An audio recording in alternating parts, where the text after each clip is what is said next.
All right. Good evening, everyone. Welcome to the February Xenia Schools Board of Education meeting. Hello, everyone on streaming. Welcome.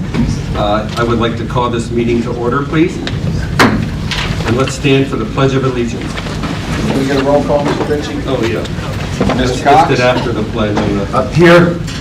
Mr. Day? Here. Mr. Ritchie? Here. Mr. Scott? Here. Mrs. Williams? Here. Thank you. I pledge Allegiance to the flag of the United States of America and to the republic for which it stands, one nation, under God, indivisible, with liberty and justice for all. All right. I would like someone to move to approve tonight's agenda, please. So moved. Okay, thank you, Mr. Day. Second? Are you? Real quick, I wanted to move to add an amendment to the Second agenda. it first, and then you can Oh, after you approve the Yeah, agenda, we have to- No. we have- start the discussion. You second it to start the discussion. And then, before a vote is taken, you can move to amendment. I'll second then. Sorry, I'm so Okay. wrong. All right, any discussion? Now, Yes, I'd like to have a discussion, yes. Yes, Todd. So I'd like to add to the board agenda, an article for discussion regarding subcommittee selection. Things of that nature.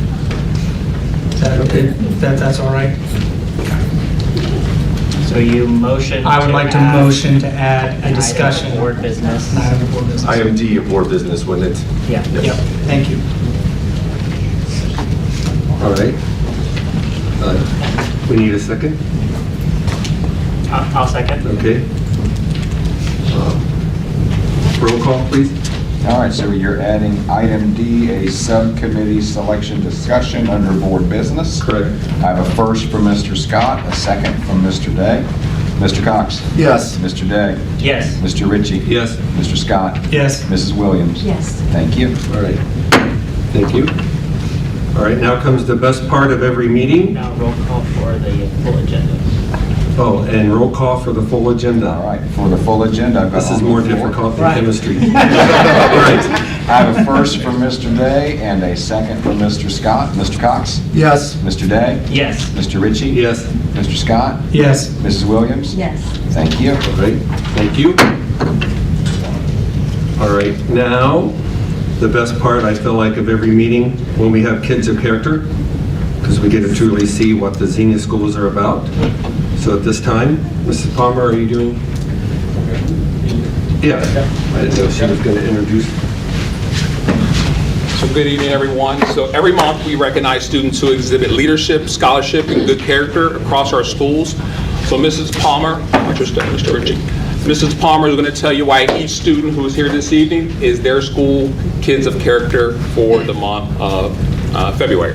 Mrs. Palmer. Yes. So our first kid of character comes from Xenia Preschool.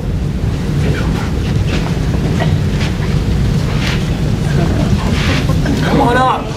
Oh, you give Dr. Lofton a high five. Oh, wow, awesome. Come on up. Give Mr. Ritchie a high five. Ada. Woo. All right, turn around, Ada. We're going to take a picture with you, Ada. You're going to hold your certificate? We're going to hold that for Dr. Lofton. I'm Jenny Benton. I'm the principal at Xenia Preschool. And our kid of character is Ada Purdon. Ada has such a kind soul. She is a wonderful friend who makes good choices.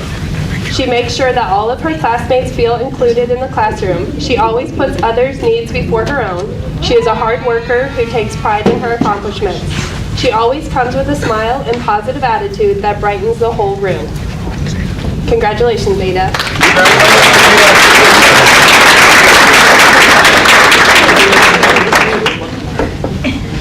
Ada, look.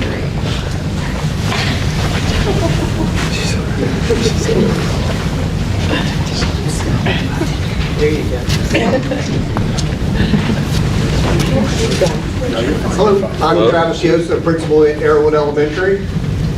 I don't think Caden is Caden Ruffin. Caden, are you here? He's not here, but I'm going to read his He's a great kid. Erwin is proud to announce Caden Ruffin as our kid of character for the month of February. Caden is a second grade student in Mrs. Harris's class. She writes, Caden is such a kind friend to everyone. He is very respectful to teachers and his friends. Caden works hard and does his best in all his work. He has learned and grown so much already this year. Thank you, Caden, and we hope you know how grateful we are for you.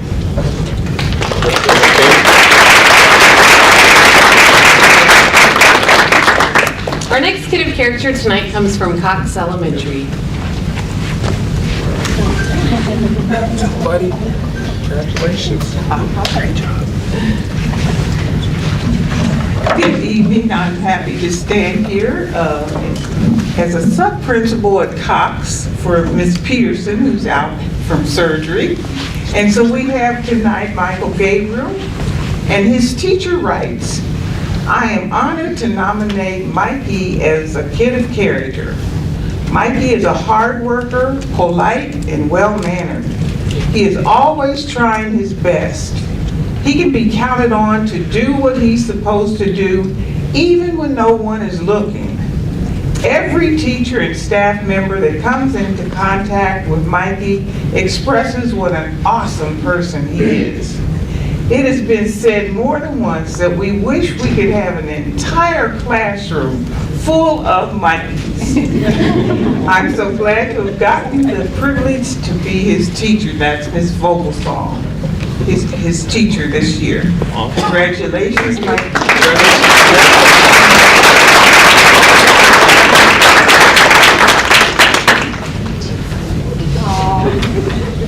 Congratulations, Mikey. Our next kid of character comes from McKinley Elementary.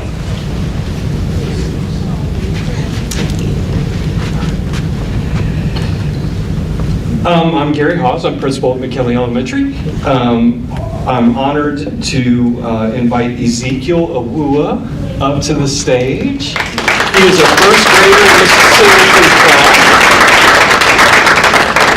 He's the son of O'Brien Awua and Abigail Echimpong. Dr. Lofton, high five, man. Wow. That's what I'm talking about.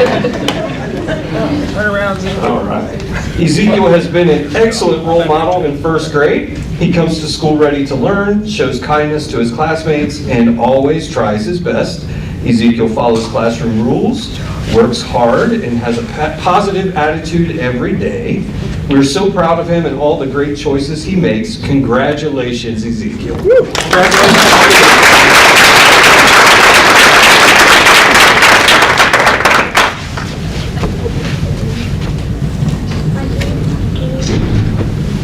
Congratulations, buddy.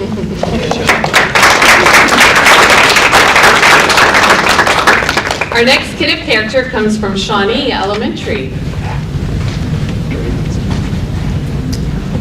Good evening, my name is Scott Full. I'm the principal of Shawnee Elementary. Is Draven Smith here? All right. He is in Mrs. Purden's first grade classroom. In the classroom, Draven consistently demonstrates empathy and kindness towards others. He is quick to notice when a classmate is upset or hurt and immediately checks on them to offer support. Draven willingly helps wherever he is needed, whether that means cleaning up a spill or assisting a peer with a challenging task. He regularly shares sincere compliments that positively impact those around him and helps create a welcoming classroom environment at Shawnee. So, congratulations, Draven.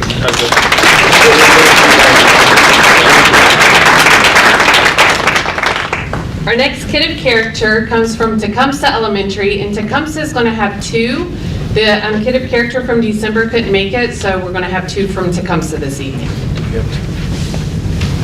Hi, good evening. I'm Jennifer Statzer. I'm the principal at Tecumseh, and I have the privilege of talking about two of my kiddos. First is Alina Gargan. Alina is new this year and jumped right into a servant leadership position. She is a student ambassador, showing responsible, respectful, caring, and courageous characteristics. Alina is not only gentle and kind to her peers, she is polite to adults as well. She remains dedicated and focused, and her academics and her grades show it. Alina sets an excellent example for others, and Tecumseh is so lucky to have her. Congratulations.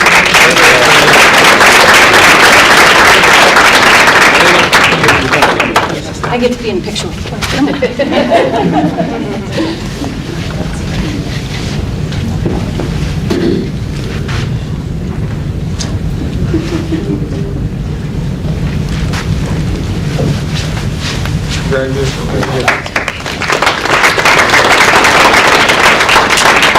our second kid of character is Elijah Clark.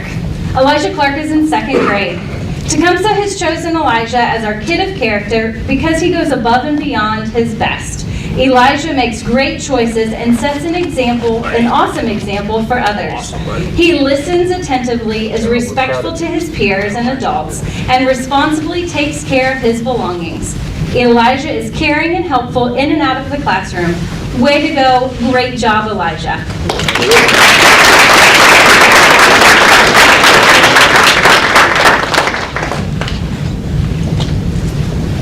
Congratulations, buddy. That's yours, man. Our next kid of character comes from Warner Middle School and is on the 8th grade team Eagles.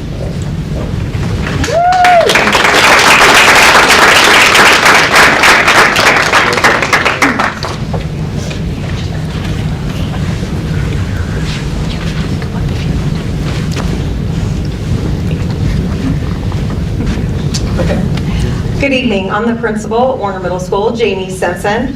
Welcome, everyone. I have the privilege of reading Team Eagles nomination for Riley Evanick. The 8th grade Eagles team is proud to announce that Riley Evanick is our kid of character selection for February. Riley is an exceptional student who consistently demonstrates academic excellence and maintains outstanding grades while challenging herself beyond grade level expectations. Riley is currently taking 3 high school level courses as the 8th grade student.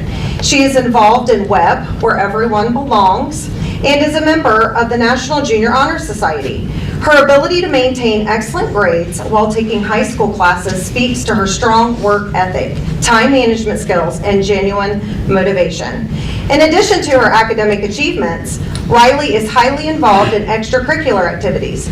She is an active participant in dance and school cheer, where she demonstrates leadership, teamwork, and dedication. Riley is also involved in 4-H, further showcasing her responsibility, community involvement, and willingness to develop life skills beyond the classroom. Riley is also a positive presence in class. She contributes thoughtfully to discussions and serves as a role model for her peers through her respectful attitude.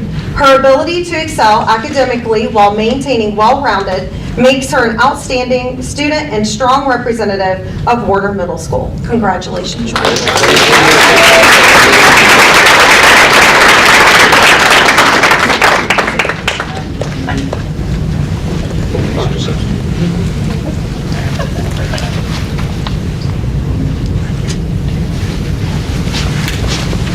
Congratulations, Riley. Our next kid of character comes from Warner Middle School from the Team Nationals.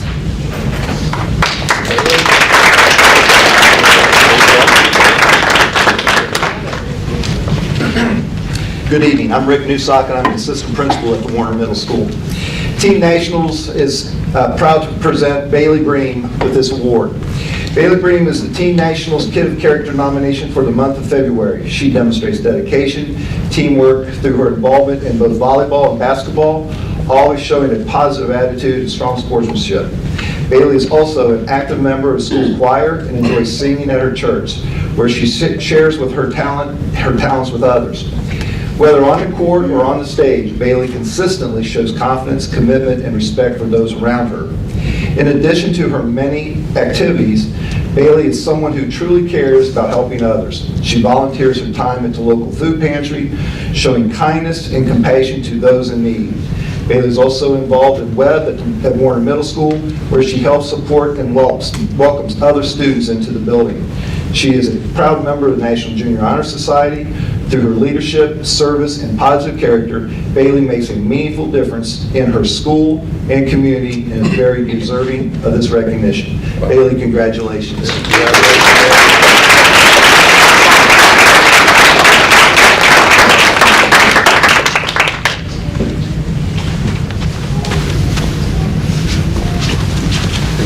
Congratulations, Bailey.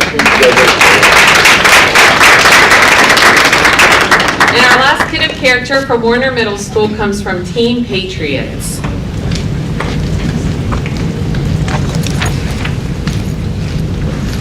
Good evening. I have Isabella Tope as the Patriots Kid of Character. My name is Becky Kleinhans. I'm in seventh grade. At Warner.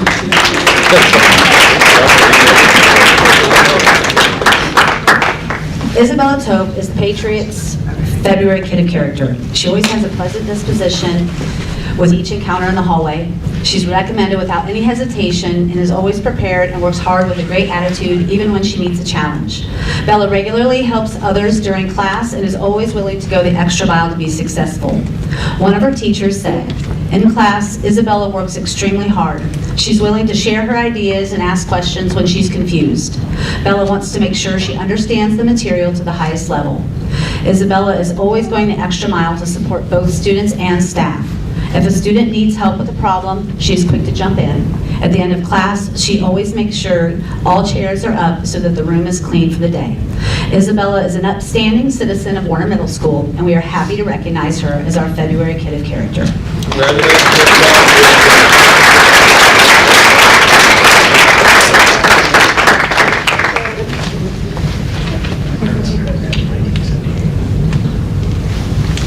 Congratulations. Thank you. So at this time, Wait, one more. Our last kid of character comes from Xenia High School and is Tatum Metcalf.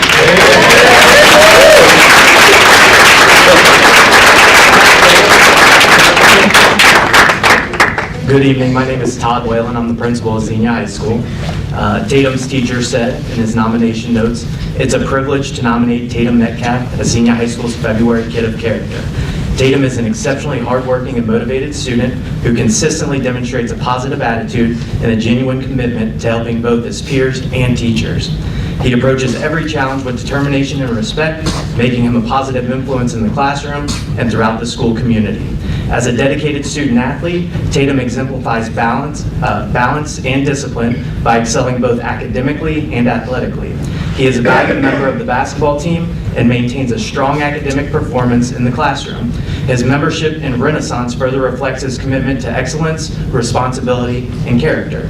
Tatum is very deserving of this recognition, and we are incredibly proud of him for all he has accomplished so far this school year." Congratulations.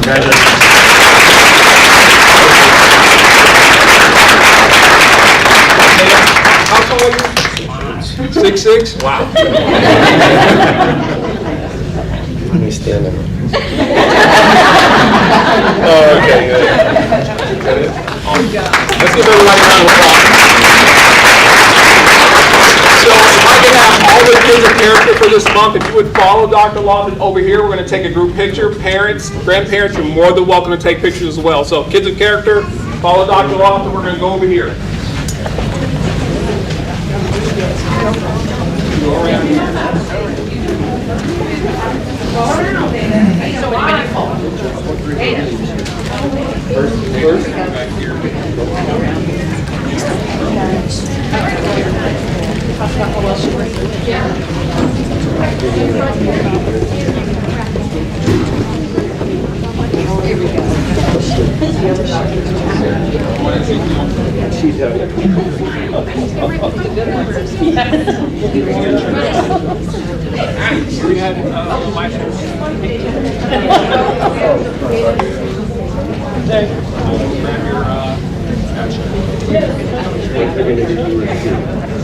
All right. Wait, we're getting another certificate here. Here's David.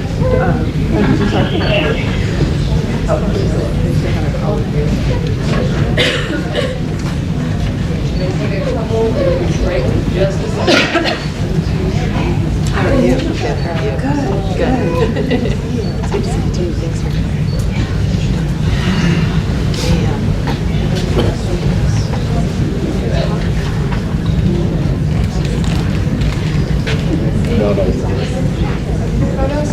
Yeah,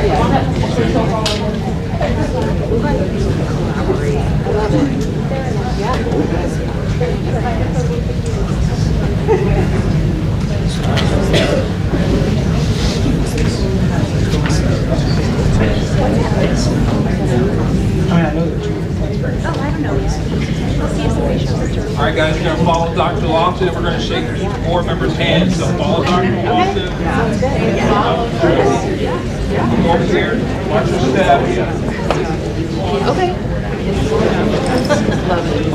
You're going to do exactly what Dr. Lofton does, right? You're going to shake your hand. There you go. Congratulations. Congratulations.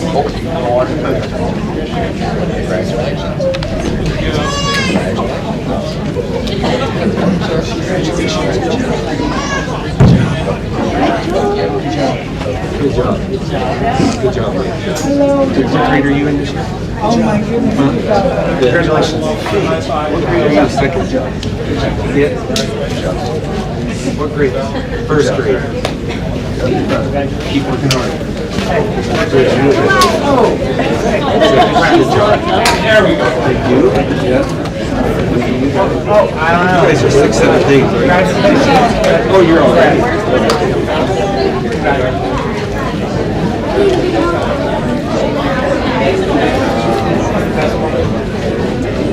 Let's just call it done. Let's hit the done. Leave on a good note. All right. Can we do another one? Thank you, parents, for bringing your kids, and for letting us recognize them for their outstanding work. Now we're going to move on to citizens address the board. Public comment is an opportunity for board members to listen to comments from the public. Each statement made by a participant should be limited to 5 minutes, unless extended by the presiding officer. And Mr. Massey, we have some public. Okay. Mary Greck.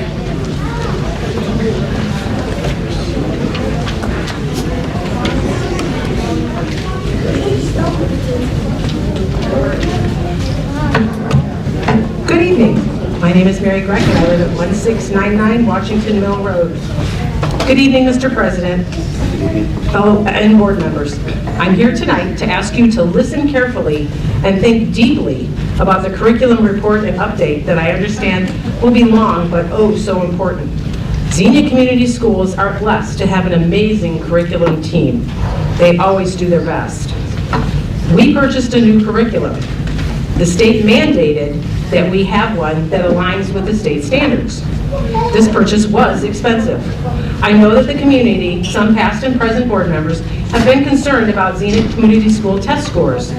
Scores are but one flawed way to measure success, but many in the community and on this current board are quick to point to them. What's missing in this dialogue is the increases that most of our schools have made, especially the elementary schools. This is why this update is so timely and so important. While volunteering in several of the schools, I have witnessed the curriculum team work long and hard to assist the teachers to implement the new curriculum with fidelity. I understand this report is to be comprehensive with much information as well as recommendations, so I urge you, the board, to please stay focused. Remember, you as a board have a duty to the staff of our district schools, as these are the people that spend 8 hours a day with our students in this district. I sincerely hope that the unfounded allegations of the superintendent, quote unquote, loading up committees and subcommittees with people that will rubber stamp his agenda does not eclipse this important update. As for those allegations, for over 5 years, some community members have expressed their concern that the Xenia Community School Board has not been transparent.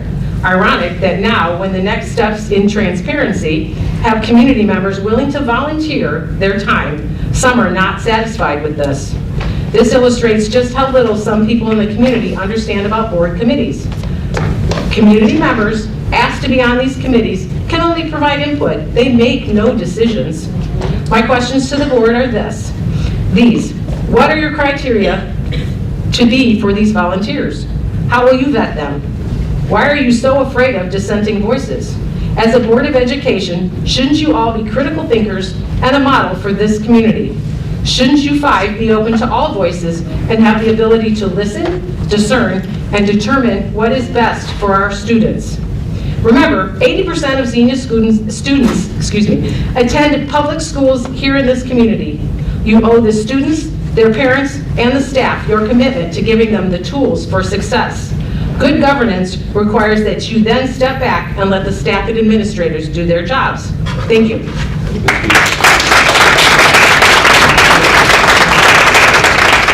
Allie Breck.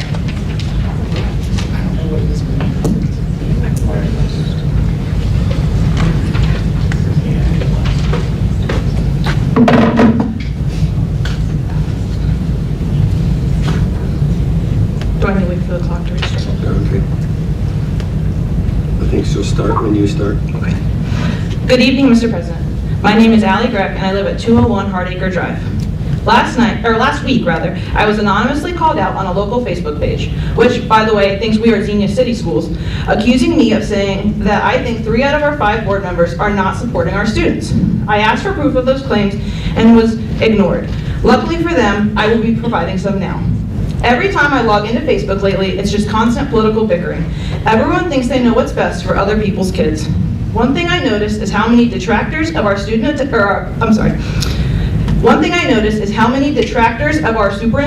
appear to be of retired age and/or have no students in our district.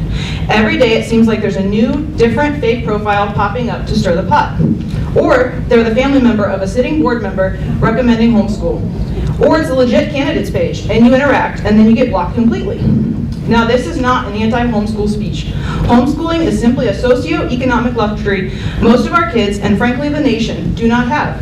And recommending it to families who are already struggling to put food on the table is disrespectful and shows a lack of understanding of the demographic of our community. I would be interested to know how many of our local keyboard warriors, along with our sitting board members, know the current poverty rate of our school district. Who knows what the current racial demographic is, percentage of students living in foster care, or with a parent in jail?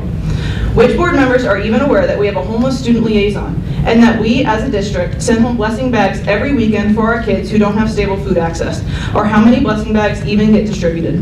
Who fully grasps that the home environments our students are in affects their attendance, their test scores, and their behavior? As someone who worked in the district for multiple years, I witnessed firsthand preschoolers coming in Monday through Thursday in the same outfit all week, riding the bus in at 12:45 in the afternoon, and we were the first person to feed them. Students who were devastated to go home at the end of the week because they wouldn't be back to school, which is their stability, food, and nurturing, until Monday afternoon. Even though we only have those kids 10 hours a week, our preschool teachers have the amazing ability to make kids of all races, genders, and abilities feel loved and included. So I have some hypothetical questions to open up to the board as a whole. Who has volunteered at school events? Who has gone to the open houses, met the students, interacted with parents? Who has gone to things like trunk or treat, ensemble concerts, the fall play? Who has spoken to parents or guardians that have different beliefs than themselves? Who has tried to bridge the gap so that we can all agree we are rooting for the same thing, our students? 3/5 of our board were in attendance at the recent event at Warner. That's excellent, and board members being present at school functions should be so common it does not even need to be discussed. Campaigning and going door to door is great to collect signatures and talk the talk, but who is going to walk the walk?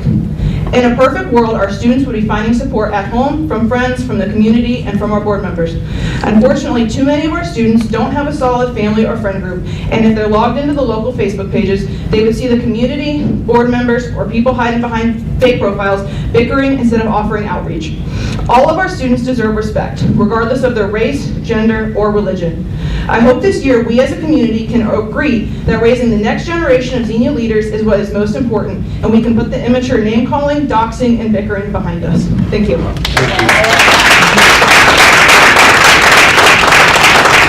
Melanie Duckworth Nielsen.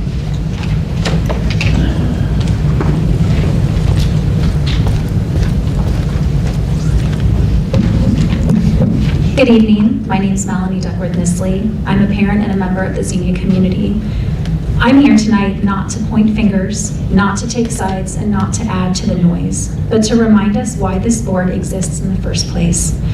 A school board's purpose is simple, even if the work is hard: to serve students, to support our educators, and to strengthen the community that you are entrusted with.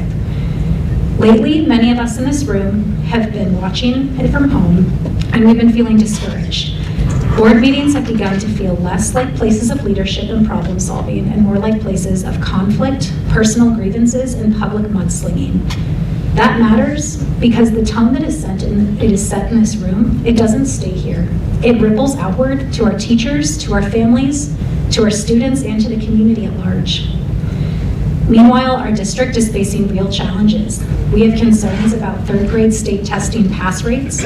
We have teachers who are stretched thin, and we have families who want to believe in this district but are struggling to see a path forward when leadership appears divided and distracted. When board members argue publicly, demean one another, and focus on blame instead of solutions, it sends a message, whether intended or not, that the adults in charge are not aligned with the children that they serve. Our students are watching, our teachers are watching, and our community is watching. Strong school districts don't just improve test scores. They improve neighborhoods, home values, community pride and trust. People choose to live here, stay here, and invest here when they believe their schools are stable, student-focused, and led with integrity. I am asking respectfully but directly that this board recommit to its role. Lead with professionalism, disagree with purpose, not hostility, and focus your energy on student outcomes, teacher support, and collaborative solutions. We don't need perfection, and we don't need everyone to agree, but we do need maturity, accountability, and a shared commitment to putting children first every single time. Our kids deserve better than chaos, our teachers deserve better than low morale, and this community deserves leadership that reflects the values we want modeled for our students. Thank you all for your time, and I sincerely hope the board can choose to move forward together in unity. Thank you.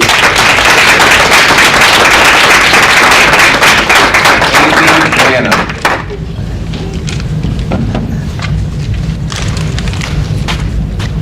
Good evening. My name is Amy Branham, and I live at 1165 Brushrow Road, Wilberforce, Ohio. I am a parent and a mother, and that's a resident of the community, and I've lived here for about 15 years. So I'm not a native of Xenia, but I'll just speak from my heart. My husband and I moved to Xenia in 2014, and we didn't have any children at that point. We had been told by many parents that were in the school district how bad it was, and that there was a problem with bullying. The academics weren't good, and if we had children, then we should look at private schools or outside the district. That concerned me. And when we did have a child and had to enroll her in kindergarten, we looked at an outside district. And we did enroll her in the Tecumseh School District for her kindergarten and first grade years. Unfortunately, or fortunately, during her second grade enrollment season, they were not taking open enrollment, so we had to make a decision, and our neighbors all went to Xenia Public Schools.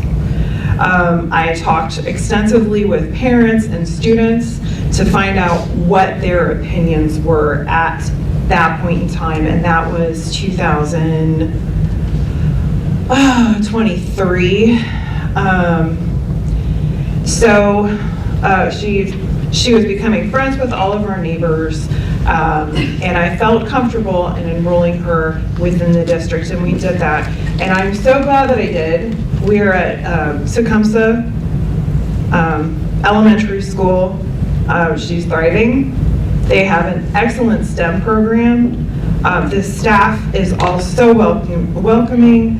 The PTO is amazing. They are always putting on great programs.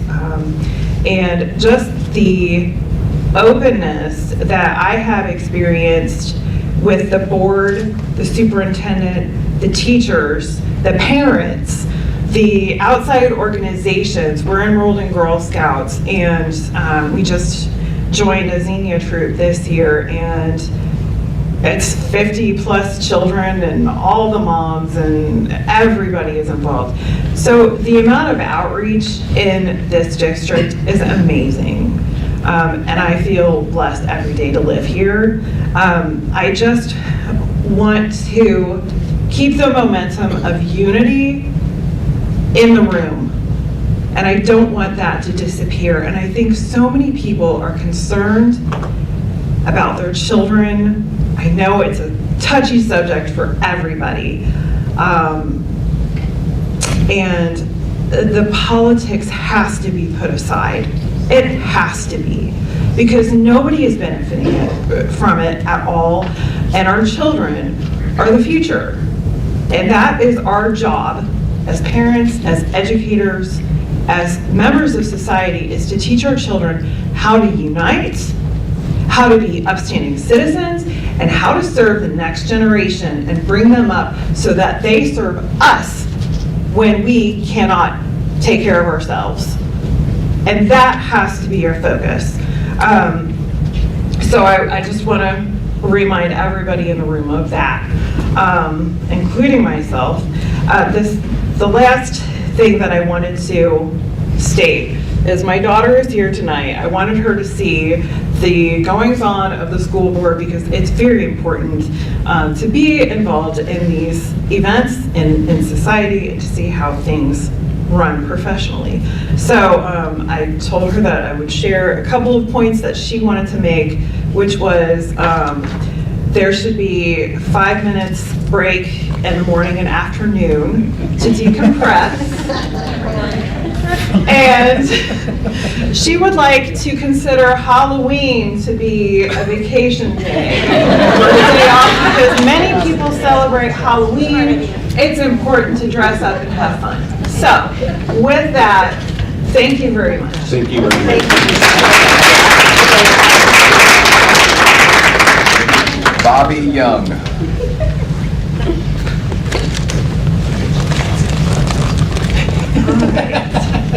My name is Bobby Young.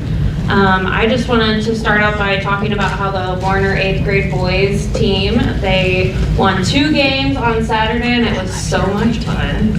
They went into overtime, it was great. So now they're gonna be playing Thursday at 6:45, I do believe, right? Yes, okay.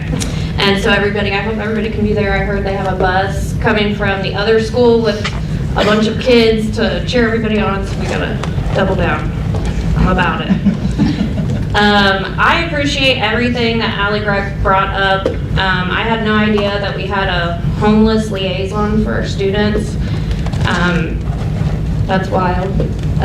I mean, it's a real issue, so, but you know, you don't think about it. And I just wish that we could focus on things like that instead of being so busy arguing amongst fake profiles online. We have more important things to do. It's disturbing that we have so much division. It's not helping anybody. It's not helping the kids, not helping the staff.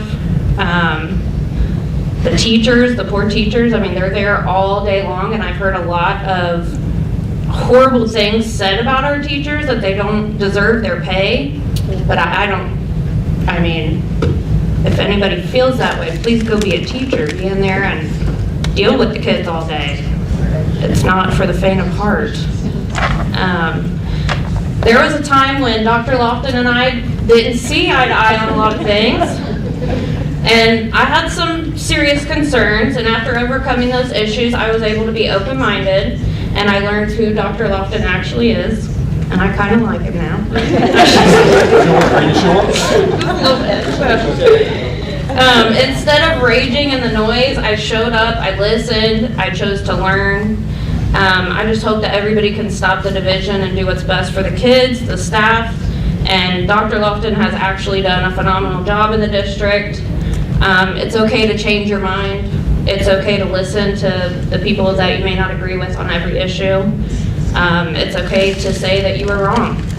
I had to do that a few times.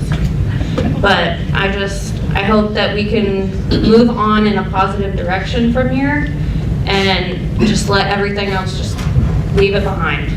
We need to do what's best for the kids, the staff, and Dr. Lofton's pretty cool. That's it.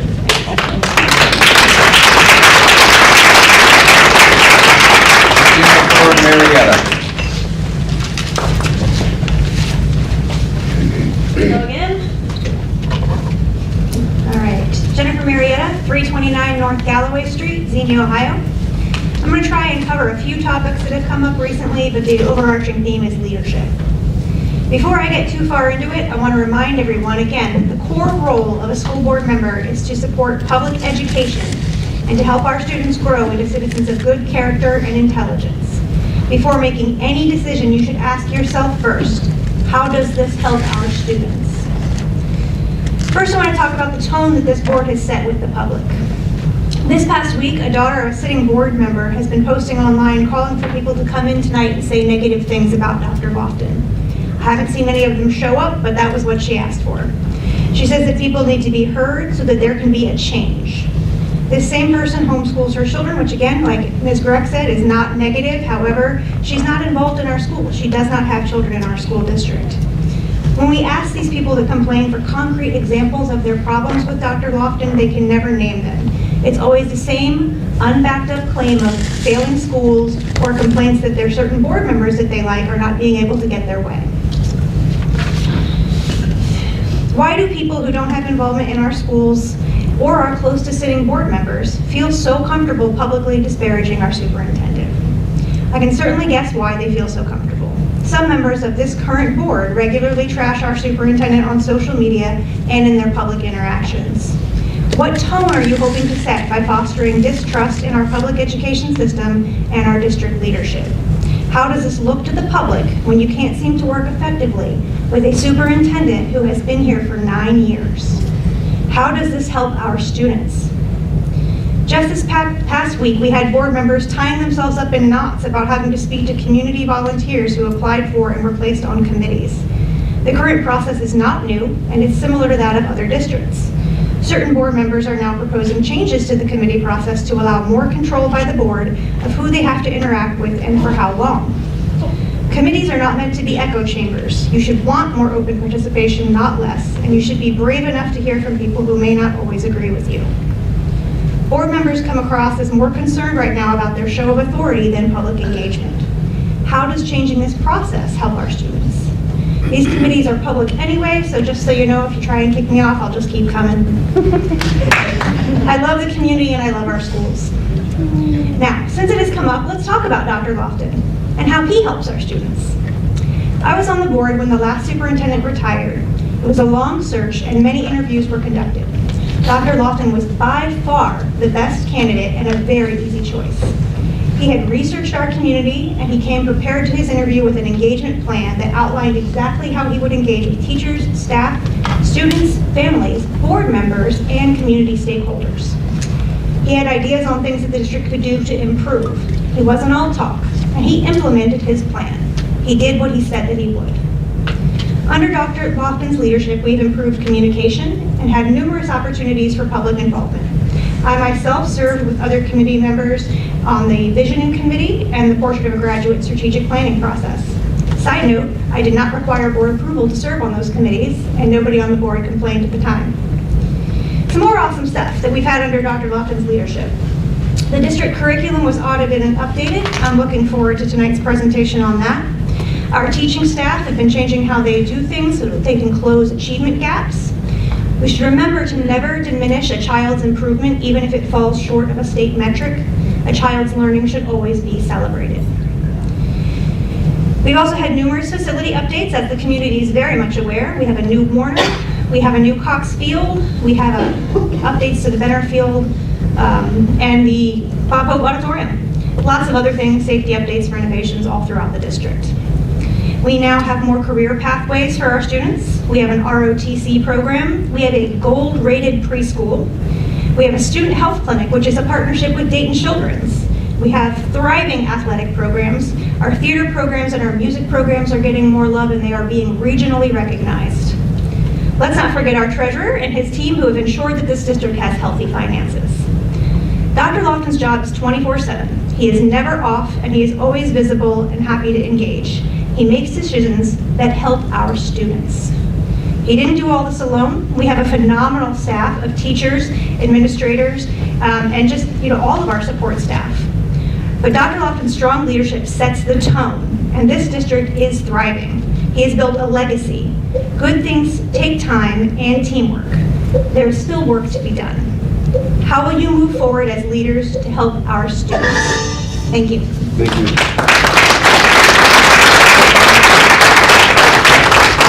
All right. Thank you, everyone, for your participation tonight.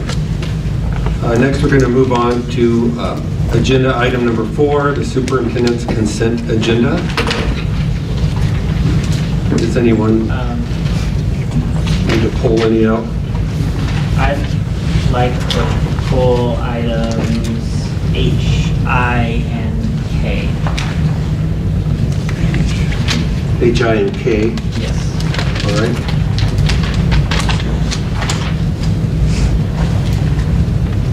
Anyone else? Mrs. Williams or Mr. Scott, Mr. Cox? I'm good. You guys good?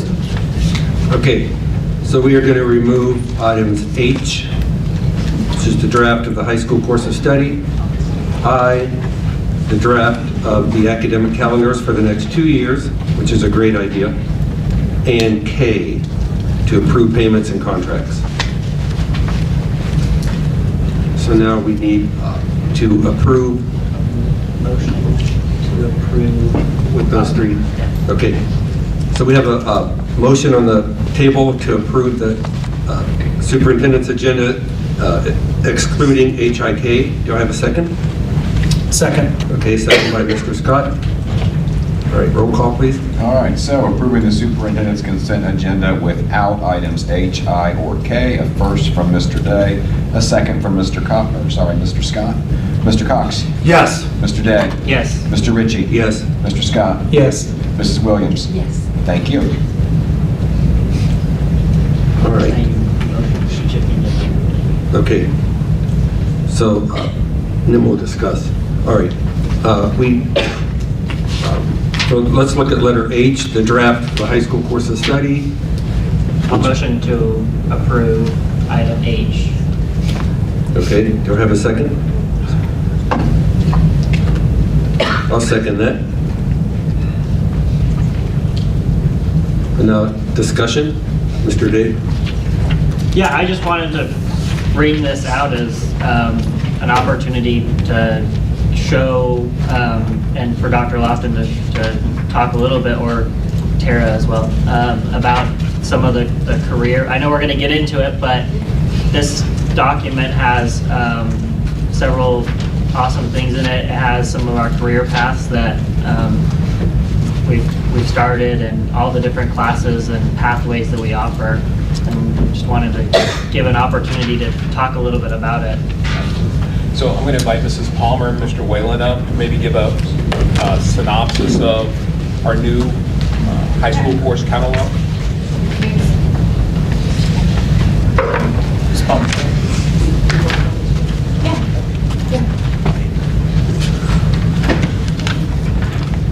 Sorry if I'm jumping the gun on this, by the way. Do what? I said, sorry if I'm jumping the gun on this, by the way. No, you're totally fine. So we're really excited that it's updated and it's online and it's digital like this. It is beautiful. Ms. Creel gets all the credit.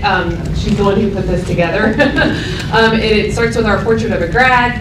You can see as she goes through it, it has all of our contacts at central office.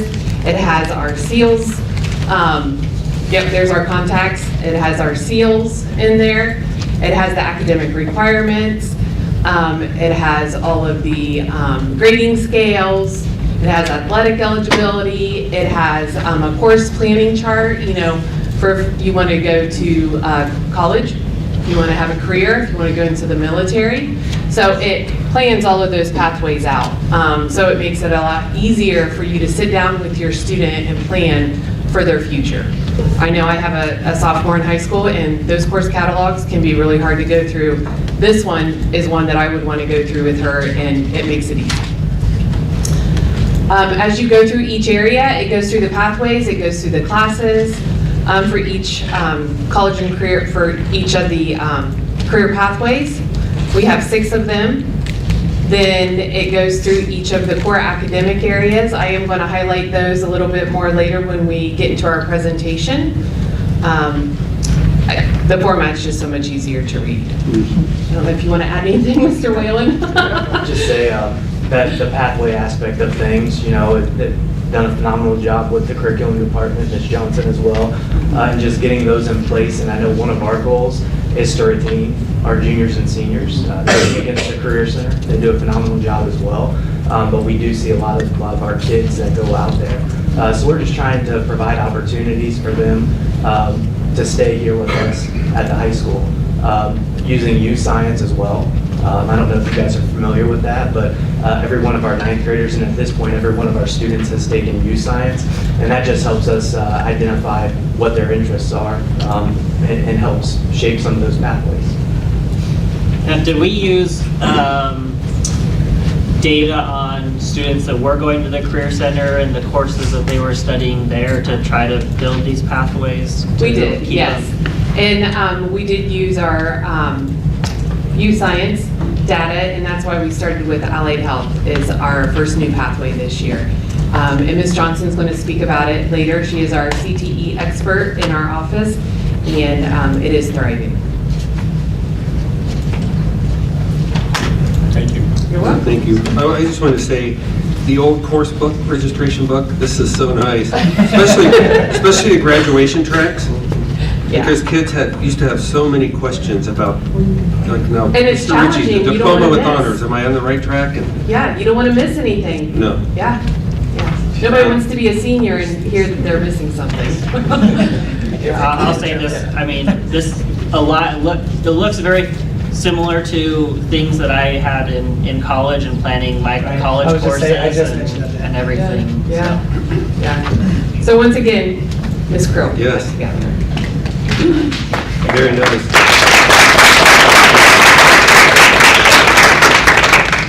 All right, any other discussion on the high school course of study draft?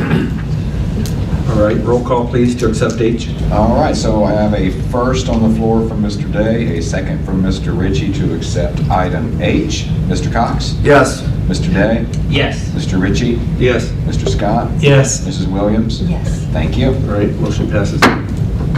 All right, letter I, Mr. Day, the Xenia Community Schools academic calendar. So, I'll motion to approve it if you need a motion. Oh, yeah. Motion to approve I, which we have from Mr. Day, second? I'll second. Okay, Mr. Cox, thank you, second. All right, discussion? yeah.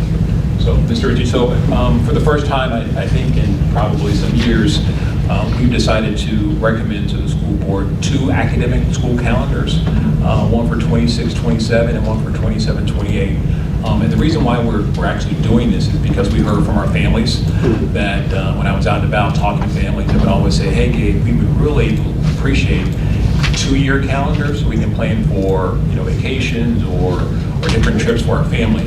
So we're recommending 2 academic school years to the board.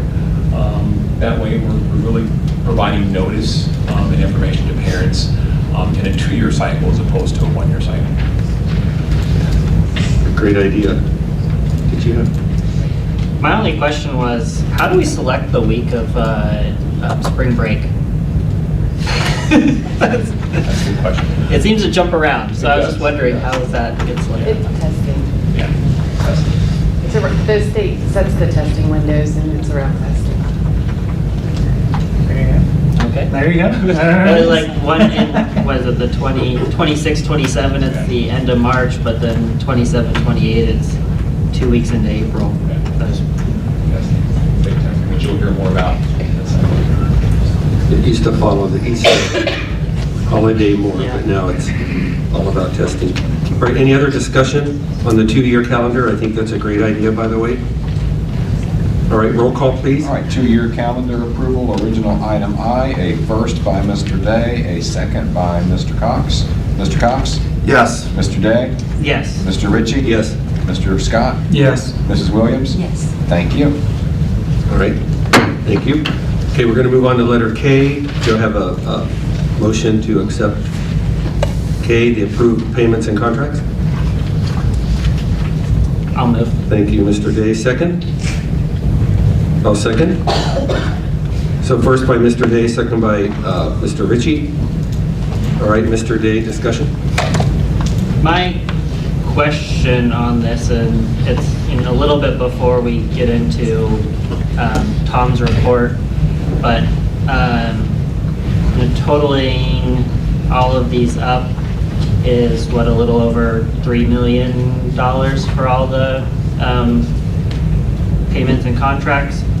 And based off of kind of what I see in the treasurer's forecast report, I was wondering if there are things that, I mean, a lot of these are security and maintenance things that I think we absolutely should be doing, but I was wondering for your opinion, Dr. Lofton, if there's anything that, you know, based off of the current situation in Columbus and everything else, if there's anything that might be wise to maybe hold on for a year and see how things settle out rather than spend now. Yeah, that's a good question, Mr. Day.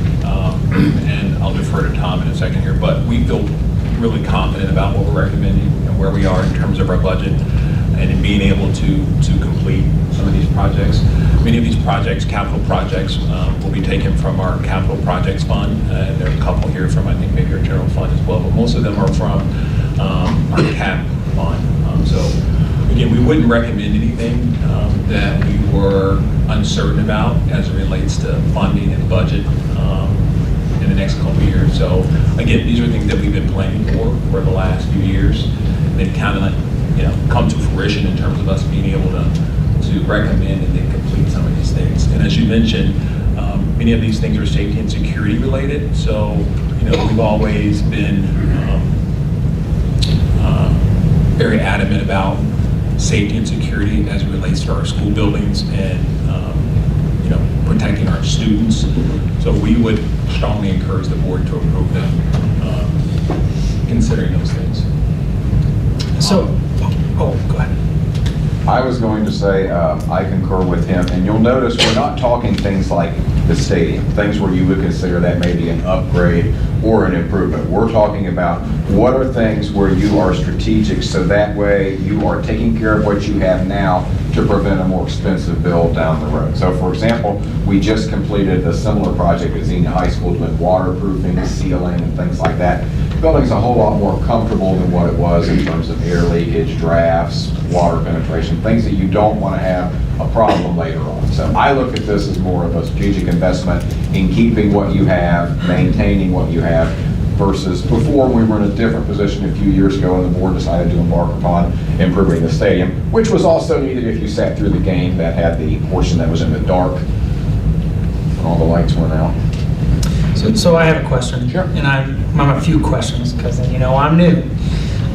When I look at something like this, I see $1,695,469.00. Project to remove old caulk, pressure wash the entire building, waterproof the exterior, install new caulk, and cover faded ceramic block with new metal panels. Now, I have no doubt that work is being done here.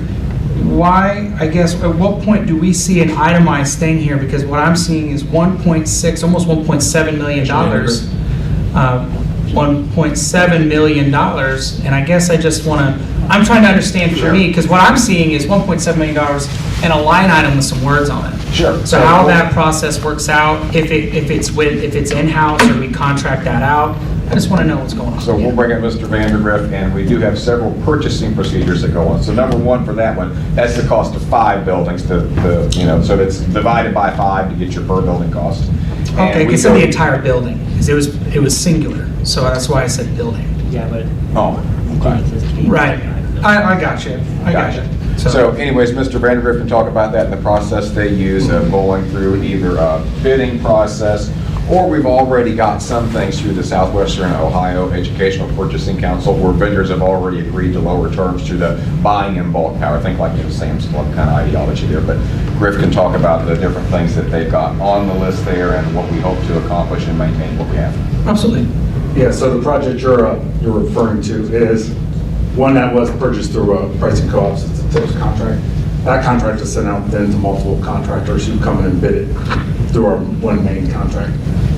What you're also reading is a paraphrase of about 11 to 12 pages of contract speak. So we just, and Tom, actually, the full board, the full document is available to you guys to read the whole scope of the job.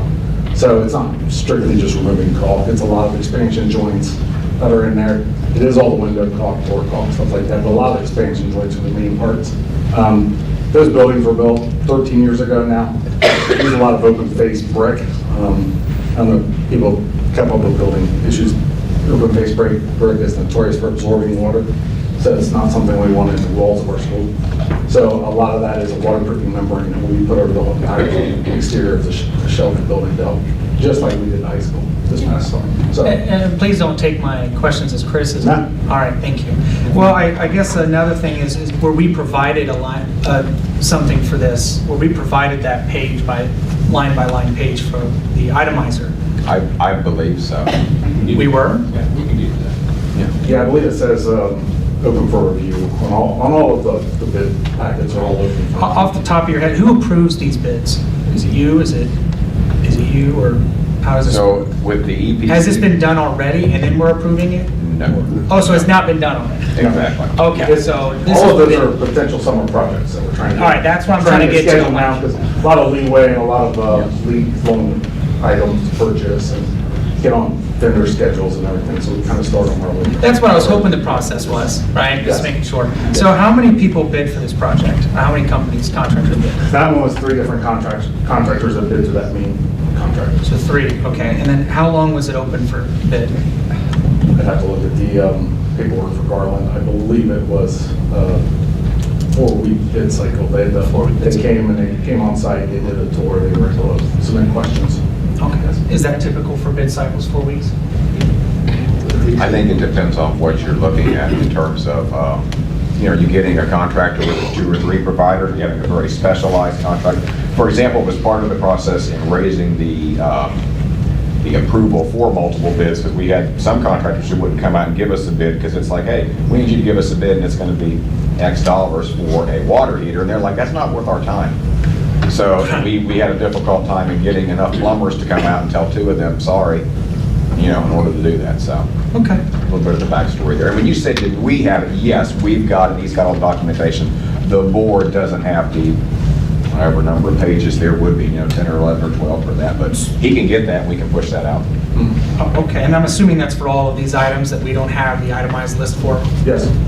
Okay, all right. Yeah, there's a bid summary sheet that goes with every one of those quotes that should be available to you guys. Well, I appreciate your time. Yeah. Thank you so much. So, Mr. Vandergrift? Oh, sorry. Almost got away. Almost. As far as the timeline, you think these can all be completed summer 26? That is the goal, and that was the confirmation with every contractor, to make sure that we can get in there and get them done. Some of the items, like the elevator upgrades, those are extremely long lead times right now, so it's kind of critical to get those spoken for and get those POs issued as quick as possible, so we can go on their schedule. Okay. Any other questions? I do. For the MVECA contract, now I just want to have this, I think you should be. That was Jason's. Jason's. So MVECA, so as I knew, I saw this come across our desk, and when I first looked at the contract, it pretty much said, we give you a bill and you pay it. And so I inquired for more information, and did anybody get a chance to read that information? Okay, awesome. So my discussion with the superintendent and our awesome treasurer, it was discussed to me that the state mandates cooperation with certain organizations. Can you elaborate on that more for the public and why we go with MVECA?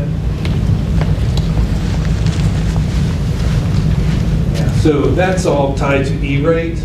So it's a federally funded a grant, or I don't know if grant's the proper word, but so basically the FCC put together E-rate to help subsidize like costs for internet and technology for schools. So there is a specific guideline you have to follow in order to get those bids for internet. And there's like 2 categories. It gets really deep here. I don't know how far you want to go, but category 1 is basically internet connectivity. And so you have to fill out a form 471. We have a consultant that helps us fill out those forms properly and get them submitted in a timely manner. And so they're out for bid for 30 days. At that point, you collect all the bids, and then you put together your team to evaluate those bids based upon a matrix you've all agreed on. And so that matrix must be heavily weighed first by price. And so that's the highest rated category. After that, you can then obviously divvy out the weight of all the other categories. So again, that is, you have to follow those rules pretty closely, or you won't get the, you can be called out, you can lose the funding and everything else. So we sent those out for category 1. We only had 1 bid, so that was easy choice, right? The second category 2, the way that works is basically the FCC determines the amount of money, I think it's per student, something like that. But anyway, you get this big chunk of money, and we get a 90% discount. So when you see that number there, you have to take off 90%, that's all we get. Because that's subsidized? Yeah, from the FCC. So what you're saying, and this is for the public, because I know we had these discussions for everybody here, can we go to Spectrum and ask them to do our internet? Not if you want to get the 90% discount. Okay, so the discount is taxpayer dollars going to this organization, because that's the subsidization. Right? Well, when you say taxpayer dollars, is that the federal government? Yeah, federal government. Yeah, that's the Yes. federal government. Okay. Yeah. So who makes these regulations for these internet companies that they have to follow? I'm going to say FCC. FCC, right? So if we today, and I just want to clarify for the public, if we say no to MVECA, you said there was 1 bid, it was MVECA. That means we'd have no other internet, correct? So Or we'd have to pay, right. So a concern I made to the board, and then when I saw this, is that there's no rate attached to the contract. And so they bill us, we pay it, and then it gets subsidized by the federal government. But the federal government makes rules on who we're allowed to work with. So we have no other options. So if you want to look at how this works, there's money being flowed out by regulation, and we have no control over that because of regulation. And I just want to make that clear. So that's why these contracts are here. Thank you so much. Yep. Any other discussion? I will say the high school elevator is scary. It's 49 years old. How would you know that, Mr. Ritchie? Had lots of carts of chemicals going up and down. All right. Yeah, Mr. Day, thank you for pulling out those items. Okay, we need to vote on letter K. All right, so item K, I have a first. Well, real quick, one more question. Sorry, public. Are we able, for the capital project funds, are we able, the ones that we need, are we able to table those till next month so we have a good itemized list of all spending so we're understanding appropriately where the money's going? You want to manage each and every step? No, I don't want to manage all every of it? step. I just want to make sure that I can see it, right? I guess that he said that there was a bunch of pages of money being spent, right? Am I not? Tell me if I'm wrong here. You are free to ask for things. Okay, yeah, there you go. So I guess we don't have the access. I'm looking at numbers with, as he described, a very small synopsis of a project to spend $1.7 million. And we haven't been given the itemized list for that to approve that funding. That's your choice. If you want to do that and it pushes Well, I'm past asking- the summer point, I mean, that's y'all's choice. That's, Okay. I mean, we have all the documentation, we go through all the procedures, we sign all that. Normally, we don't bring, I don't know, how many pages would you have with all of that, Griff? Each project had a different number. Would you say you have 100 pages altogether between 10, 12 projects? It's pretty thick. It was all turned into Missy, so I know she has all.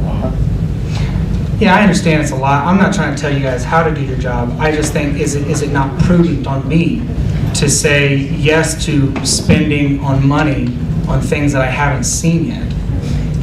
I will. Am I? Yeah, I mean, you are fair to ask for anything. As a board member, you can ask for any item to be tabled. But I will make one comment that we have had the agenda with these items on it for a week, and it's kind of our job, if we see something that we want to have questions on or we want more information on, to reach out to our staff and administration and ask for that documentation to prepare for the meeting that the agenda item is on there for. You are correct, and I did have these and I did see these. My understanding, because I'm new, my understanding was that these were bills that needed to be paid, right, for services that have been done, right? And so they have not been done yet. So when we're looking at almost $2 million in capital project funds. So your job, Tyler, is to approve. So that's why these projects are on here. So we would not, Tom would not, and Vandergrift would not pay anything until you all approve, which gives us the permission to, begin to initiate the project. And I'm not saying you did, I'm just new to the board, so I wasn't certain whether this is stuff that was approved before. This is my second meeting. So that's my option, that's my ask. So can I offer up Yeah, of course you can. solution? So my recommendation would be that we have the documents. Are you wanting all the documents for all the capital projects or just the 1.6 million? I think all the capital projects, correct? Yeah. So we can do that, but I would encourage the board to move forward with approving these. These are summer projects. They are time sensitive. And again, they have to deal with safety and security of our buildings. So I would not want to prolong any of these. We will get you that information tomorrow, Mr. Scott, but I would encourage the board to move forward with approving these projects. The one thing I would be worried about, Mr. Vandergrift, if we were late, like if you waited another month to schedule some of these and we didn't get them into the summer, till summer of 2027. Because you can't do some of these while school is on, correct? They're all time sensitive. Yeah. Yeah, Brian, did you want to answer that? Yeah, that's an accurate statement. Yeah. So if this We're waits, going to take a large majority of the summer to complete. so if this waits till March, that means all of this gets put off. Not all of it, but there's a good portion of those that would have to get pushed off. So which Don't do that ones? to our kids. I'm sorry, was that? So what? I'm sorry. I didn't hear what you asked me. I guess I'm just wondering which ones are time sensitive. All of them are time sensitive, Mr. Scott. All of them are time sensitive. I understand people are a little upset, but we're asking to approve $2 million in spending. We need the safety for our kids. Don't put a hold on that. Go ahead, yeah. Yeah. Okay. Mr. Vandergrift, did you have anything else to say about the? No, I didn't know if you want me to answer the question. No, you're good. All right. Fine. So, Tyler, what I would suggest is that what Dr. Lofton said is that we approve them. You can get the list of the documentation. If you have concerns as a board member, you're free to ask for, and if you are in the agreement side, you can always bring something back to the table at another meeting, or if a special meeting is required or anything else, you have that as an option as well. That's fine. Listen, I'm not trying to be difficult, I'm just trying to get through the process. I do trust my treasurer, my superintendent, and I'm trying to be as thorough as I can for the taxpayers with taxpayer dollars. That's what I'm trying to accomplish. Thank you. That's good, thank you. All right. Ready for a vote? All right, please. So for item K, I got a first by Mr. Day, a second by Mr. Ritchie. Mr. Cox? Yes. Mr. Day? Yes. Mr. Ritchie? Yes. Mr. Scott? Yes. Mrs. Williams? Yes. Thank you. All right. Thank you. Okay, next we're going to move on to our presentation tonight about the curriculum and instruction from a wonderful department. Mrs. Palmer?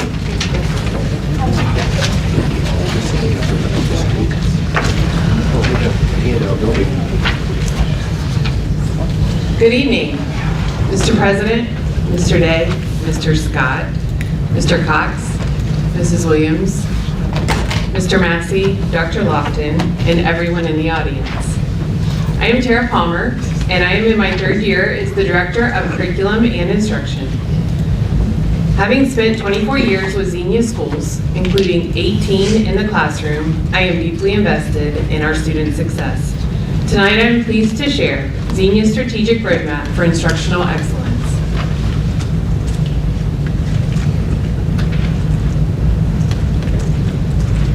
Is it hooked up, Christy?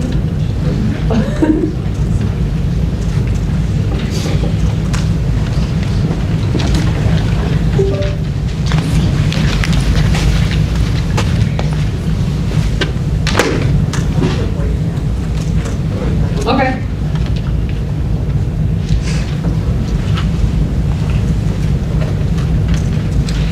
It's a privilege to highlight our district's continued momentum. Our students are flourishing in dynamic environments that prioritize critical thinking and teamwork, ensuring they are fully equipped for the future. Throughout this presentation, please keep in mind that when I refer to students, I mean all students. Mrs. Diana Aliotte, Director of Student Services, and I work hand in hand, along with our teams and teachers, to ensure all students have the supports they need to access the curriculum. I want to highlight that Ms. Aliotte has been with Xenia Schools for 23 years. Straight to mine. 15 of those as the Director of Special Education and Pupil Personnel.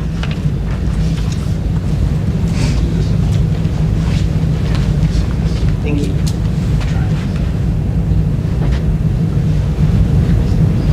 Just a second.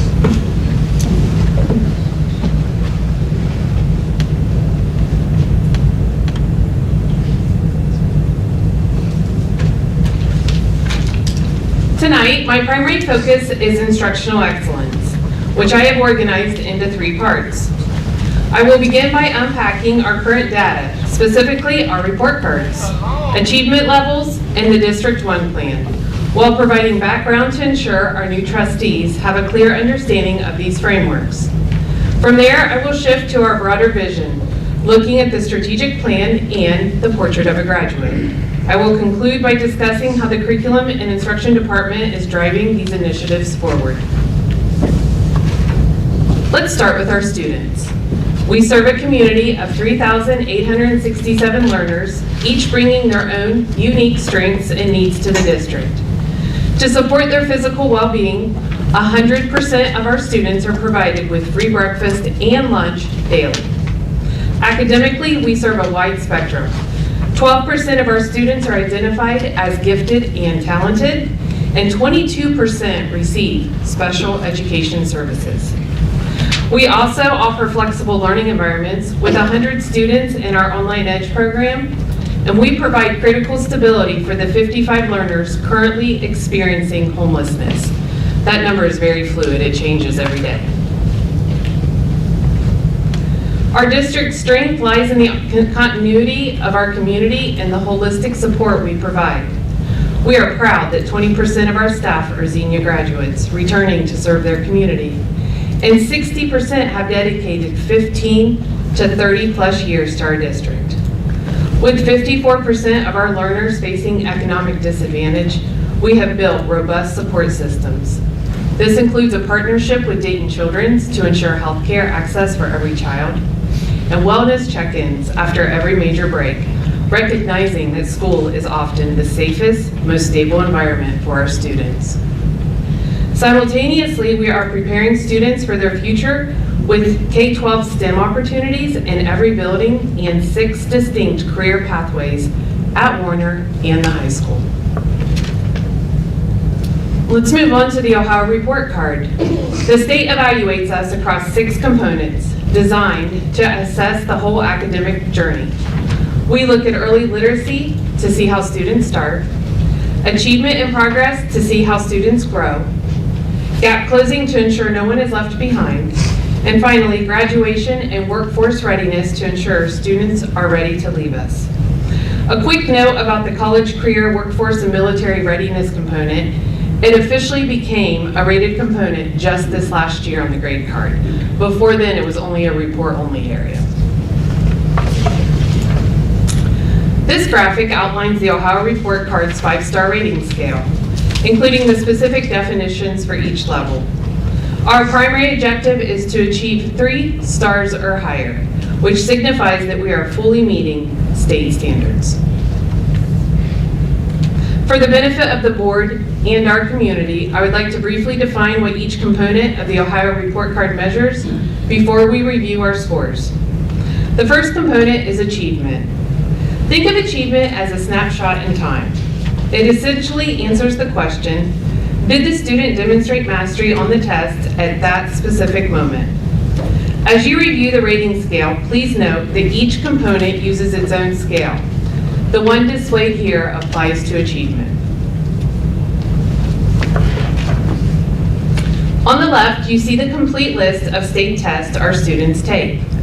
For each of these tests, a score of 700 is the benchmark for proficiency.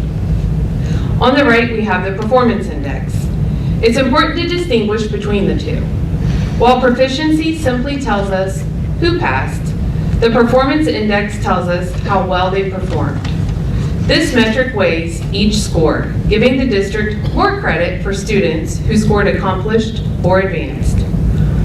To calculate this, we take the weighted points for every student and divide that total by the state's maximum benchmark, which is set by the top 2% of districts in Ohio.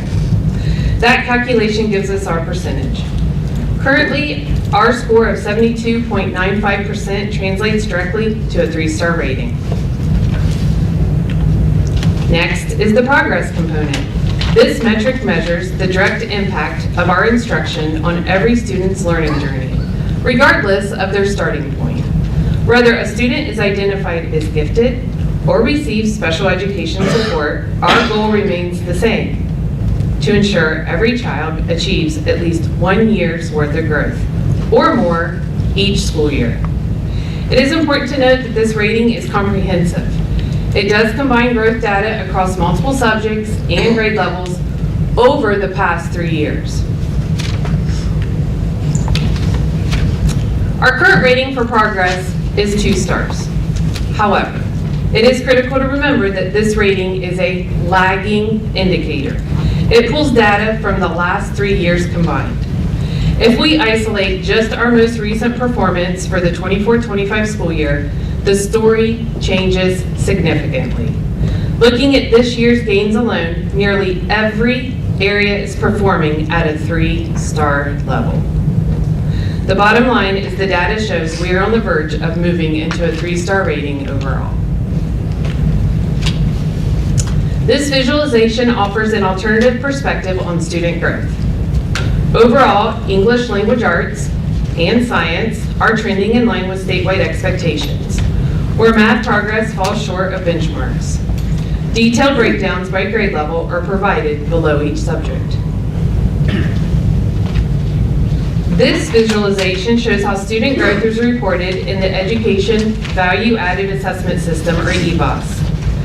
There's evidence that English language arts in 4th grade, 5th grade, 6th grade, and 8th grade are making growth as expected or more.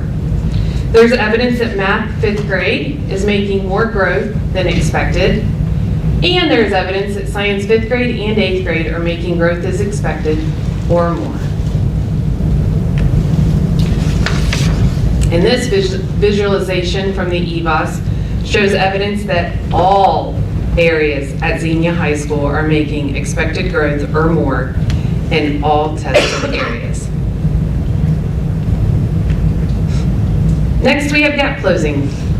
While the other components view our student body as a whole, gap closing requires us to break down the data by specific student groups, such as by race, economic status, or disability. The state sets specific performance targets for each of these groups in math, English, and graduation rates.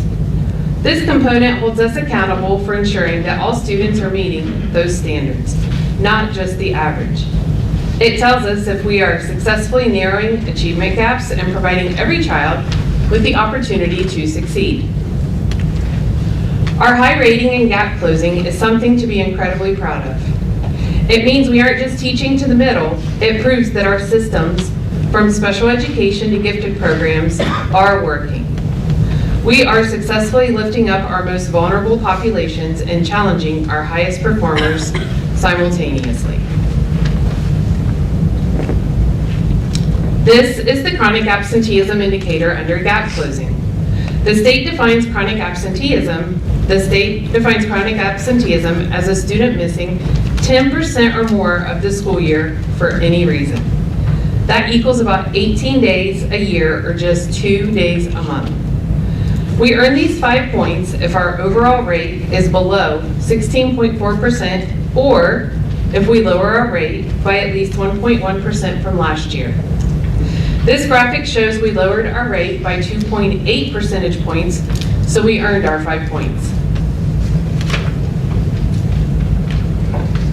This brings us to the graduation component. The state calculates this rating using two distinct timelines. First is the 4-year rate, which accounts for 60% of the grade. This measures on-time completion. Did the student finish in 4 years? Second is the 5-year rate, weighted at 40%. This metric measures our persistence. It asks, did we continue to support students who needed extra time, whether due to credit deficiencies, life events, or special needs, and help them eventually cross the finish line? The state includes this to ensure schools never give up on a student simply because they missed the initial deadline. We achieved 3 stars in this area, which meet state standards. If you look at the graph on the right, you'll see a breakdown by student group. The bars represent the state goals, while the yellow dots indicate our actual performance. The next component on the grade card is early literacy. The early literacy component answers one fundamental question. Are our youngest students learning to read so they can read to learn?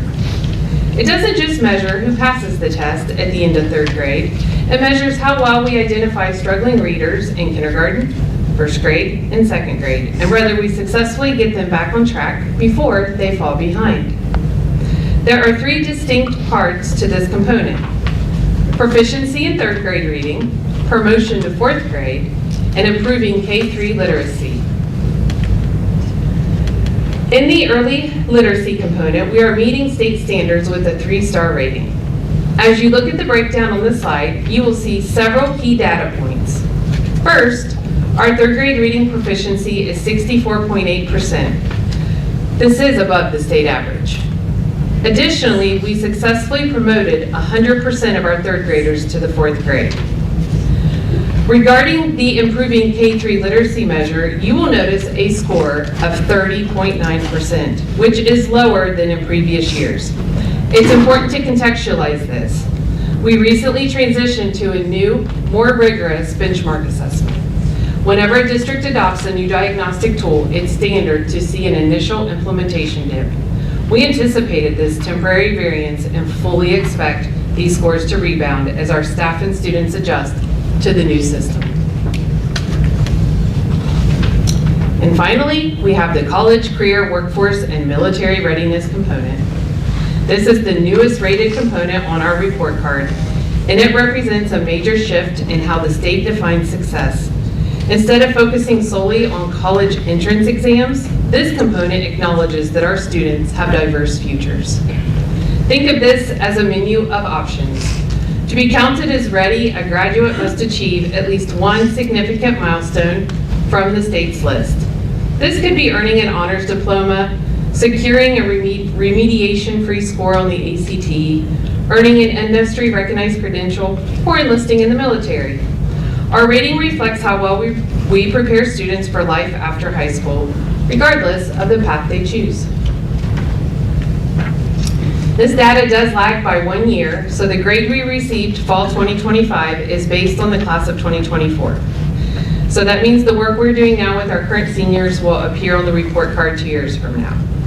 We received 2 stars for this new component, and we are quickly approaching 3 stars.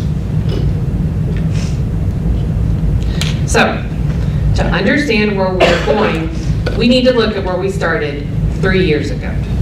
At that time, our overall rating was 2.5 stars.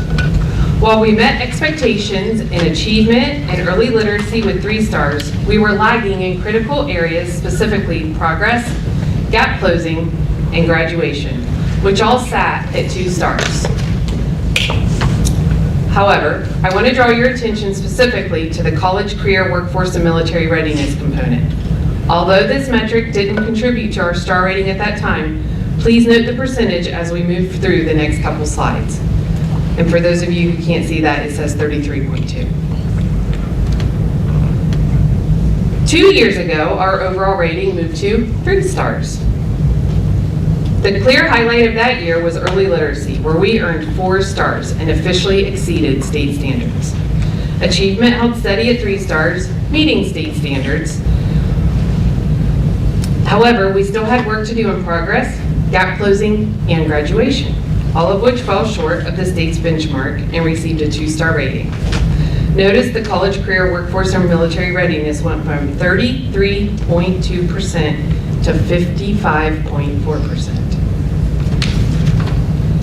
And for our most recent report card, we maintained an overall 3-star rating, but the details show significant shifts.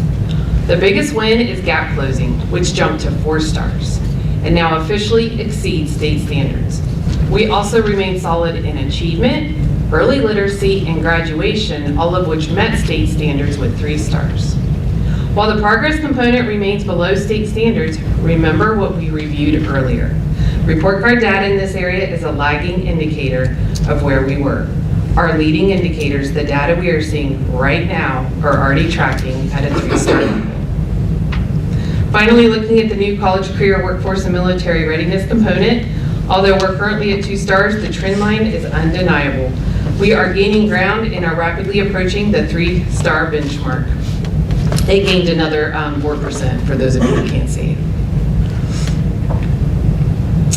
I'm proud to share the building level report cards.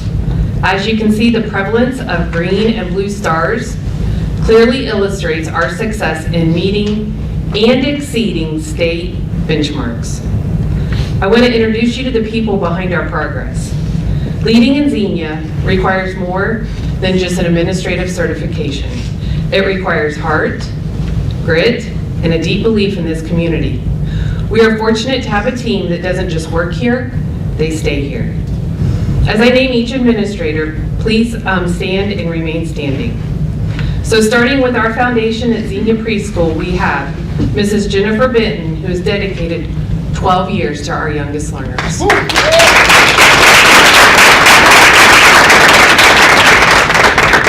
Across our elementary schools, the tenure is remarkable. Mr. Travis Yost leads Arrowwood with 21 years of principalship experience.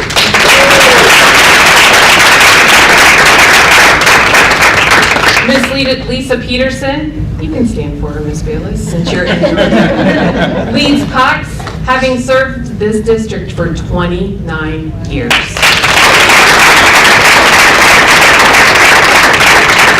Mr. Gary Haas leads McKinley and has been a pillar of our community for 27 years.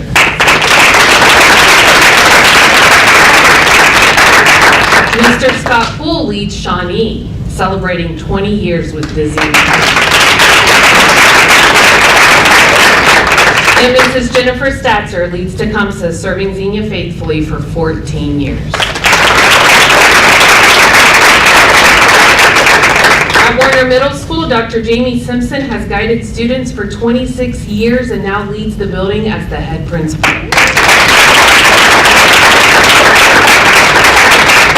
She is supported by a powerhouse team of assistant principals, Mr. Corey Burnett, Mrs. Rebecca Kleinhens, and Mr. Rick Newsock, who collectively bring over 68 years of educational experience.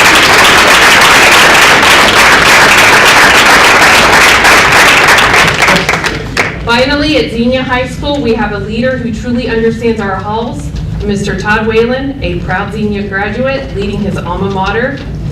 His administrative team, Mr. Matt Bartley, Mr. Jay Mino, and Ms. Candace Patrick, adds another 50-plus years of a combined experience.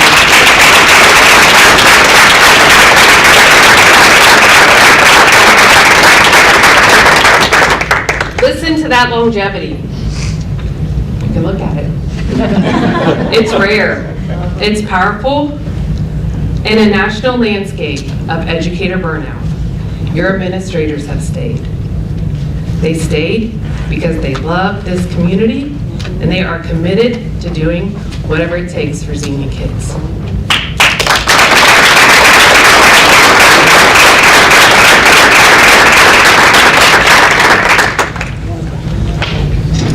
I want to highlight the tangible results of the leadership team you were just introduced to. When we compare the 23-24 report card to our most recent one, the trajectory is clear. 4 of our buildings, Arrowwood, Cox, Shawnee, and Warner, improved their overall ratings from last year. Shawnee Elementary made a fantastic leap to an overall rating of 4.5 stars, while McKinley and Arrowwood earned strong 4-star ratings. This is perhaps our proudest metric. Despite the challenges we face, every single elementary building earned at least 4 stars in gap closing, and 3 received a perfect 5-star rating.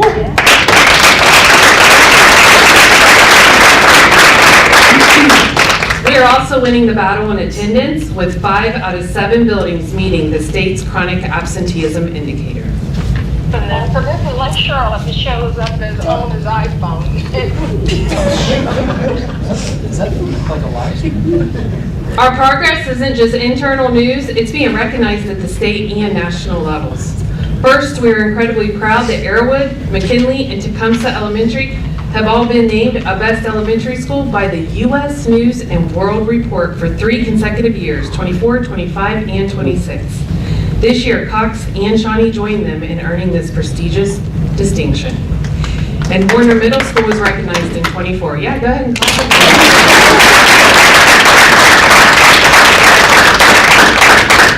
On the Ohio School Report Card, our stars are rising. McKinley has maintained a 4-star rating for 3 years running. Arrowwood earned 4 stars in 2025, following in the footsteps of Tecumseh's multi-year success. I want to highlight Shawnee Elementary. Not only did they achieve a district high 4.5 stars, but they are also a 2-time recipient of the state's Momentum Award. This award is reserved for schools that exceed expectations in student growth.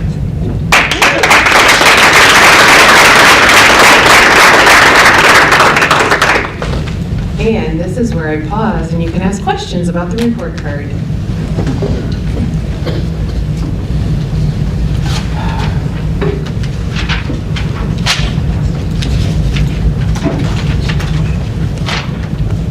Or I'll just keep on chugging. What? Or I'll just keep on chugging. You know what? Keep on chugging. I'm ready, here we go. Not the water. Oh, I was just. Got it. I was just talking about it. All right. So what are we actually looking at when we talk about student achievement? Essentially, it measures 2 things: performance at a specific point in time, and how well our students are mastering standards compared to their peers across the state. But why does this matter? For our teachers, this data tells them who needs help and where. And for us as leaders, it tells us if our programs are working and where we need to put our resources. And perhaps the most important for Xenia, this data reveals disparities. You cannot fix what you cannot see. These measures drive our efforts to close achievement gaps. Efforts that, as you saw earlier, are already earning us 4- and 5-star ratings. Next, you're going to hear from our curriculum coordinator, Nick Neary, who's going to tag team with me to share student achievement data. Good evening, everyone. As Sarah mentioned, my name is Nick Neary, and I'm the K-12 curriculum coordinator for the district.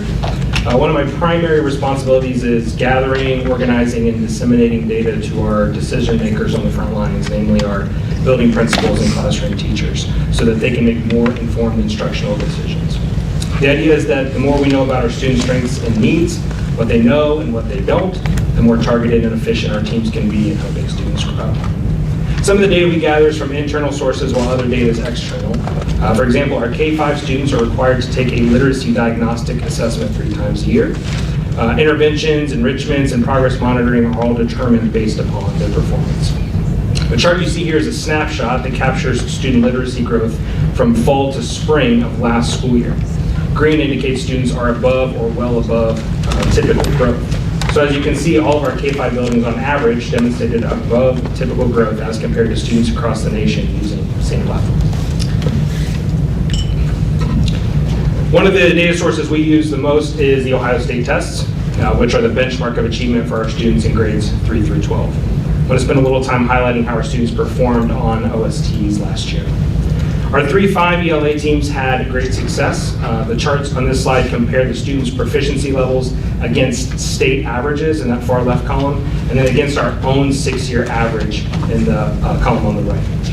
Some highlights: 4 out of our 5 buildings scored at least 5 percentage points higher than the state. 4 out of 5 buildings improved upon their average over the past 6 years. And specifically, Arrowwood 3rd grade, McKinley 3rd grade, and McKinley 5th grade scored over 10 points better than the state average. Arrowwood's 3rd grade students were actually over 20 points higher than the state average. And then we had similar successes in 3-5 math. 4 out of 4 out of our 5 buildings scored at least 5 percentage points higher than the state average, with 3 of those more than 10 points higher. 4 out of 5 buildings improved upon their average over the past 6 years, and Arrowwood 3rd, Arrowwood 5th, Tecumseh 4th, and McKinley 5th grade all scored roughly 20 points higher than the state average. When we look at our student achievement measures for the 2025 state testing, the data reveals incredible successes and clear targets for instruction. Our 3rd graders are absolutely soaring, beating the state average by double digits in both math and ELA. Our 5th graders also had a banner year, improving their scores across the board and surpassing the state average in every single subject: reading, math, and science. However, the data also serves its purpose by revealing where we need to allocate resources. Our 4th grade scores dipped below the state average this year. This is exactly why we track this data, to identify that cohort immediately and provide the support they need to get back on track. 3rd grade math is a massive win. Going from 61.7% to 77% in 1 year is exceptional growth, especially when the state average increased by only 2 percentage points. This suggests the instructional changes implemented in 2nd and 3rd grade math are working effectively. When we look at our overall student achievement across the ELA, math, and science, the trajectory is undeniable. We started at 63.8%, moved steadily to 64.7%, and in our most recent data, we surged to 68.9%. What is most exciting is not just that the numbers are rising, but that our growth rate is accelerating. We didn't just inch forward this year, we took a leap of over 4 percentage points. This confirms that our strategies are gaining traction.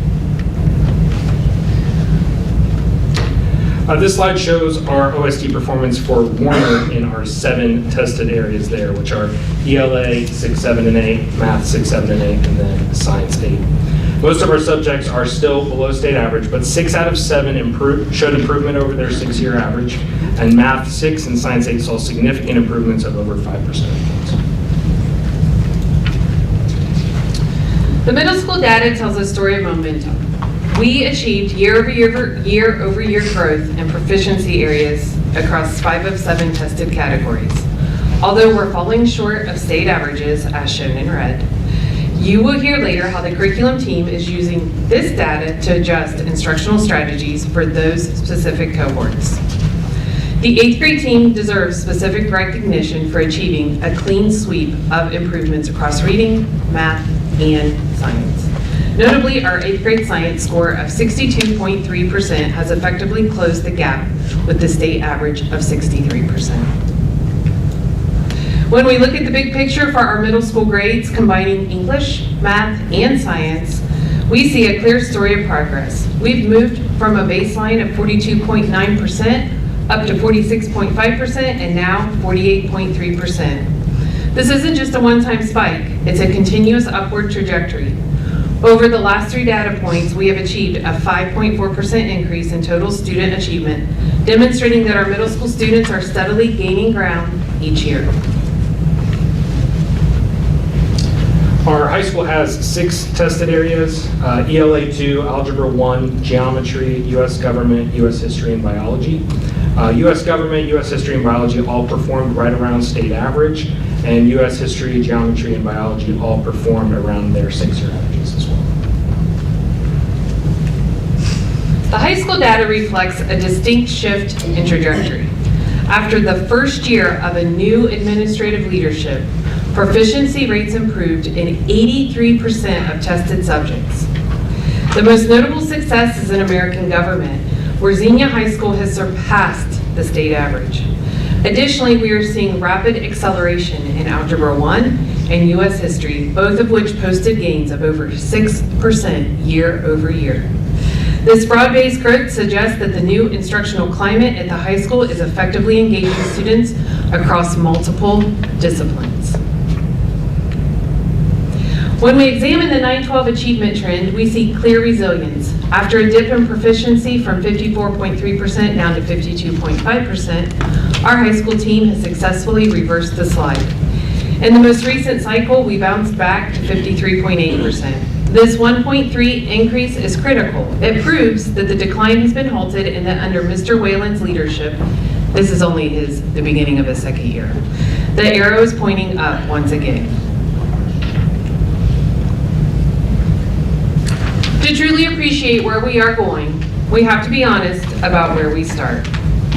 Our kindergarten readiness assessment provides a snapshot of our students' language and literacy skills in their first 20 days of school before instruction takes root. This data shows that 66.4% of our youngest learners are not on track, while only 33.6% meet the readiness benchmark. Why do I share this? Because it highlights the heavy lifting our staff does from day one. When you see our third graders beating the state average later in their journey, remember that this is where they started. We take students who are behind and bring them up to speed. That is the Xenia difference. We reviewed the KRA data, which shows that many students arrive at kindergarten unprepared. However, for the 132 students who graduated from Xenia preschool in May 2025, the story is drastically different. The data proves that our program works. Among our preschool graduates entering general ed classrooms, 85% met the language and literacy standards. 92% met the standards for math. Under Mrs. Benton's leadership, we assessed 100% of our students. To sustain this momentum, we have adopted a new curriculum for the upcoming year that is fully aligned to the science of reading and Step Up to Quality guidelines. We aren't just watching the gap at the preschool level, we are preventing it from opening in the first place. And that new curriculum has been placed on the curriculum table. All right, questions about achievement?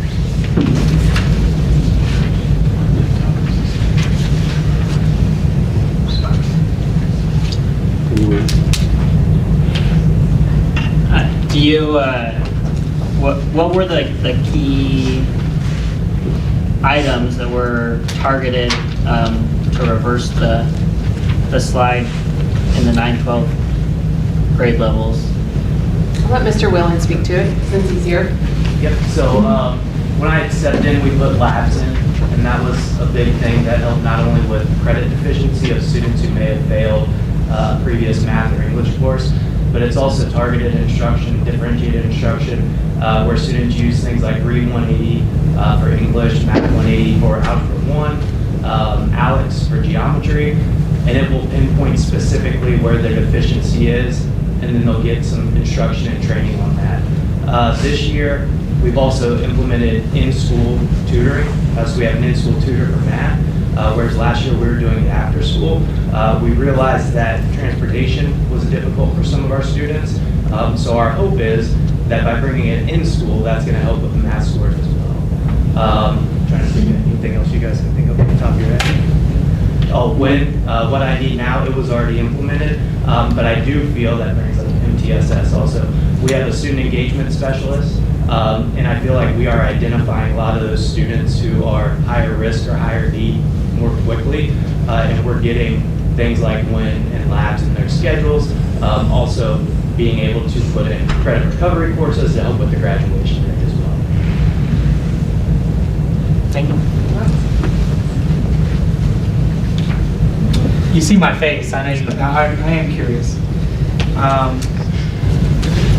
For English, Learning and Language Arts 2, is there a contributing factor with the decline there? Which one? In the slide before 9-12 overall trend, it seems to be one of the only marks that declines. In the high school? Yeah. It goes from 56.8 to 52.1. So everything else looks like it's really trending forward, right? So you just have different cohorts that come through. When you see a trend like that and it just goes down within a couple percentage points like that, it's just the cohort of students typically. That's what that is. So they come through and each group of kids has their own characteristics. And so they come through in trends. Just like the 4th grade group I said that, we use the data to just target that group of students. So now they're going to use that data that they see at the high school, and they're going to target those students and make sure that they're successful in their next class. Okay. And the technical term is cohort variance. Cohort variance? Cohort variance, that's what Ms. Palmer is referring to. Okay. So, one more thing on the same slide. Absolutely. The first one for biology says 62.2% is in green, but on the second slide, it said, or on the second part of it, it says 62.5%, which is an increase, but yet it goes to yellow. Did standards change? No, it's compared to the state standards. Compared to the state standard, so the state standard changed? Okay, Yes, let's make sure. it's the state average. All right, got it. And then, Ms. Palmer, I also have a question. At our last board retreats, Mr. Ritchie had suggested that each board member provide him with a idea or two on suggestions for goals for superintendent to accomplish for this next year. One of the goals that I set to him was a 5% improvement from current scores on the Xenia's report card in math and English for grades 3 through 8. I am very encouraged by the momentum you've discussed tonight. Based on the momentum you're seeing, do you see a 5% improvement in math and English for 3 through 8 as a attainable goal for 1 year from now, in your opinion? I do. Depends on the area. You know, as you can tell, there's some of the areas have already reached closer to the standard, and some areas have more room to grow. Okay. So it depends on which grade level we're talking about. All right. Thank you very much. Yeah.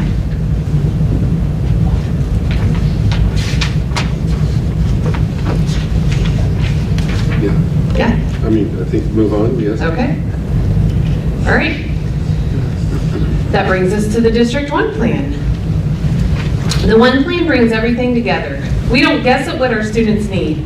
We use the data to build a specific plan for each building. The 1 plan aligns our building needs, our teaching strategies, and our funding sources into a single data-driven document. These distinct funding streams allow us to target specific needs across the district. Title I funds the extra help students need to catch up.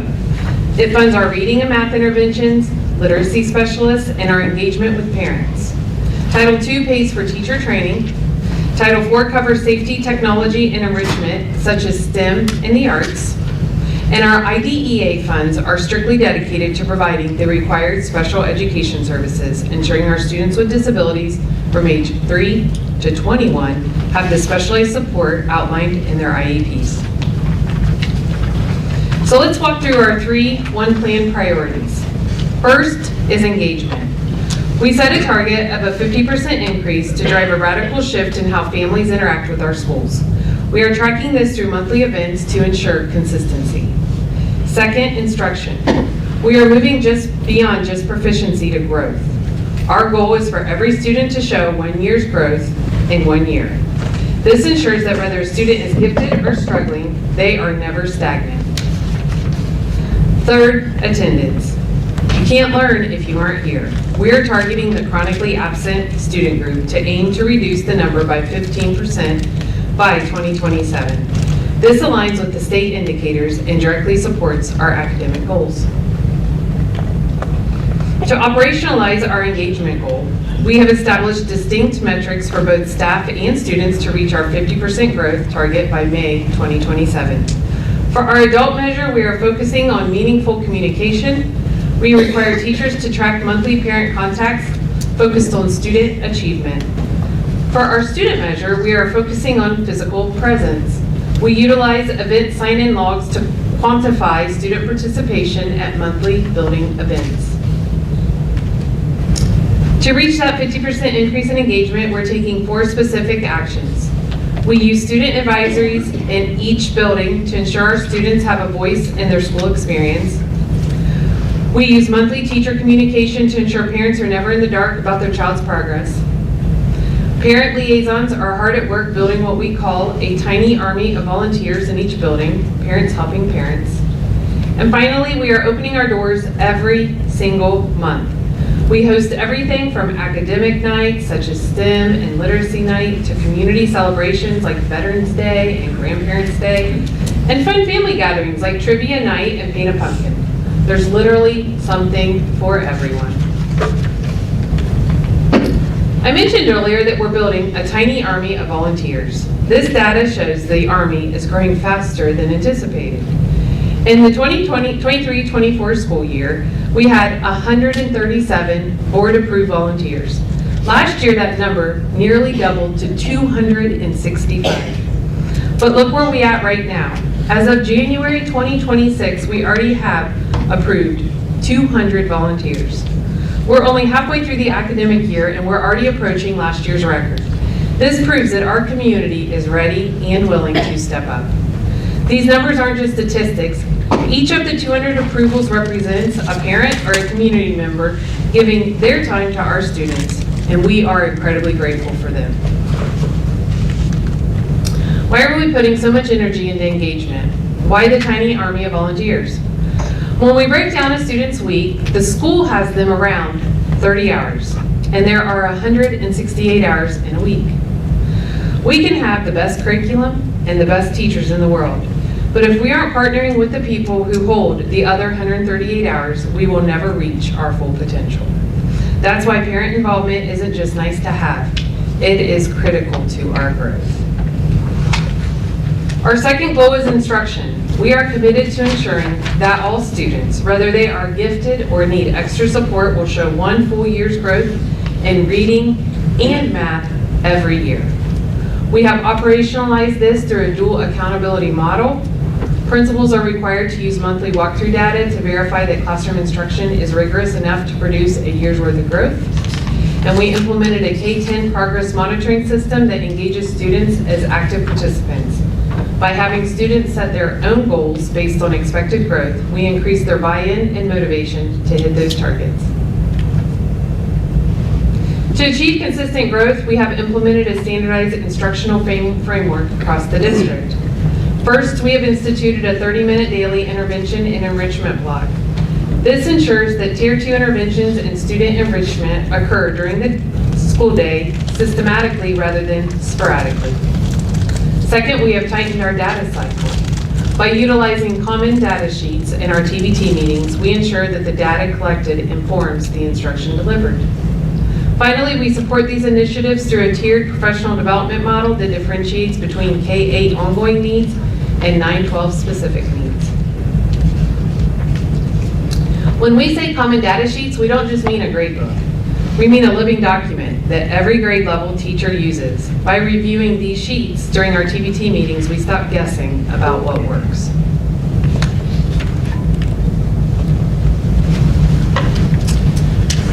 This OST resource folders is one of the projects I'm most excited about, and I think many teachers have found useful in preparing their students for the OSTs. We created an OST resource folder for every tested area in our district.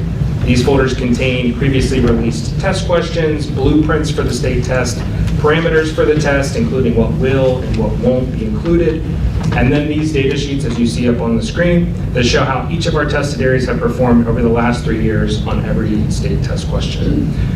They get a tab that shows spring 25, spring 24, spring 23, and then a summary tab. Left to right, you see standard, points possible, how our specific building performed, how the state performed, and then link to any released item for that particular standard. This allows teachers to see the types of questions that are asked for each standard and how we've historically performed on those questions, sort of demystifying the OSTs.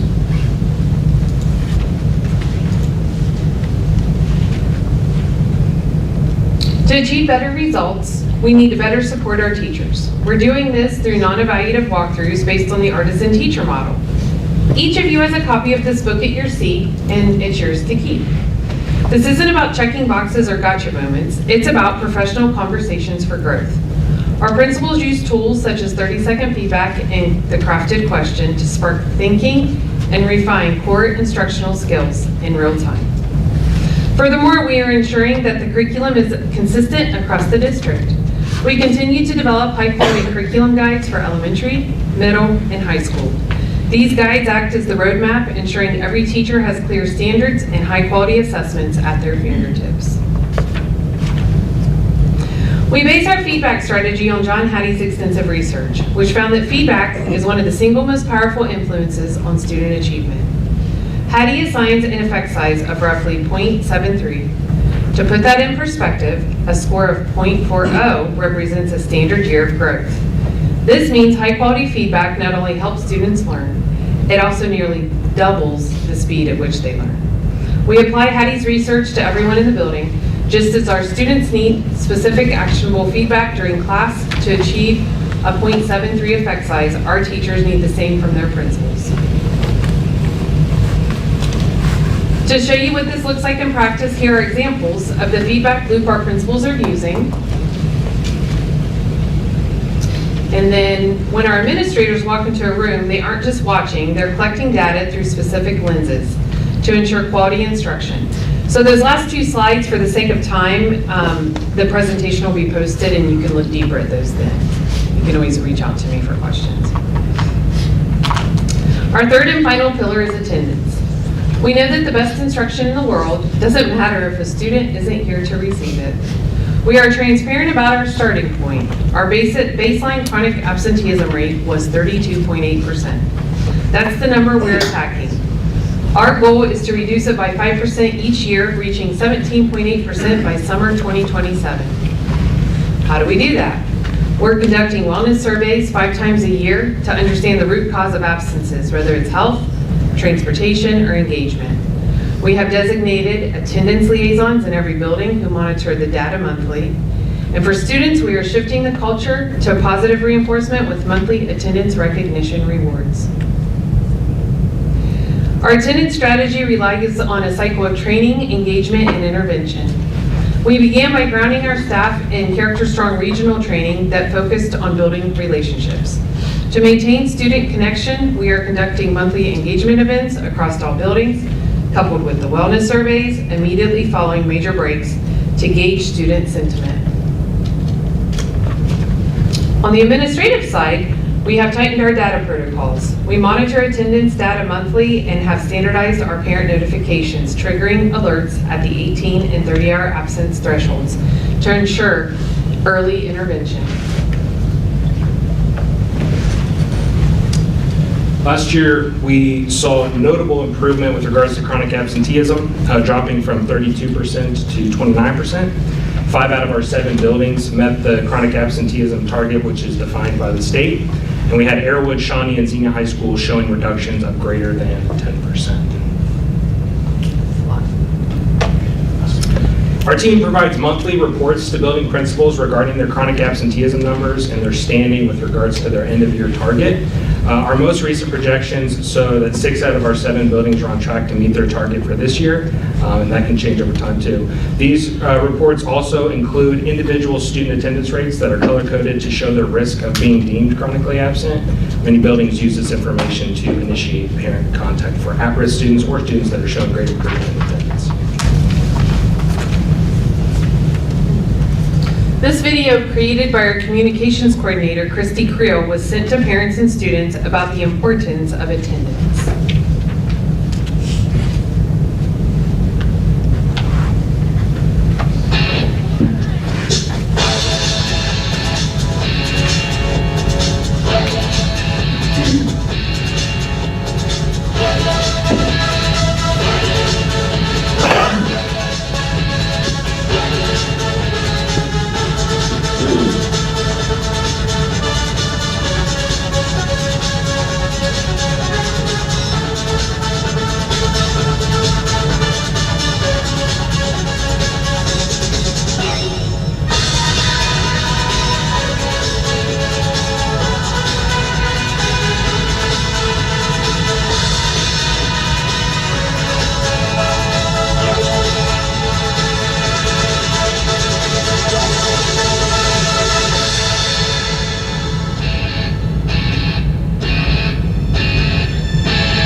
As you can see, we are attacking attendance from many angles to get the word out about how important each day of learning is. This is our wellness data. We collect this wellness data after every major break because we recognize that well-being is a prerequisite for achievement. We use these surveys to ensure students have transitioned back successfully and are fully ready to learn. Wellness flowcharts and questions, the actual wellness questions, are found on the yellow and green tab in your folder. And that is all about the Zinnias One plan. Xenia XCSOE, is that the online? Yes. Yeah.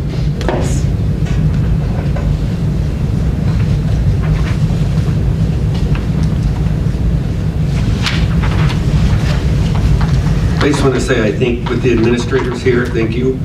And the curriculum department, thank you. I think it's the best use of data and actually looking at the data and learning from it that I've ever seen. I mean, Without a doubt. yeah, without a doubt. I mean, my almost 40 years. Yeah. You want me to keep going? Please, anybody have a question? Is the... When you said it will be posted. Never mind. It will be On the posted. website? Yes. Never mind. You sure? Yeah. Okay. All right. All right, we are now transitioning into a pivotal phase for our district. I'm proud to present our 5-year strategic plan, Destination 2030, Every Student Future Ready. When we view this alongside Xenia's Portrait of a Graduate, we have more than goals. We have a clear, unified roadmap to ensure every student succeeds. We begin with Xenia's Portrait of a Graduate. This document identifies the 6 distinct traits that we cultivate in every child from pre-K through 12th grade. These traits serve as our standard for ensuring every student is ready for the world. You're now going to see the Power of Us video that explains each of the 6 traits of Xenia's Portrait of a Grad.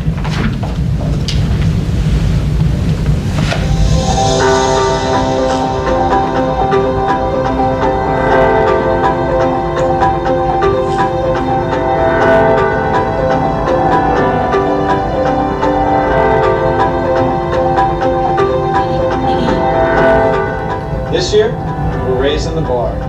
Not just in the classroom, not just in competition, but who we are as learners, as leaders, and as people. At Xenia Community Schools, we're dialed in on one mission, and that's to prepare our students to own the future by developing key skills and healthy mindsets. 6 powerful traits that really define what it means to be ready for the world. Let's break it down. First up, empathy. We're not just learning with each other, we're learning about each other. Xenia Community School students notice when someone's struggling. They listen, they care, they treat others with kindness, with respect, because every connection we make shapes the world we create.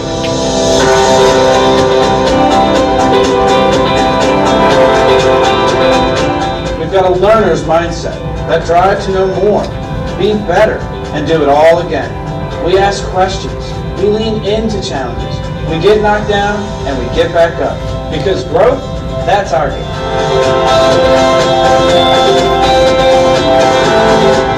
This one is all heart. Perseverance. Failure is not the end. It's fuel. Xenia students know that setbacks are setups for comebacks. We grind, we adapt, we keep going. Because goals aren't just something we set, they're something we chase. With power comes, yeah, you guessed it, responsibility. Xenia students own it. Our choices, our actions, we lead by example. We step up, we speak up, and we show up. For our teams, for our schools, and our communities. Critical thinking, that's our secret weapon. We don't just take things at face value. We ask, why? What if? What else? We weigh the facts, consider the angles, and build real solutions for the real world.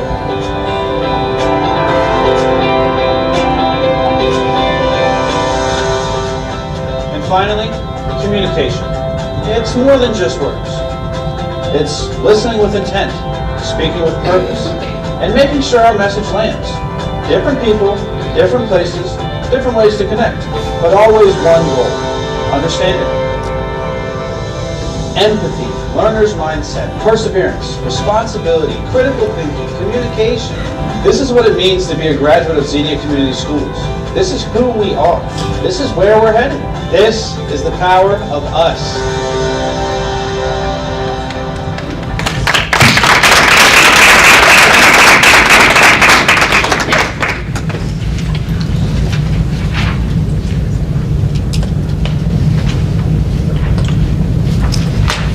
We will be integrating these 6 competencies directly into grade bands: pre-K2, 3-5, 6-8, and 9-12. This chart illustrates that these aren't soft skills taught in isolation. They are embedded in our daily instruction. This framework guides our teachers on what proficiency looks like at every age level. You can find a copy of the Portrait of a Grad progression chart on the orange tab in your folder. This leads us to our first strategic priority, academic excellence. Our first major milestone is set for spring 2026. By that time, we will have a comprehensive curriculum, instruction, and assessment roadmap fully in place for every grade level, pre-K through 12. We know that curriculum doesn't teach students, teachers do. That's why a huge part of Goal 1A is about supporting our staff. We implemented a uniform coaching and feedback system grounded in data, as discussed. We have shifted toward individualized professional development that meets teachers where they are. By providing consistent feedback and high-quality targeted training, we are empowering our educators to maximize student engagement and growth. Moving to Goal 1B, our target date is spring 2027. This is the phase where the portrait of a graduate moves from a concept on a poster to reality in our lesson plans. We are integrating those competencies like critical thinking and communication into every academic subject. But we are going beyond just the curriculum. We're ensuring that developmentally appropriate digital literacy is built into all content areas and developing robust college, career, and workforce pathways. Our goal is ambitious but clear: to ensure 100% of our students graduate with a viable plan for college, the workforce, or the military. You will find Xenia's academic technology plan on the blue tab in your folder.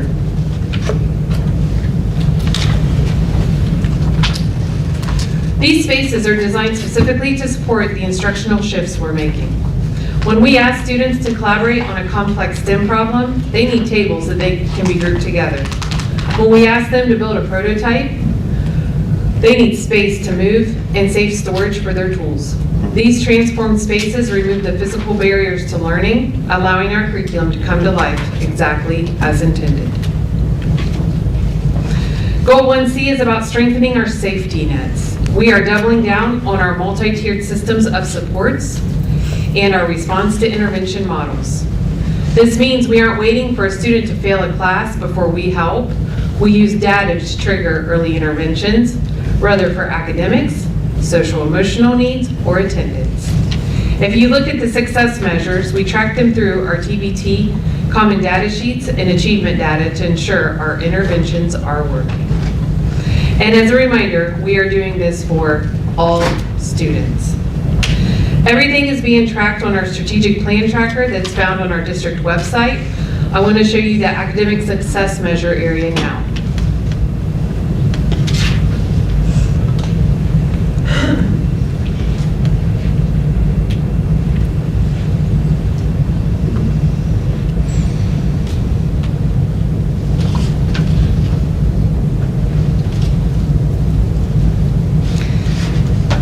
So when you go to the Xenia site, there is a place that's called the Strategic Plan Tracker, and it's under, I believe, Destination 2030 Tracking and Benchmark. And all the goals have a tracker system that we update quarterly, and each of the areas of our priorities are tracked. So here we have all the areas, a number of classroom walkthroughs, professional development, how students are feeling on the wellness surveys. The college and career pathways, you can hover over each bubble, each of the pathways, and see how many students are currently enrolled. We have our 4- and 5-year graduation rates. You can see where we're currently at with attendance, on the chronic absenteeism rate. You can see how many students, currently we have 37, I think that says 0.9% of seniors who have already completed all the requirements for graduation, and it's February, so it's pretty awesome. And then our up-to-date chronic absenteeism rate by school, and then our current Ohio State report cards at the bottom. So you can go to that, anybody can go to that at any time. It's transparency to the public. Okay.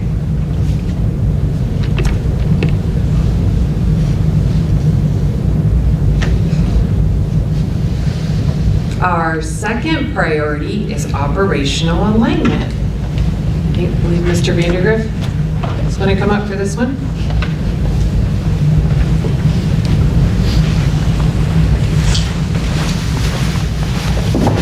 Yeah, this operational alignment is Tom Massey and I have been working on it.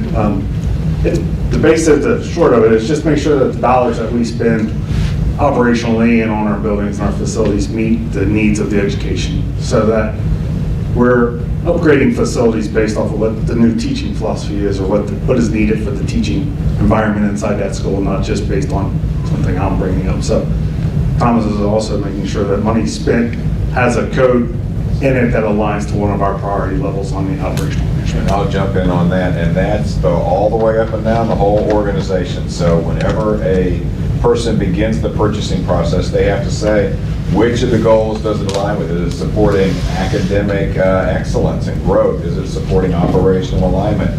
Is it supporting good governance with the board? Up to 5 goals, each of those, every single purchase needs to align to that. So when that request is first put in there and it makes its way through the building or department level and up to central office, everyone can see that we're putting our money where our mouth is. And not only that, but I'm rather proud to see the transparency on the curriculum side, because you know from last month we got our financial transparency out there on the website, current. So that's awesome that we're not just making goals and then we go and hide or whatever. We got nothing to hide. Yep. So operational alignment also has a tab on the strategic side. And so you can see fiscal responsibility. Do you want to speak to this, Mr. Massey? They heard me last month go all the way through the website. This one? Not this one, but the 2 videos and all the things that Okay, go on the so it's the treasurer's same office thing that's on the webpage. treasurer's Yep. website is on this one. Okay. Okay, so we can go back.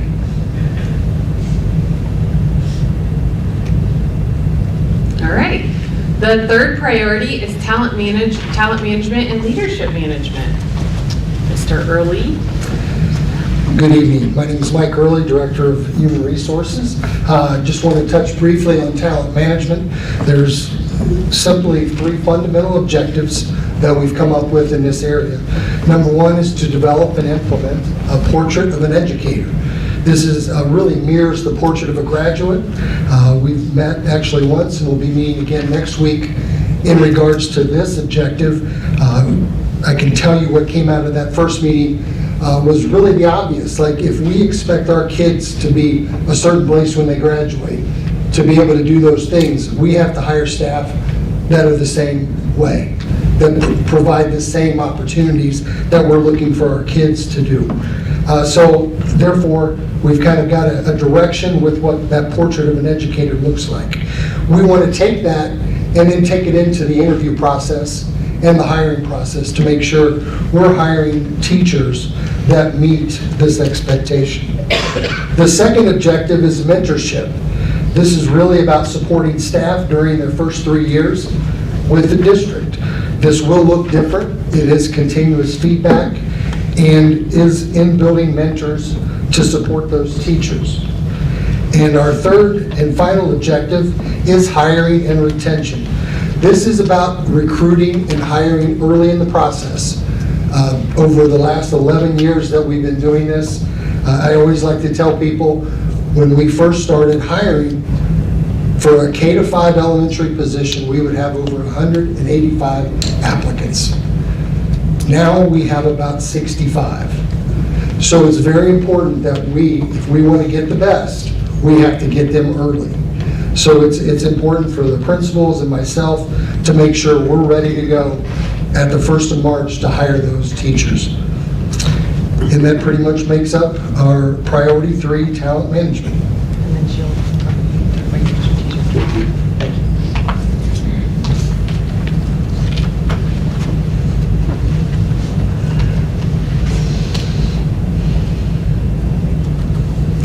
Everything's pretty much. Yeah, just the updates. Yeah. Okay, thank you. And priority 4 is community engagement. Real?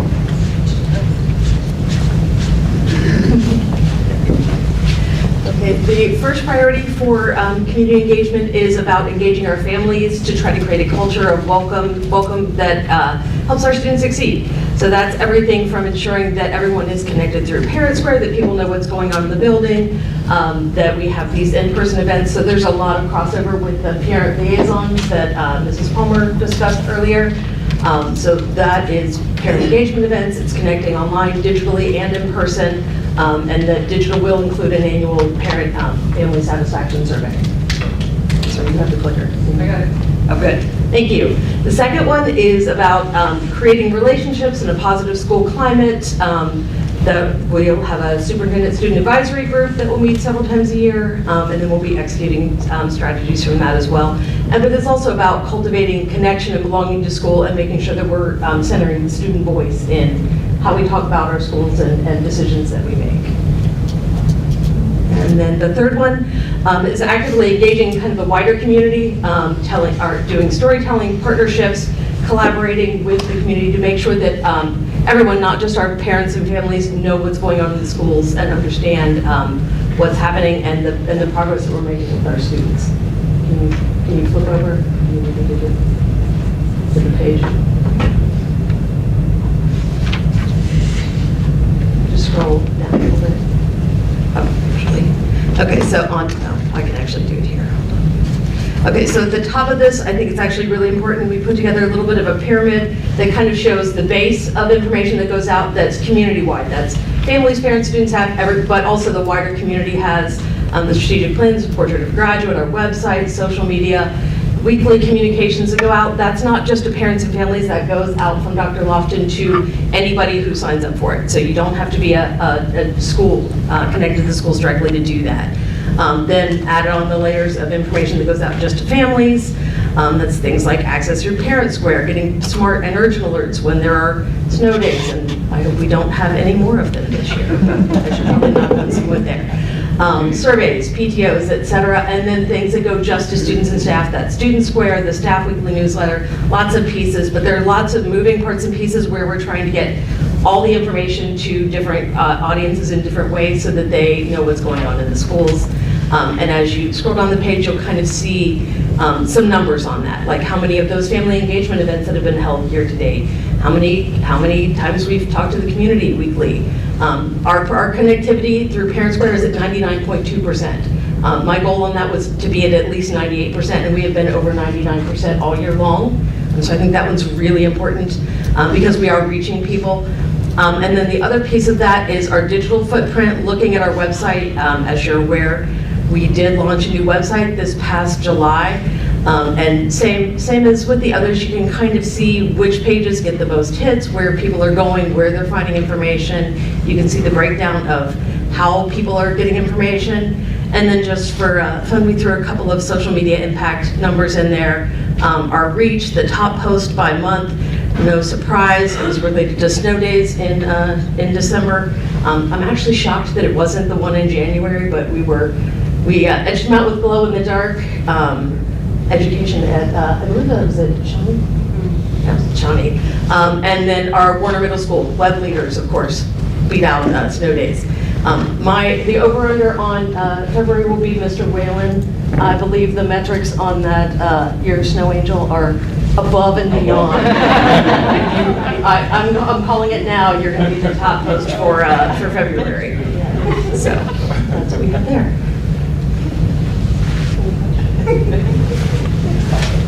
Thank you.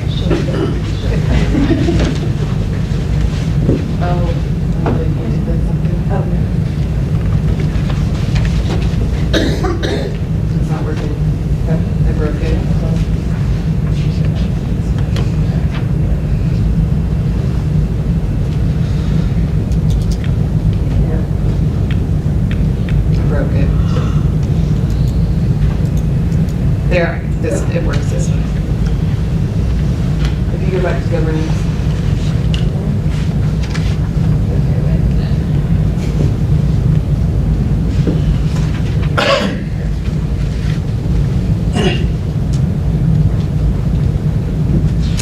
Priority 5 is governance. Mr. Ritchie, would you like to speak to the governance? Sorry, I'm referring to the tabs back there. Yeah, we're ready to go. Would you like to speak to Priority 5 governance?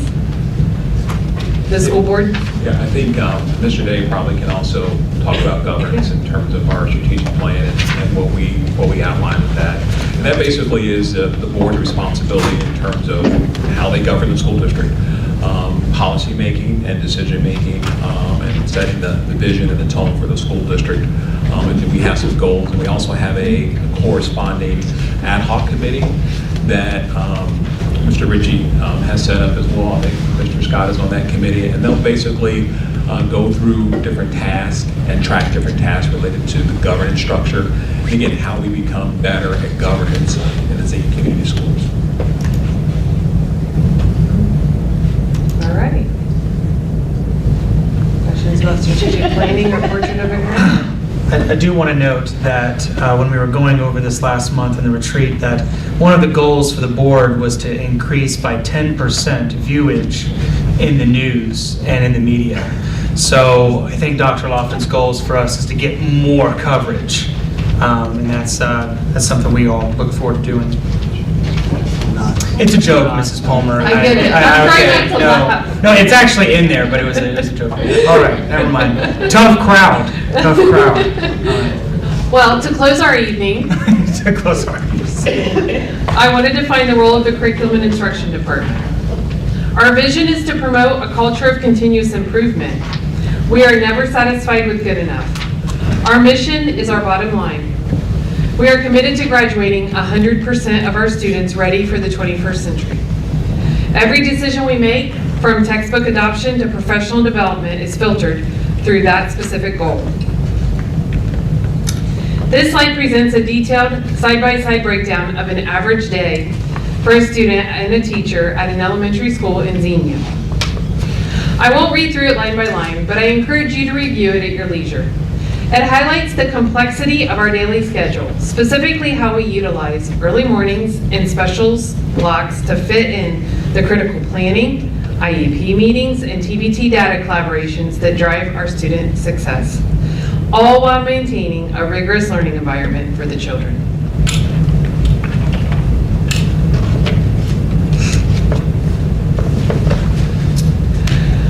We want to ensure our youngest learners have a smooth transition into Xenia schools. This journey begins with kindergarten screening.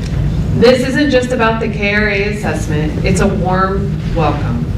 We invite families to tour the building, meet the principal, and we even set up a photo opportunity to celebrate this milestone. Next, we host a dedicated kindergarten open house at their specific home school in August. This is where the logistics occur. Parents meet the teacher, visit the classroom, and connect with health services and First Student for bus information.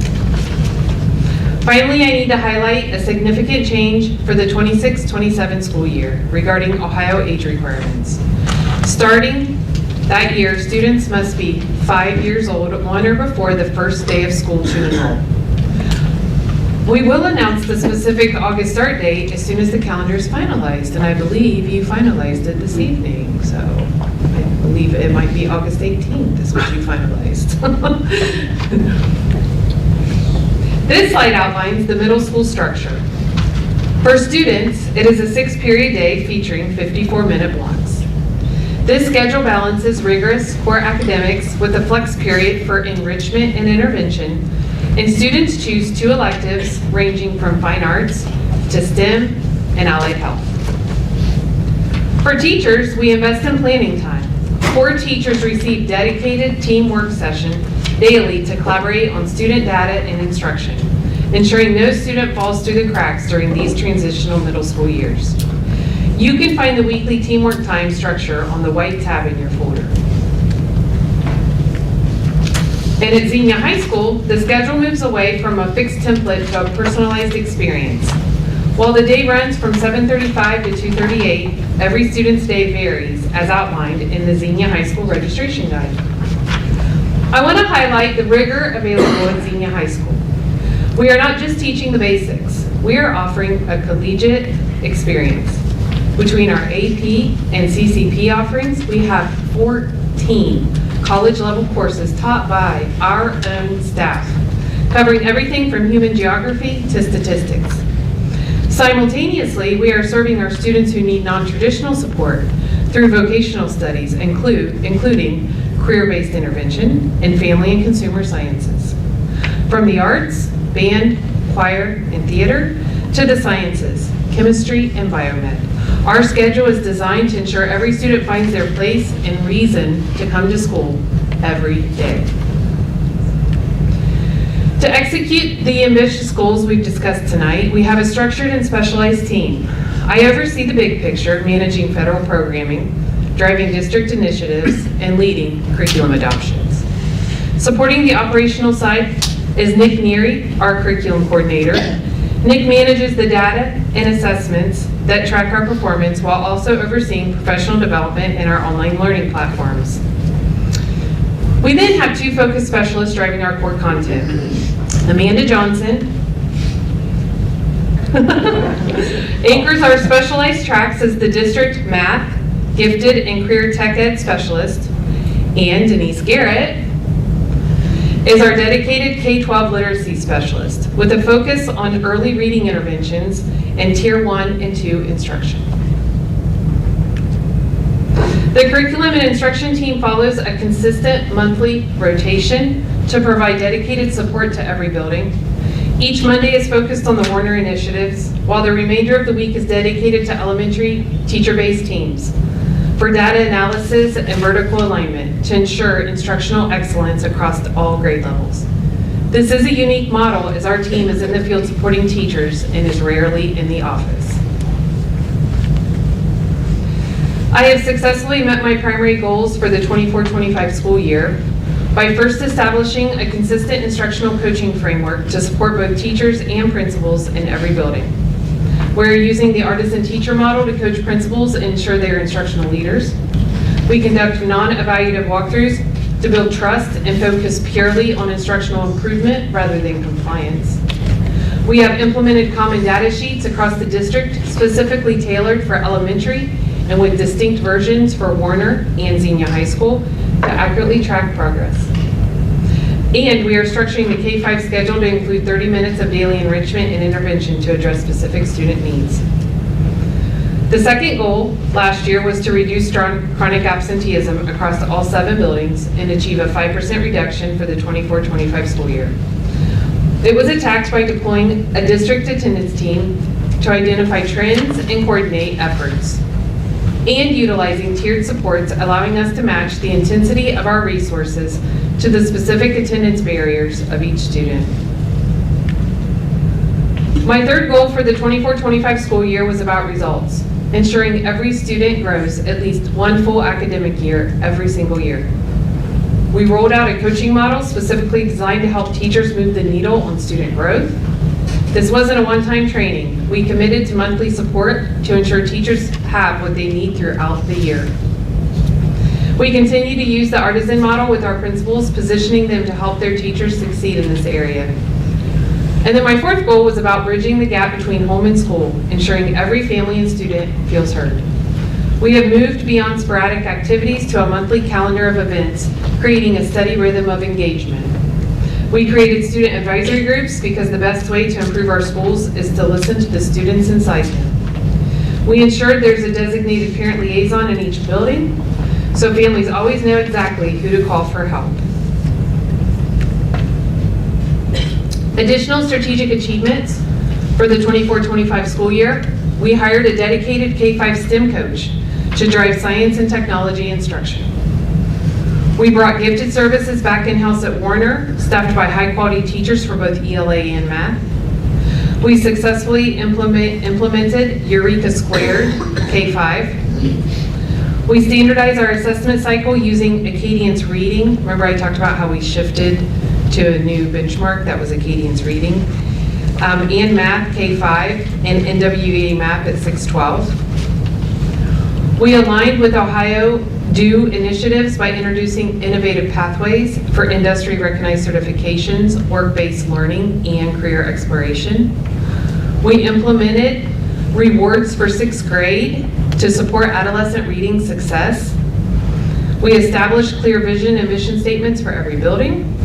We implemented a one-plan framework to streamline building improvement efforts. And we rolled out K-12 curriculum pacing guidance to ensure consistency across classrooms. Stories are always told best through pictures, so here's some visuals that you can look at your leisure. Our K-12 STEM coach is in the first picture. The middle one is our expansion of our adding second grade to our gifted services. We have literacy specialists in all of our elementary buildings and at our middle school. Mr. Whalen spoke earlier about the Read 180 and Math 180. There's a picture there of that happening at the high school. We talked about our CBI program at the high school and also our student success coordinator at the high school. All right, these are my goals this year.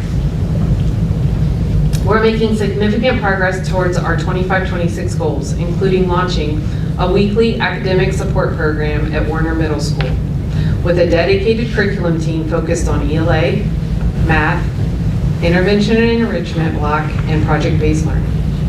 Additionally, we are actively strengthening the partnership between our special education and curriculum departments to ensure instructional consistency and to close achievement gaps for all students.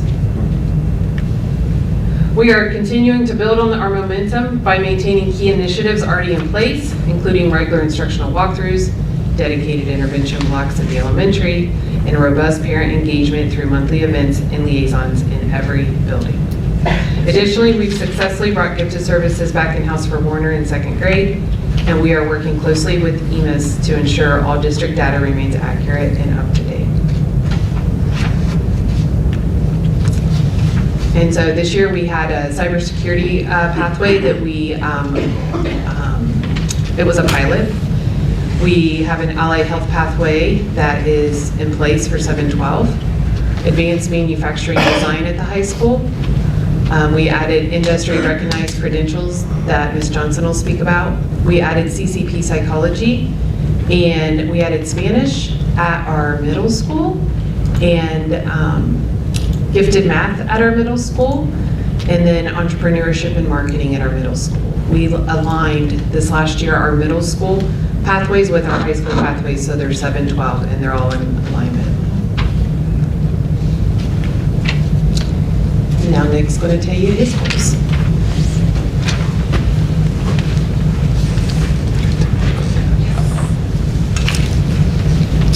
As previously stated, my name is Nick Neary. This is my 14th year in education and my 3rd year in this role with Xenia Community Schools. I'm also a 2007 graduate of Xenia High School and alumnus of Central Middle School and Tecumseh Elementary. One of my primary roles is putting timely, meaningful data in the hands of our teachers and principals who are on the front lines of helping our students grow. Last year, we implemented the use of tied practice assessments in our elementaries and high school. These practice tests were born when Ohio canceled state testing during the spring of 2020. They provide rigorous, highly aligned practice opportunities for students and teachers and demystify the OSTs. We also created and utilized common data sheets in all buildings. These allow teachers to track student progress over time, monitor growth, capitalize on successes, and address weaknesses. And as previously mentioned, we created and implemented OST resource folders for all tested areas. Another goal was to support high-quality instructional engagement and skillful teaching across the district. Meeting with teams across the district on a regular rotating basis, we supported teachers with data analysis, intervention planning, resource allocation, professional development, and the development of consistent high-quality curriculum guides. I also partnered with teams across the district to collect, organize, and disseminate high-quality data to report to and from the state, establishing consistent communication with principals regarding data, supporting the district with reports regarding our targeted goals, and working alongside our EMIS coordinator to make sure we're getting credit for the great work that we're doing in our district. Another part of my job involved serving as the principal of our Online Edge program. Last year, we successfully increased our program requirements. We improved communication processes and clarified roles and responsibilities between Online Edge, our middle school, and our high school teams. And we graduated over 20 seniors, some of whom may not have graduated without the program. Finally, I sought and continue to seek improvements in our district testing processes, from OST to MAP to Acadience to just our common assessments. We successfully executed state and district testing, the results of which were not only used to assess student achievement, but also to improve. And then as far as this year, many of my priority goals for the year involve building upon the successes of last year. With regards to supporting instructional outcomes with data and assessments, all 3 through 12 tested areas are now utilizing OST practice assessments in some capacity. We've been able to partner with many teacher teams to develop customized common assessments composed of previously released state test questions that also align directly with their curriculum maps. All buildings have regularly updated common data sheets to monitor student progress and support student learning. Building principals are receiving at least monthly updates on attendance, student testing, etc. And we continue to gather, organize, and disseminate data to track progress toward our district goals. This school year, Online Edge transitioned to having its own IRN, meaning it's now technically its own school. The Online Edge team is currently serving 100 6th through 12th graders in need of alternate learning opportunities for one reason or another. We have successfully executed first semester testing across the district and are beginning preparations for spring testing as well. And alongside the rest of the team, I've also have the goal of targeted support for Warner Middle School.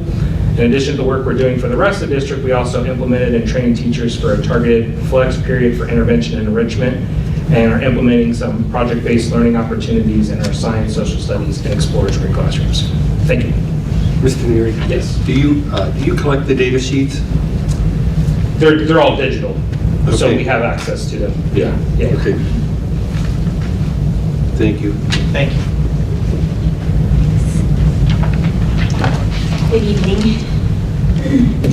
I'm Amanda Johnson, the K-12 Curriculum Specialist for Xenia Community Schools. My journey in education spans across the past 23 years, a career I have found incredibly rewarding and deeply fulfilling. Of those years, the last decade has been dedicated to serving the students, families, and staff of Xenia Community Schools. This district has become more than just a workplace. It is a community that I deeply value. I initially joined Xenia Community Schools in the gifted department, serving as a gifted intervention specialist. In this role, I had the privilege of working directly with our most advanced learners, developing differentiated instruction and ensuring that they received the challenging, enriching educational experiences they needed to be successful. 4 years ago, I transitioned into my current role, joining the district's curriculum team. This move allowed me to expand my impact from a specialized student population to the entire K-12 student body. My tenure in the curriculum department has been highly successful, marked by collaborative initiatives to review, revise, and implement curriculum and instructional best practices across all grade levels and content areas. During the 24-25 school year, significant progress was made across my key strategic goals, which included demonstrating commitment to academic excellence, instructional innovation, and future readiness for all students. My first goal, the data-driven instructional support, successfully fostered a robust data-driven instructional culture. This was achieved through consistent leadership and facilitation of action-oriented discussions both at the school and district levels. These discussions have moved beyond basic, simple data review to focus intensely on analyzing the student results from formative, summative, and common assessments. The primary outcome is ensuring the data directly translates into informed daily instructional adjustments by teachers, leading to more targeted, effective teaching practices. A highlight of this effort is the significant growth observed in math achievement scores in the elementary grade bands, validating that shift in instructional focus. The adoption of the new Eureka Squared math curriculum at the elementary level was implemented with a great deal of planning and support. Comprehensive resource and guidance documents were developed and disseminated to all instructional staff, ensuring a unified understanding of the curriculum's philosophy, pacing, and core instructional strategies. To ensure fidelity and continuous improvement, we met regularly in the teacher-based team meetings. These collaborative sessions are dedicated to monitoring implementation data and sharing effective teaching practices, collectively analyzing student work, and ultimately solidifying the best practices in mathematics across the district. To help support the goal of instructional coaching, we significantly enhanced our approach through the application of the research-based artisan teacher model framework.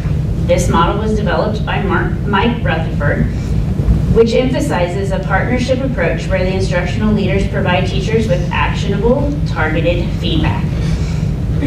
My focus centered on 3 high leverage areas essential for fostering deep mathematical understanding.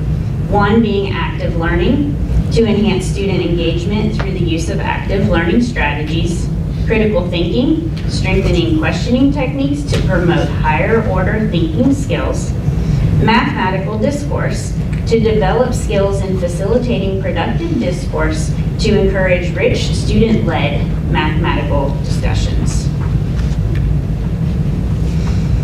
My 4th goal focused on establishing the multi-tiered systems of support for math. We continue to strengthen our Tier 1 and Tier 2 math support by providing robust resources and practical frameworks within our MTSS structure. This initiative ensures that all learners' needs are met through high-quality core instruction, Tier 1, and targeted supplemental interventions, Tier 2. The resources focus on instructional practices that are diagnostic and help teachers provide support to students struggling with prerequisite skills or specific mathematical concepts. Goal 5 had to do with the gifted department, support and expansion. This goal included assistance with curriculum development, assessment protocols, and program documentation to ensure compliance and best practices. We conducted an analysis of the gifted student data to identify areas for program refinement and improvement in service delivery. Our future focus is on the ambitious program expansion and long-term planning. A major initiative from the 24-25 school year was planning and development of a new gifted math program at Warner Middle School. This was designed to provide the accelerated and enriched learning opportunity for our most advanced middle school math learners. Goal number 6 is our college and career readiness initiatives. Significant strides were made in expanding pathways and opportunities for students' post-secondary success. This involved the planning and development of 2 new career technical education pathways at Xenia High School: information technology and allied health. Additionally, to build a stronger pipeline for our career tech programs, we also started developing introductory pathway courses, as Tara mentioned, at the middle school level. Another priority was to increase student access to valuable industry-recognized credentialing opportunities.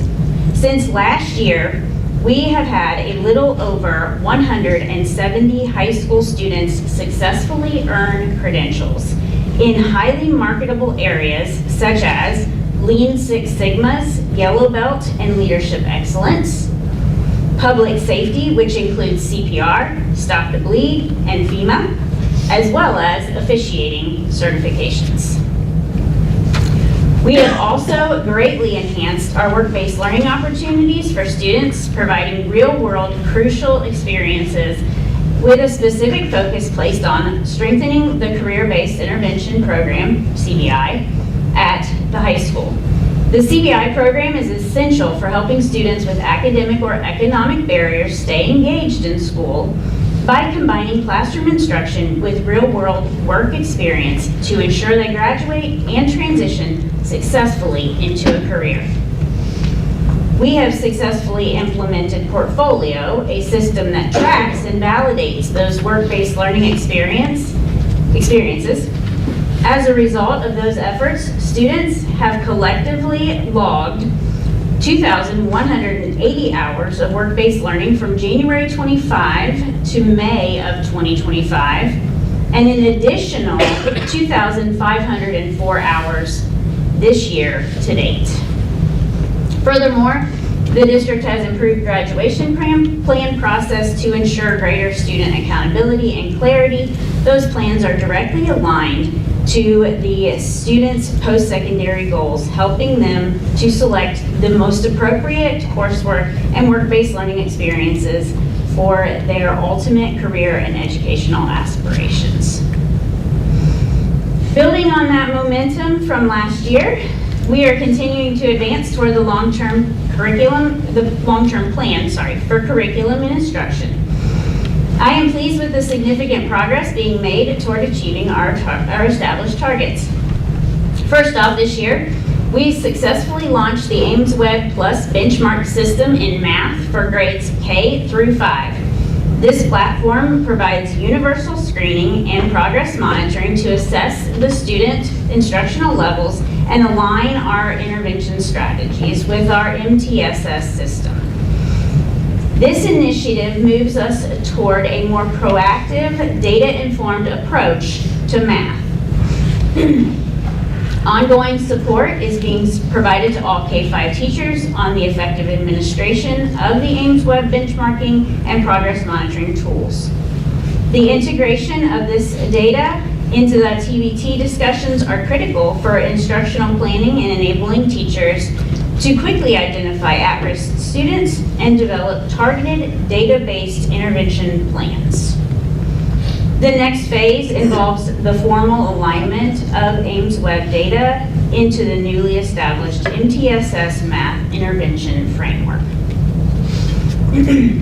Furthermore, we have established a clear K-5 Math Tier 2 framework, defining the structure and expectations for targeted math intervention to support students and help to close those achievement gaps in learning. This framework includes district-approved research-based intervention resources and programs. The implementation of this framework in conjunction with the use of Ames Web will significantly enhance our math instructional outcomes in the foundational years by ensuring early identification of students needing support and providing consistent data-driven interventions.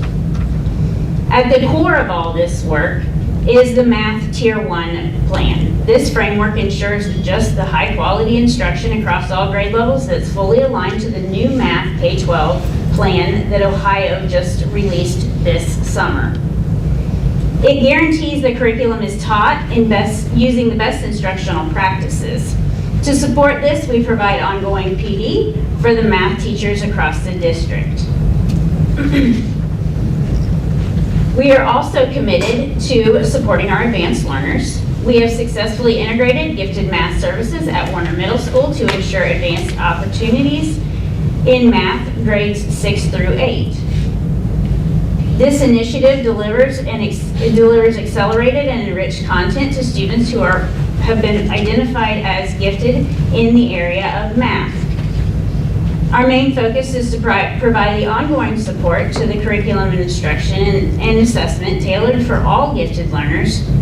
I may be a bit biased, but Xenia's gifted service model is truly one of the best and one of a kind.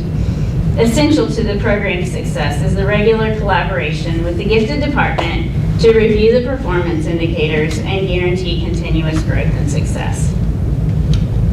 Finally, we have implemented and expanded our career pathways at Xenia High School by adding the Infotech and the Allied Health programs.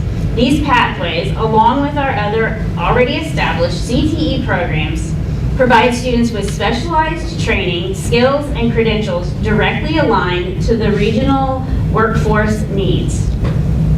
Notably, the new Allied Health pathway has quickly attracted significant student interest, enrolling 46 students this year in the introductory course. The rapid establishment of this program is a major highlight of our career tech programming at XHS. To solidify these, we are significantly scaling our outreach this year to meet the goal of increasing career exploration and awareness for all of our students. The new plan for this year features diverse and consistent schedule of events, including monthly coffee and career conversation sessions that connect students with business partners for career-based discussions ranging from healthcare to finance, specialized career camps like Hammer Time for construction and Scrubs Day for health science, job fairs and mock interviews for students to gain important interview skills. This year's plan focuses on intentionally aligning students with career opportunities by leveraging their natural aptitudes and interests. As we've mentioned, to achieve this, we use U-Science, which is a college and career readiness platform that verifies students' talents. Using this aptitude and interest data enables us to send personalized invitations for students to attend specific career events. This guarantees that every student meeting with a business partner is a potential match. Effectively connecting our classrooms directly to the workforce, creating a precise and equitable pipeline. In closing, the work detailed tonight, from our data-driven instruction to the successful adoption of math curriculum to the extensive expansion of our college and career readiness pathways, reflect a powerful collective commitment. We are not just meeting our targets, we are building a more equitable, challenging, and future-focused experience for every single student in Xenia Community Schools. Thank you. Thank you.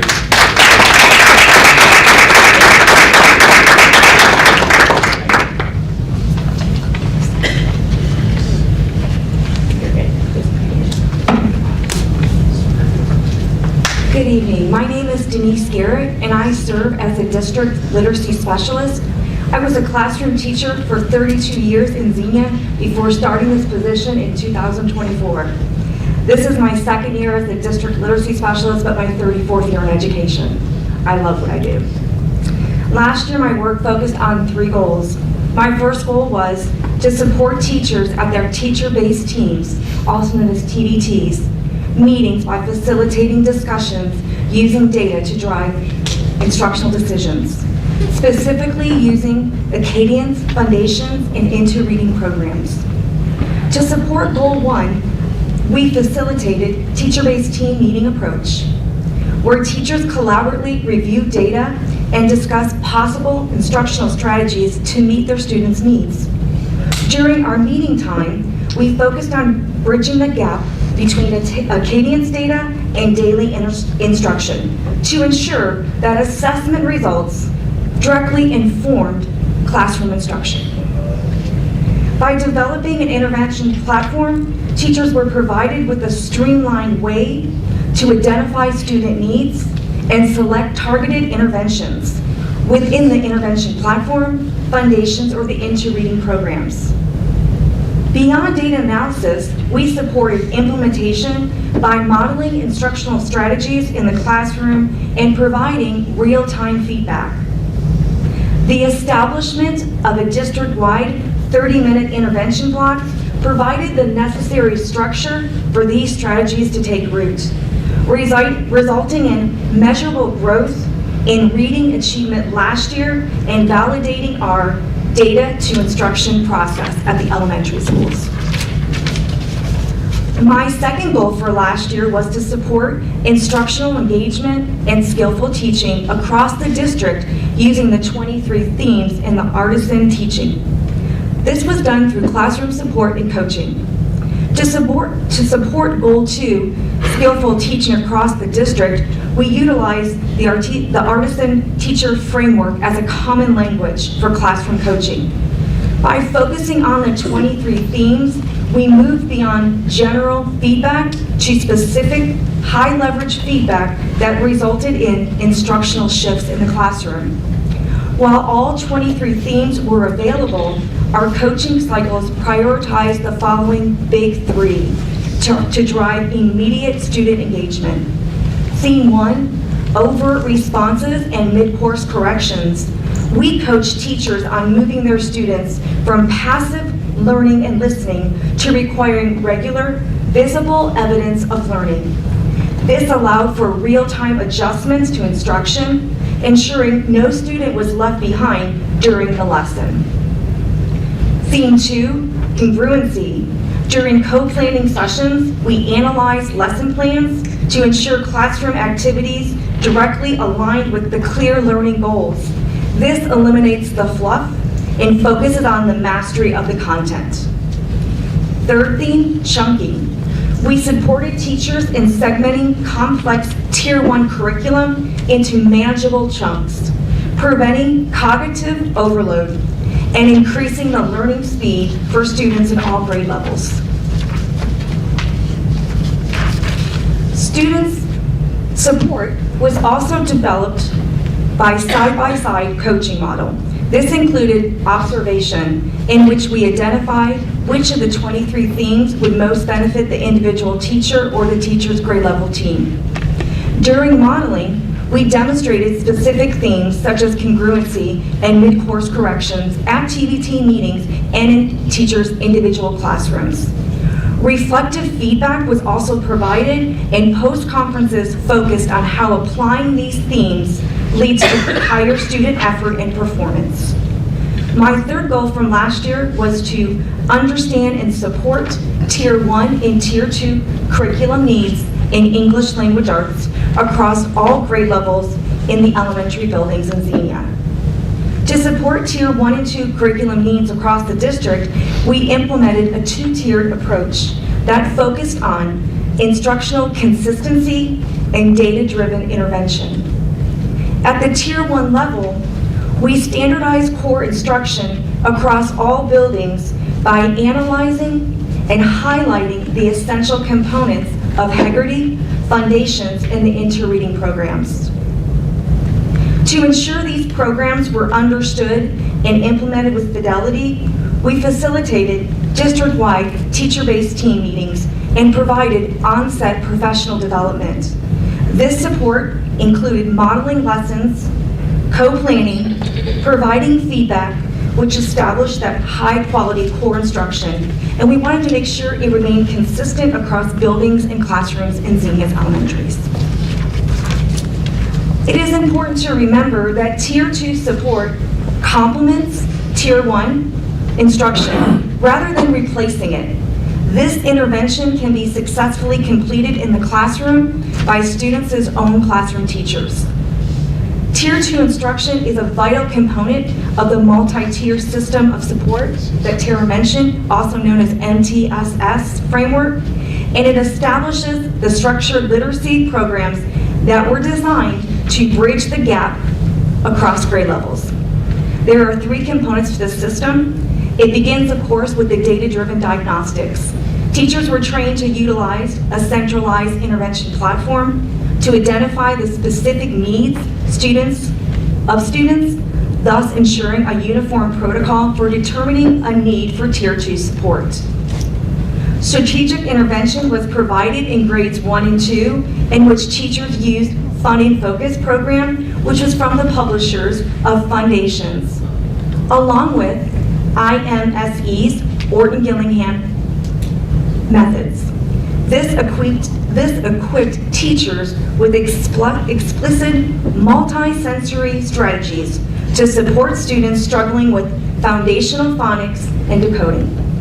Targeted support was then provided in grades 3 through 5. We implemented Dr. Anita Archer's Phonics for Reading intervention program, which would provide older students with direct, engaging, and systematic instruction necessary to master those complex literacy skills. By providing ongoing guidance and professional development, we have created a unified ELA system where teachers across all buildings are empowered to interpret diagnostic data and deliver the specific interventions that their students require.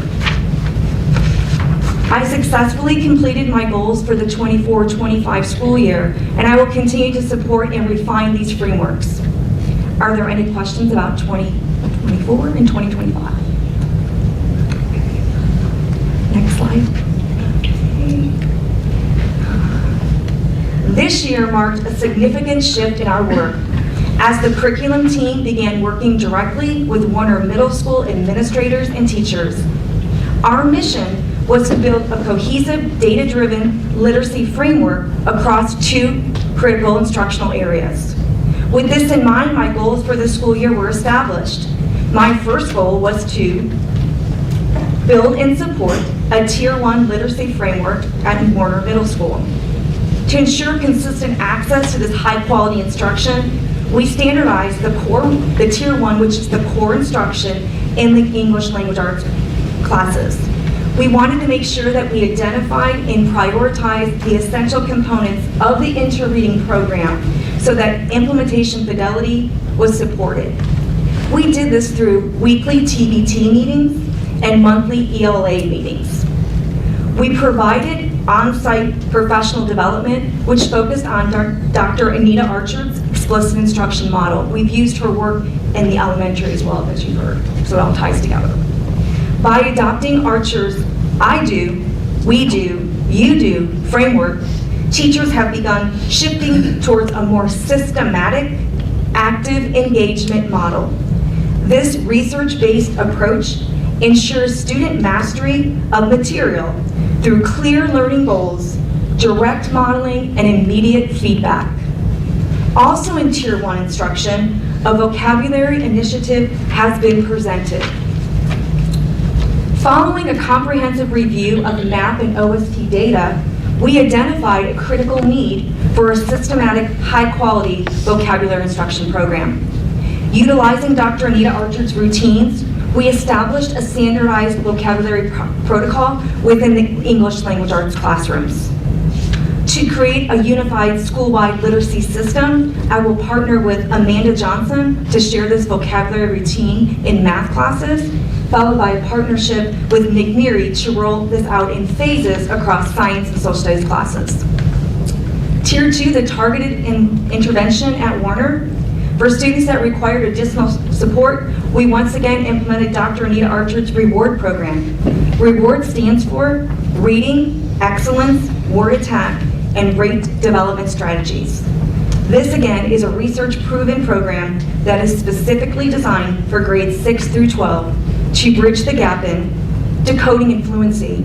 In this area, we are equipping students to tackle the complex, multisyllabic words found in their grade level content. We also look at comprehension. We aim to increase students' confidence and accuracy within their academic texts. To ensure this teacher success, once again, we provided training, which was followed by the weekly support and ELA team meetings, including requested modeling and instructional coaching. We have also integrated our rewards progress monitoring into our building-wide data sheets.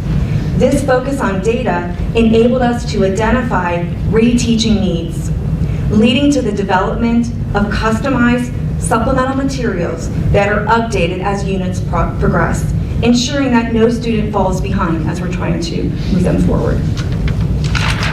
Also in Tier 2, students could be placed in a project literacy class. Those classes were taught by specifically trained teachers who utilize the Just Words program.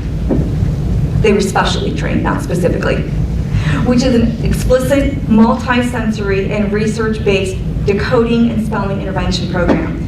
Once again, this is designed for students in grade 4 through 12 with mild to moderate reading gaps. It's important that the interventions look different as kids go older so they don't feel like we're babying them. The intervention has to match the age group. I am still working on completing this goal. The initiative work at Warner will be continued next year and the following year. My second goal for this year is to sustaining and expanding the elementary literacy framework K through 5. This goal focuses on refining these already established things across all 5 buildings. Continuous improvement in the areas of Tier 1 and Tier 2 instruction. We maintain the rigorous TBT meeting schedule in every building. These sessions were served as the heart of our literacy work. This is where teachers reviewed the core curriculum, established the vocabulary routine, which will be in line with Warner's, and continued to analyze Tier 2 intervention data, trying to determine which students needed more help to be successful. Teachers also had access to tailored instructional coaching at both the team and individual level.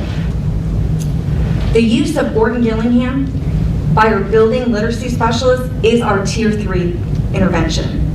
Our Tier 3 framework is now firmly embedded in all 5 buildings. All 5 elementary schools have a building literacy specialist who utilize a data-driven approach to support our most at-risk readers.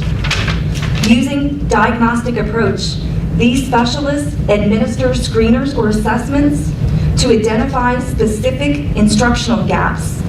Then they use the data to form their groups of 3 to 4 students. Intense delivery is part of it. Students receive 45 minutes daily lessons rooted in these Orton Gillingham principles, tailored to their specific instructional needs. Professional collaboration is also important for this tier to work. I facilitate monthly literacy specialist meetings to ensure fidelity across buildings. Each month, we do a deep dive into a specific lesson component, for example, phonemic awareness, blending routines, breaking words and syllables, or even writing. This is to sharpen the instructional delivery across the district and to keep our district literacy specialists top-notch. I will continue to support the elementary schools as they implement these 3 tiers of instruction. I'm excited about the literacy future in our district, and it is an honor and a privilege to serve as your district literacy specialist. I have the best job. Thank you.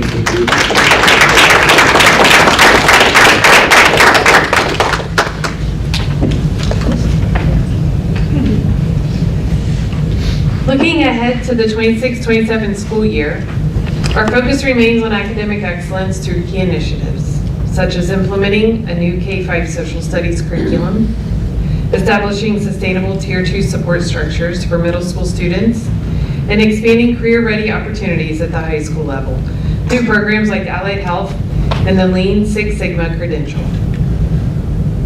Our district-wide focus will be on sustaining key initiatives, such as tiered attendance strategies to reduce chronic absenteeism and continuous professional development.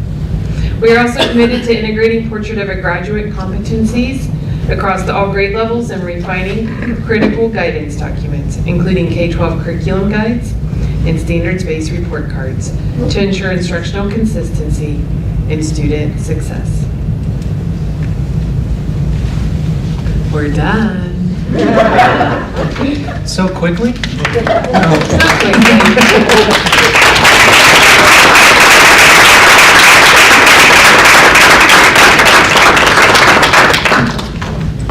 Thank you very much. To all 4 of you, thank you very much for working so hard for our kids. Anybody have any? No, just very well done. Very Yes. well done. A wealth of knowledge. Very encouraging. Yeah. Thank you. Fantastic presentation, and I'm excited to be part of the Student Achievement Committee coming up to get involved, be involved, and help where I can. Absolutely, yeah. Oh, we both are. All right. Thank you again.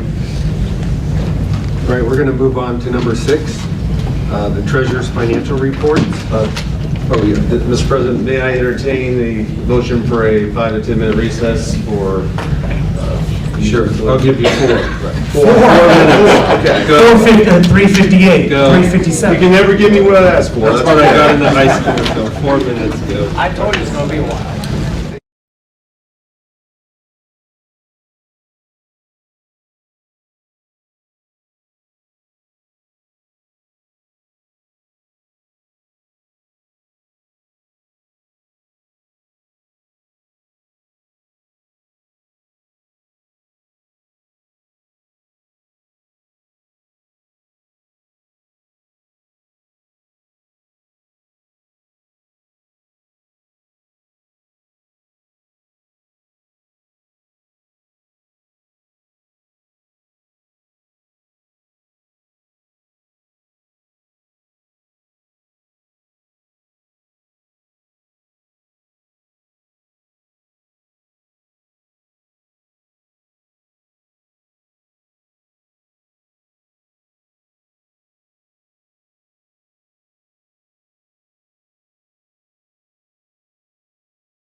Meeting, please.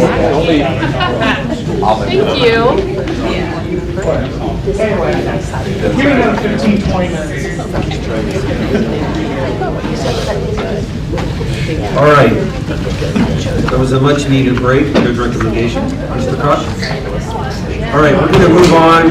Yes, hear you. We're going to move on to number 6, the Treasurer's Financial Report with Mr. Massey.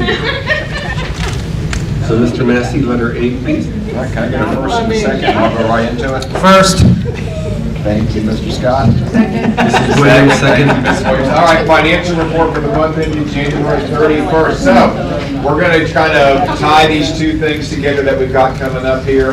We've got one, the financial report, which is a monthly check-in to see how we are doing compared to the 5-year forecast.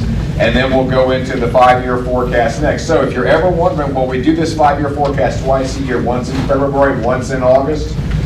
What happens then? So every month we check on it, and all you got to do is compare to see on a percentage basis how much of the fiscal year is over and where are you at in terms of revenue and expenses. So we're 58% of the way through the end of the fiscal year.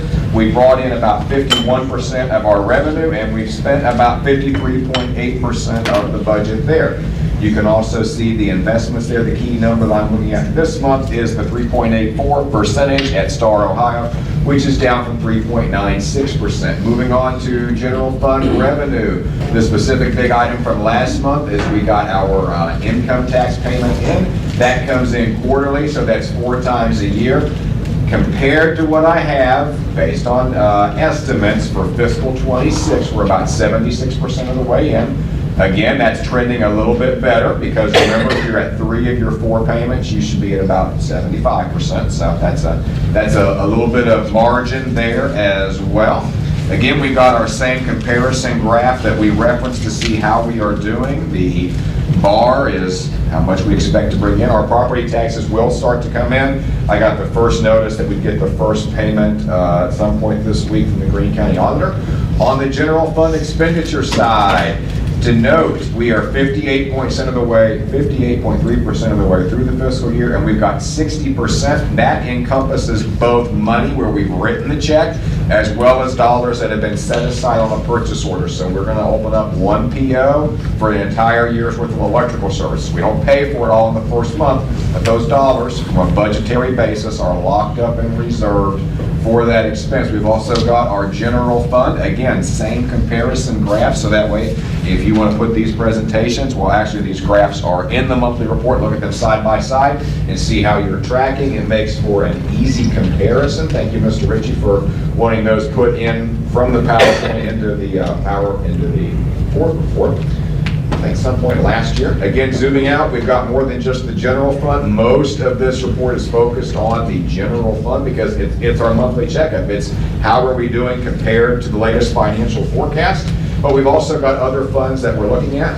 I know presently I reported that the future of Title II and Title IV were uncertain. I don't have official word, but it appears that they may be back and about similar levels that we had this year. Again, I don't have anything official yet because, you know, getting all that stuff through Washington and through that process takes time. But again, that's what we're keeping an eye on there. Do you have any questions that I can answer about the January financial report?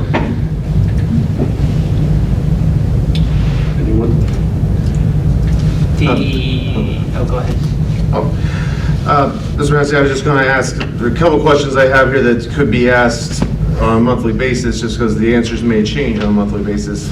First question I want to ask, do we have any accounts with no spending activity? If so, why for the month of June? I would have to go and look at those because what you see on the back of page 2 is a summary by the fund level. But you're also going to see, especially in the 200s and 300s, you have many different activity funds that will not have any activity on a month-to-month basis. For example, over the summer was an easy one. But you've also got off-season sports, like football is probably not going to have much activity when it's not football season. Same for basketball when they're off and things like that. But do we have dormant money that is just sitting? No, not that I'm aware of. We do not. You know, some things are very cyclical, like the bond retirement account. We're going to get that money in the property tax season, but we're only going to pay it out in the month of May, and in the month of November, that's when bond payments are due. So again, It's a good question to ask, but there's going to be a little bit more context wrapped around it to make sense, because, you know, it's the nature of the beast. Thank you very much. You're very welcome. And then, are there any examples of expenditures exceeding the budget consistently for the last month? We'll talk about that during the forecast update. The biggest one's been electricity. Thank you. You're welcome. And then finally, how often do we review ledger data with budget comparisons? I review it a couple times a month. My books are balanced every day. And I know where I sit, because this is the pulse I take. And I don't feel like, if I can't know exactly where we are sitting, I can't answer your questions, which means how do you have confidence in what I'm saying? So I always know where we're sitting, and I can very easily compare at the month end, as well as running preliminary reports. In the middle of the month, it's not quite as helpful, because, you know, you've got 2 payrolls, you get both payrolls in there. You need to make sure that, you know, different things are posted. I wouldn't want to say, hey, we're really ahead for February, when we've not posted the second payroll yet, so, or insurance, so it's not really a true story. But again, context, that's why I have lots of explanations, because it's more than just a number. I'm glad to provide that. Yeah, thank you very much. I look forward to hearing the context. Thank you. You're welcome. I was just gonna make a comment/question. If we approve the $3 million transfer later, when does that happen? So the $3 million transfer is a 2-part process. Number one, when you approve it, then I go to the state tax commissioner and I say, I've got board approval, now I've got backup data where I can show financial activity both in the account. We have capital projects expenses because we are doing things to invest in our facilities, as well as the stadium project, which was, we have activity. We didn't just stick money in there and, you know, leave it. I've also got, so there's that part, and then there's also the financial forecast to approve to show, yes, we have a need for that in the general fund. I would prefer not to wait, because I don't like putting my back up against the wall. If the tax commissioner comes back and says, for whatever reason, I don't like this or that, I've only got so many board meetings between now and June 30th when I close the books. And it's going to come up quickly with March, April, May, and then we're kind of out of time. So. And it's the exact same amount, same rationale as proposed at I think it was September the last time we did the financial forecast. So there's no changes there. I just bring it up as a general note, because if it happens in the next month or two on your plot, it'll show a jump in the funds. It will. It will show a jump on the graph there for what it does occur in. Yep. So just a general note that we'll probably bring up again when it happens, what that bump is and why it's there. Yep. No problem. And also that it's going to go up as well because we're getting ready to get the property tax dollars rolled in too. Any other questions for Mr. Massey? Okay. So I got a first and second on the floor, a first by Mr. Scott, a second by Mrs. Williams on the January financial report. Mr. Cox? Yes. Mr. Day? Yes. Mr. Ritchie? Yes. Mr. Scott? Yes. Mrs. Williams? Yes. Thank you. All right, now we will jump right into the financial forecast.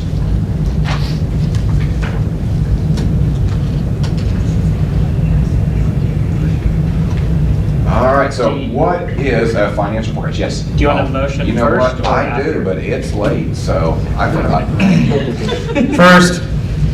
I have a first from Mr. Scott. I'll second. Second from Mr. Ritchie. Thank you. All right, now we'll jump right in. So what is a financial forecast? You've got two components.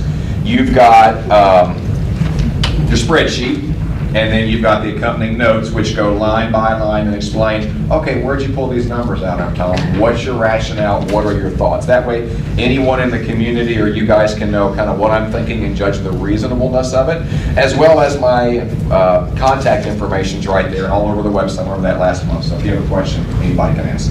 So you have two components. You have 3 years of history, 4 years of projection. The baseline year is this year because we got a pretty good idea for where we are, but the year is not over yet. And we look at just the general fund. So what are some of the unknowns? Well, there's inflation, as I talked about, the rise in electrical costs, as well as every other kind of goods you would buy. For a while, we had higher interest rates for our earnings. Those have been slowing down. There's been the possibility of recession. They're always bringing that up.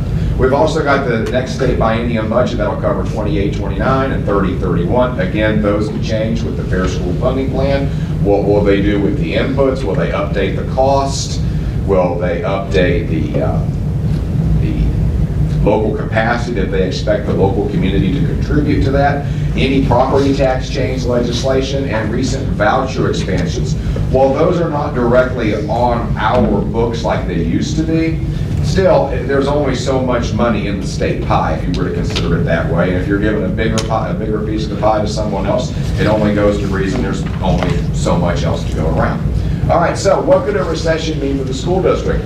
There could be a state budget reduction. There could be a property tax collection rate reduction. There could also be a loss of income tax collections. All could be a potential reduction in our revenue. So again, that's why we're always sort of keeping a pulse on the broader economy, but going back to our monthly check-in to see how we are doing each and every month.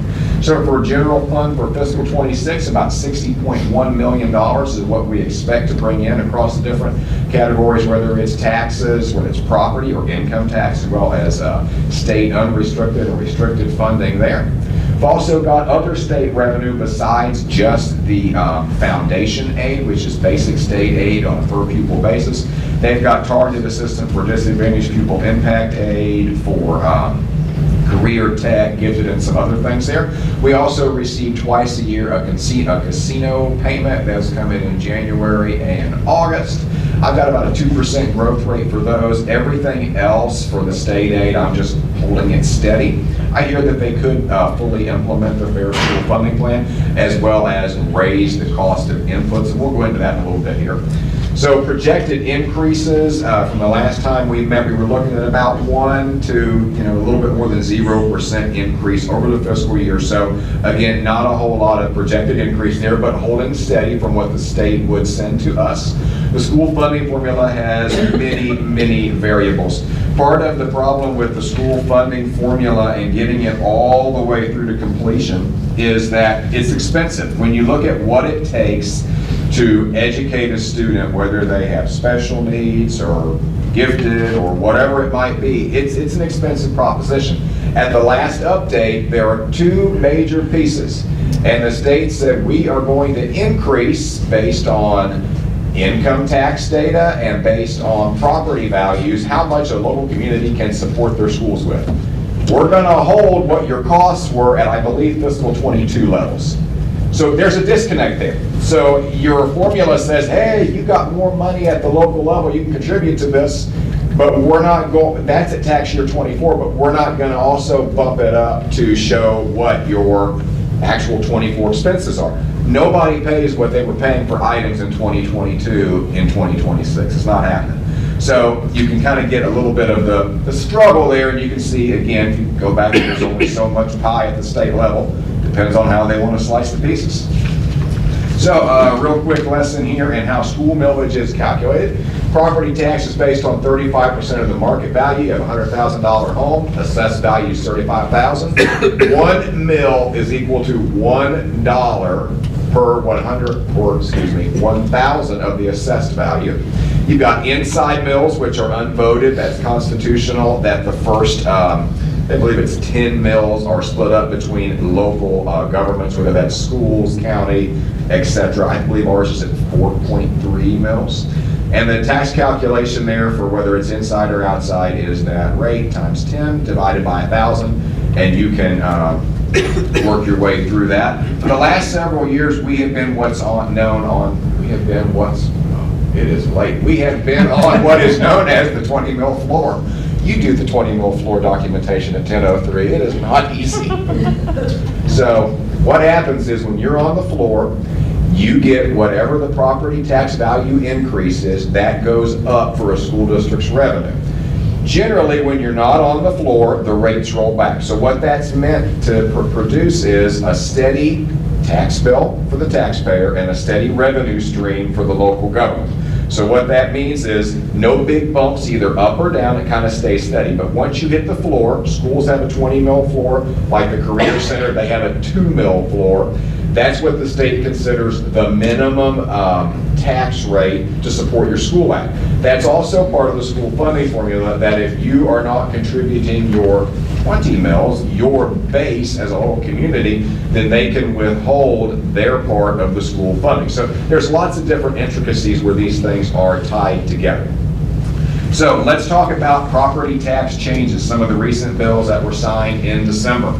So right now, House Bill 129, it revises a 20 mil floor calculation. It includes fixed sum levies. They used to be called emergency levies. It's a fixed sum levy. Now we are off the 20 mil floor. So that means that there will not be those increases that tie along with property values as they increase. House Bill 186, it limits the increases when you are on the floor, whether it's the 20 or the 2 mil, to the rate of inflation. So again, there's some limiting factors in there. House Bill 335 caps revenue increases from inside millage to inflation as well. So the bottom line, when we look at this, and I got my numbers from the Legislative Service Commission, whose task at the state level is to figure out what does legislation have, what financial impact does it mean? So there will be an estimated annual revenue of about $3.4 million that will not be received in future tax years. We're still watching to see how they apply this retroactive tax credit for the second half of calendar year 26. That's going to affect the first half of fiscal 27. It depends on when and how they calculate this credit, because now we're no longer on the floor. So we got to wait and see exactly how that shifts and shakes out. Right now, my understanding is if there is such a credit in the second half of calendar 26, instead of receiving those dollars from local property payers, you will receive it in the form of state assistance, just like they do the homestead and the owner occupancy and the non-business credit, those property tax rollbacks. Also, we're still watching, will ODU update the school funding formula, or will they calculate our local capacity as if we were receiving these funds? So if their local formula says that, hey, your 20 mils is worth, or whatever the approximate value is worth this much, but really because of this legislation, you're receiving 3.4 million less, we don't want to take a double hit, which means that the state says, well, you're not getting that from property values. They also have to take that into account when they are going through the funding formula. And we'll again wait and see how that works out. Could there be other changes as well? Again, there's a lot to sort of keep track of and see what's going on, and then going with the official guidance of what they put out. So what's going on here in Xenia? What I am looking at here are estimates based on the numbers I got from the Legislative Service Commission. What I do is I do a little bit of dividing them, because remember, your property taxes are assessed and paid on a calendar year basis. We operate on a fiscal year basis. So the assumption is you get about 55% in the first half of the year. Think about your winter collection. And then you'll get about 45% in the second half of the year, which will be in the next fiscal year. So let's move on to the local revenue for income tax. I'm assuming about a 5% growth rate each year, in that over the last several years, our growth rate was closer to almost 11%. I don't think that's sustainable long term. So again, we're watching that closely. And again, right now, I feel like we're tracking pretty good with just in that payment that came in January. Yes? Yeah, I'm sorry, I don't mean to. That's okay. How are you estimating a 5% growth when we have an actual from 2024 decrease to actual 2025? Why would we estimate more? Sure. So what I did was this. Even when you take in the fact that the income tax collections went down from 24 to 25, you still, over that 3-year period, are averaging an 11% growth as calculated by our software. So from 2023, I can't see. Yeah. Yeah, no, not you, it's just this far away. From 2023 to 2025, there's 11% growth? That is what so what happens is... I can't see, it's like right No, that's fine. In the middle column, this comes out of the state software, our Uniform School Accounting System, and it tells you what your 3-year rate is there, and it's 10.9%. Before that, before we had that decline, it was at 14%. So it's been pretty healthy. But again, I'm not forecasting it to be 10, 10, 10, because I don't think it's going to continue to do that. So you just had an anomaly spike? Yes. And then, okay, so it wasn't really a decrease, it was an anomaly spike. Yeah, so that's kind of what I'm looking at there. And right now, I feel like we're tracking to be pretty consistent with what we have there. And again, the broader economy, there could be something else that goes, makes it better or makes it worse. So again, that's why we do the monthly financial check-in that's tied to the forecast. It's not we do it once a year and it goes on a shelf instead. It's kind of like the strategic plan. The information's on the website. Like you can try and track and see, just like, you can go to the doctor and get your checkup. Same thing with this financial check. All right. So all other revenue, we're looking at tuition from workplace students. My interest earnings are going to be decreasing because, again, you've seen that where interest rate, I think, was close to over 5% for a little bit with Star Ohio. Now it's down to 3.8 for this month. And again, that might continue to go down. We'll just have to wait and watch and see, but I have forecasted that to go down. So now let's flip and let's talk about the expenditure side of the equation. So where do I think we'll be at expenditures for fiscal 26? About $62.8 million. Most of that is going to be in wages and benefits. Purchase services there, that's going to include your utilities. That's also going to include our transportation, because we don't do in-house transportation where you see the wages for those employees and their benefits in the other two pieces. You have it in the purchase services column there. You've also got to understand where we're coming from historically. We're shifting from where we've received the ESSER funding for the first few years of this decade in the 20s, and those expenses have been moving back to the general fund. Those were secondary language arts teachers, remote instruction, technology and curriculum staff, things that fit the definition of what the ESSER grant was meant to provide for, to stabilize school funding. Those are moving back. Well, they have moved back, but that helps give some context as you look over the last several years. So when we look here for fiscal 26 wages, about $34.1 million. Our collective bargaining agreement, the union contracts with the teachers and the classified staff, that runs through the end of fiscal 27. We're assuming modest, historically comparable raises plus steps for fiscals 28 and 29. And again, that caveat that you got to remember that we had people on ESSER, and those are moving back to the general fund. Again, I've said it before, it's incredibly wise that the board did not decide to take one-time federal funding and go and start a bunch of new stuff. You took one-time federal funding, you supplemented what you were already doing. So that's, again, that is a help here, but got to understand it in the context there. So you can see where we are looking at for wages there. And then again, for the benefits, we got smaller increases for fiscal 26. Our insurance rate, when you look at the timing of when I make these forecasts, it's before, because we have to have it filed before I get the actual numbers based on claims history to see where we will be for the largest one is health insurance in terms of price volatility. Ours came in very good last year at it was like 3% or 2%. It's one of the best numbers we've had. Normally we average about 8%. So I put us back at the 8% because I would rather budget for more and have a little bit more cushion than just say, oh, it'll be 2% every year and hope it's, roses. It doesn't always work that way. But again, we do work with people to say, hey, you realize that you've got things like you can go to urgent care or primary care or other options besides just the ER. We try to build whatever we can in there in terms of wellness to help drive down insurance costs. All right, support expenditures. Again, purchase services, talked a little bit about that. Supplies and materials, capital outlay, other expenses. Capital outlay, sometimes those are interchanged with supplies. It just depends on the exact accounting definition.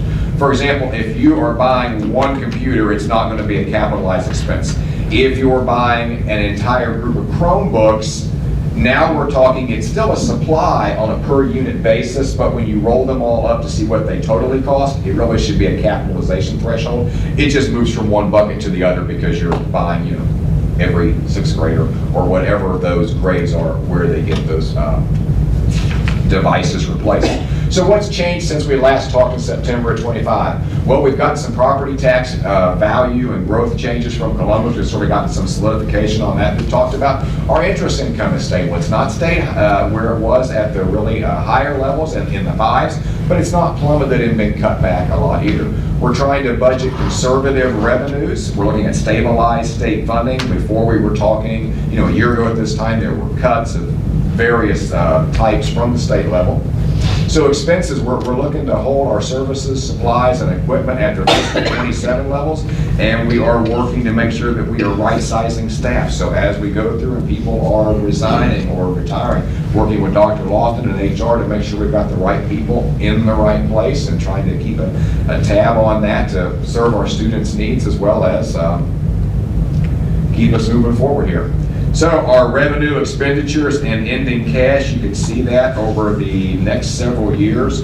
One of the important or easiest ways to look at that is here on this slide, which is if you were to say at the end of the year, how many days cash do you have on hand that to pay the bills if you were to receive no further revenue, where would you be? So we'll end this year at about 118 days on hand. That includes the $3 million coming in, so it's not like it's packed into that. And then there'll be more on top of that. Next year, about 89, 28, there'll be 60, and then in 29, about 26 days there. So I know I breezed through that, because I wanted to give you the bird's eye view, but that's kind of what we're looking at. Nothing really a drastic change from September when we last talked, but we do have a little bit more clarity on some items. And what kind of questions can I answer for you? And this will be on our website, and we submit it to the state as well. Good boy. Yes, Does the sir. ending cash balance for true cash days worry you? I mean, like 29? Not at this time, it does not, and here's why. Think about what the weather's going to be like 6 months from today. Should you have an umbrella or your sunscreen? You don't know. You might want to have both. That's kind of where we are when we look 4 fiscal years out from now. If they decide at the state level, hey, we want to support some initiative at the K-12 public education, and your state foundation line is a little bit healthier, we might end up a little bit better. They might also decide maybe there's going to be a recession, we're going to cut some school funding. I don't know. It could go either way. So right now, I look at the first 2 years, and that's where I'm really keeping the focus at. Because again, I think the assumptions I make are reasonable. I think they're pretty conservative in terms of the revenue side, and they're a little more lenient on the expense side. Not that I'm planning to be lenient that way, but I feel like that builds in safety and it builds in margin there. So that way, hopefully, you end up a little bit better on the revenue, a little bit less on the expenses, and it just keeps, just be able to maintain what you have. Thank you. You're welcome. Thank you for asking. I've got a few questions. All right. One on the 7.10 line. Okay. The 26 year. Yep. That 19 million includes the 3 million, correct? Yep. And then, even with going into the next year with spending more than coming in, we expect to have an increase in available cash balance? Is that what that's saying? It goes from 19.8 to 20.3. So I think what you want to look at is you actually want to go down to 702, which That's is the one one. line down in the green. Okay. And that'll show you, so your 701, that's your line July 1. Okay. So that's what you'll start the year with. So what you'll do is you would be ending this year at 20.3, and you would have next year almost 16, a little bit shy of that. Got it. And that is before Dr. Lofton will be working through with the right sizing that we talked about under the same budget assumptions that I am forecasting, leaner on the revenues and a little bit higher on the expenditures. Because again, we want to build some safety and some margin. So to that point, my other question, because right now it's with your conservatism in there, it's saying 4.5 excessive spending to what we're bringing in. Is there how much of that are we planning on offsetting and working to get so it's not so high? I would defer to Dr. Lofton there as his work with Gabe. With himself, with HR. One of the things I do is at this point in the year, I can't be, and again, you have to do this forecast in February. It's not like we were just doing it early and we could with a little bit more certainty. I'm looking at it and I'm saying, okay, I've got these people that are going to retire. I'm budgeting next year as if they're coming back. Here's kind of the double-edged sword on that. Because I have someone who's maybe at the top of the pay scale and they're retiring. I'm not sure who's going to be replaced. Might they be someone who, yes, they don't earn as much, they're not at the top, they're a younger staff person not near retirement age, but could they have a family health insurance or family dental? Now we're talking a lot more on the benefit side, where your person who's retiring, kids might be out of the house, the spouse may or may not be on their insurance. There's a lot of unknowns, which is again important why you check your stuff every month, which we do here. Yeah, I think what we would say, what we've always done over the last 9 years since I've been here, we've always tried to right size every year. So again, we start with attrition, retirements, and we look at the positions and decide whether or not we need to replace those positions. So that's why we stay in a good financial position, because you don't replace positions that you might not need. And we're looking at the total organization and trying to move people around to make sure that they're in the best position and invested that we can put them in. So I'm confident. Tom and I have talked. I'm confident where we are. I feel really good about where we are financially, and where we're going to be in the next 2 years. We're in a really good place financially. Do you have a goal, a number goal you're trying to hit, or is it just you're trying to feel it out right now? We don't have a number goal, so to speak, at this point in time. Again, it all is dictated by retirements, and right now we don't have all that information. So again, we'll look at the board, we'll look at retirements, we'll crosswalk it with Tom's 5-year forecast and what the current state of affairs is in our school district, and make reasonable decisions based on the data that we have in front of us. Financial decisions. Okay. And then the last question I had is, because you don't include them because they aren't passed yet, the two levies, what's the total amount of? So that will not be until calendar year like 2030, 31. So they are not even thought about at this point. Well, we have one that's on. Oh, that right is now, right? that is your renewal, and that is for your 003 fund. That's permanent improvement. So that's not included on here. So yeah, that would not be on here anyway. Yeah, I got you. Okay. And you do this forecast August and February? August and February until Columbus tells me to do it. Who knows? Okay. July and June. Who knows? All right, any other questions for Mr. Massey? Okay, vote please. All right, so I have got a first from Mr. Scott, a second from Mr. Ritchie to approve the financial forecast. Mr. Cox? Yes. Mr. Day? Yes. Mr. Ritchie? Yes. Mr. Scott? Yes. Mrs. Williams? Yes. Thank you. Okay. Moving on to the treasurer's item, number 7, transferring $3 million from the capital projects to the general fund. Yes, sir. So I'd be happy to answer questions about that. I mean, you get first and second. I moved. Okay, so a first from Mr. Day and a second from Mr. Scott.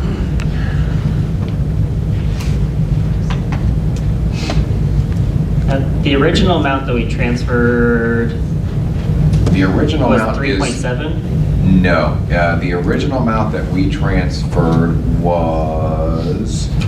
I need to look it up. Was it at 11? I thought it, because in the resolution, it goes over the initial funding that was Okay. put in there. I believe it was closer to 11, but So it was 11. I like to be, I just really know.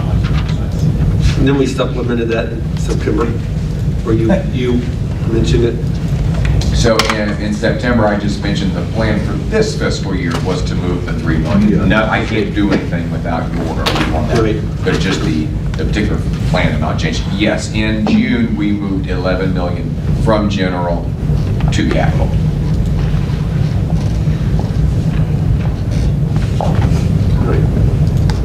And remind me, I think it was in the previous order. So currently in permanent or in capital is how much unencumbered? Currently, the unencumbered, I think it's around 11.3, and that's referenced in the resolution as well. It's about 11.3. And that is where we are paying the rest of the stadium bills out of as those come in as well. But that doesn't, because when we say unencumbered, those are dollars not on a purchase order. The dollars for the stadium are already reserved on a purchase order. They haven't left yet, but they are for accounting purposes already spent because they are reserved.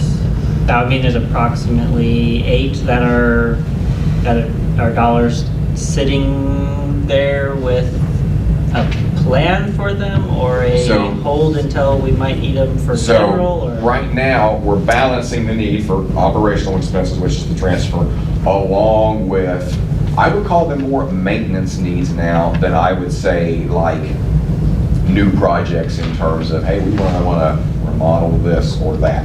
Like I consider the waterproofing of a building to be more of it's a smart move so you don't end up with a major cleanup later or problems down the road that are really problematic, or even just think about the amount of utilities that leak out with old seals and things like that, and the comfort level, things like that in the school for it being a healthy, productive learning environment. So I feel like there's a good balance point there.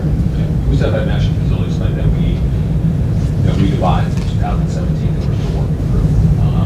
The majority of those need to be in school, honestly, and the other business.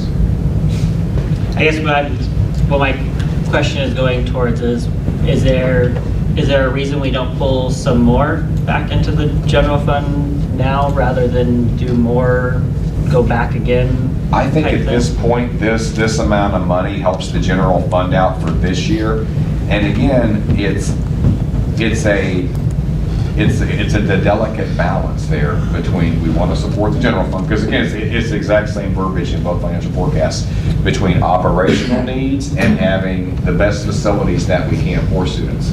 And sometimes that definition of best facilities changes, where it might have been a larger project for remodeling of, say, some instructional areas, and now we're talking, you know what, based on some of the legislative changes that are going on and what we see as income coming in and our ability to save as a local government, it might be better that we do some more of the big ticket maintenance items that need to be done. And you've also got to be careful too, because there could be capital projects that are thrust upon us. For example, you've got 13-year-old elementary schools. It doesn't take that many boilers or HVACs or roofs to go out before, there's some large expenses there, and you've got to keep the place warm.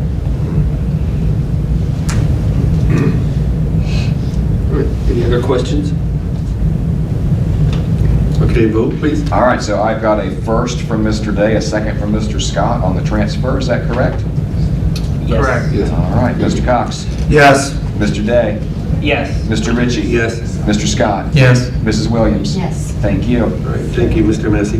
Thank you, sir. I would like to say, along these lines, on February 26th at 9 a.m. in the morning, which I would like to attend this, OSBA is presenting this workshop, School Finance 101, which demystifies, it's like a 4-hour workshop of everything Tom just gave us in 25 minutes, so if anyone's interested. I think you guys got this flyer, I'm sure, at our retreat. All right, we're going to move on to board business. Oh, wait, 3 million. There you go. There you go. I'm going to use the gavel. Okay, Grant High School Diploma. And it looks like we have several kids graduating early, or they did already. Will they still walk, Dr. Lofton? And they will walk. Okay, Okay. so we're just, I'm not gonna stop them. No. No. No, I just wondered if they just got their diplomas and they're done, or they'll still come back in May. All right. For example, Mr. Fishwick, he is at college already at Eastern Michigan University. He'll come back and walk. Oh, good. Okay. All right. So we need a motion to approve this? Yeah. So moved. Okay, Mr. Cox, second? Good. Mrs. Williams? Good. Any discussion? All right. Congratulations. Yeah, Yes. congrats. Congratulations for early. All Okay, right. Mr. Massey. So the granting of diplomas, I have a first from Mr. Cox, a second from Mrs. Williams. Mr. Cox? Yes. Mr. Day? Yes. Mr. Ritchie? Yes. Mr. Scott? Yes. Mrs. Williams? Yes. Thank you. All right. Let's to wake everyone up. All right, next, yes, next to join or to continue our membership with the Ohio High School, well, OHSAA. So moved. Okay, and I'll second that. Any discussion on that, or anybody have? I don't think there's another one, so. Pardon? I don't think there's a competitor. It's the only association. Yeah, I It's the know. only OSHA. We can still have questions. All right, roll call, please. All right, so to continue the membership there, a first from Mr. Day, a second from Mr. Ritchie. Mr. Cox? Yes. Mr. Day? Yes.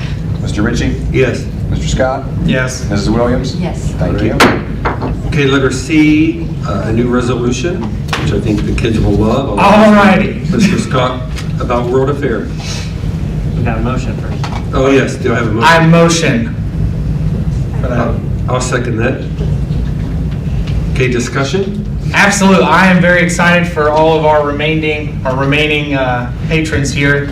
I am introducing my very first resolution as a board member to encourage and support a participation in the World Affair International Festival held here in Xenia. It's something that's very important to me, and I think it's going to be very important for our students as we go by, and why that's important and why it's impactful. I want to share a quick story for the board and myself and everyone else here. You know, I've said multiple times I went to Greenview, and in Greenview I was in 5th grade at one point, believe it or not, and I can't tell you who my teacher was. I can't tell you what we worked on. But I can tell you that we had a cultural fair once where we had to represent countries. And my father was an airman who spent time in Korea. So I represented Korea, made a booth for Korea. And I learned a lot. And the first thing that I learned that stuck with me is that I don't like sushi. And so I made sushi for the whole class, and nobody ate it. But it was fantastic, and I learned a lot about Korea, and I developed an early interest in learning about other cultures and other customs. And I think it inspired a lot of other kids and other students to learn more as well. I've attended this festival for years, and so I believe as Mr. Bill Ritchie here, I wanted to say president, I go back and forth between Mr. and president. And it's a fantastic learning environment. They have, if you haven't attended, they have something called passports that you can go to each country's booth. And they teach you about the country. They offer volunteer opportunities, which volunteerism should be a core of who we are as students. And they offer, the ability to taste other foods and culturalize themselves.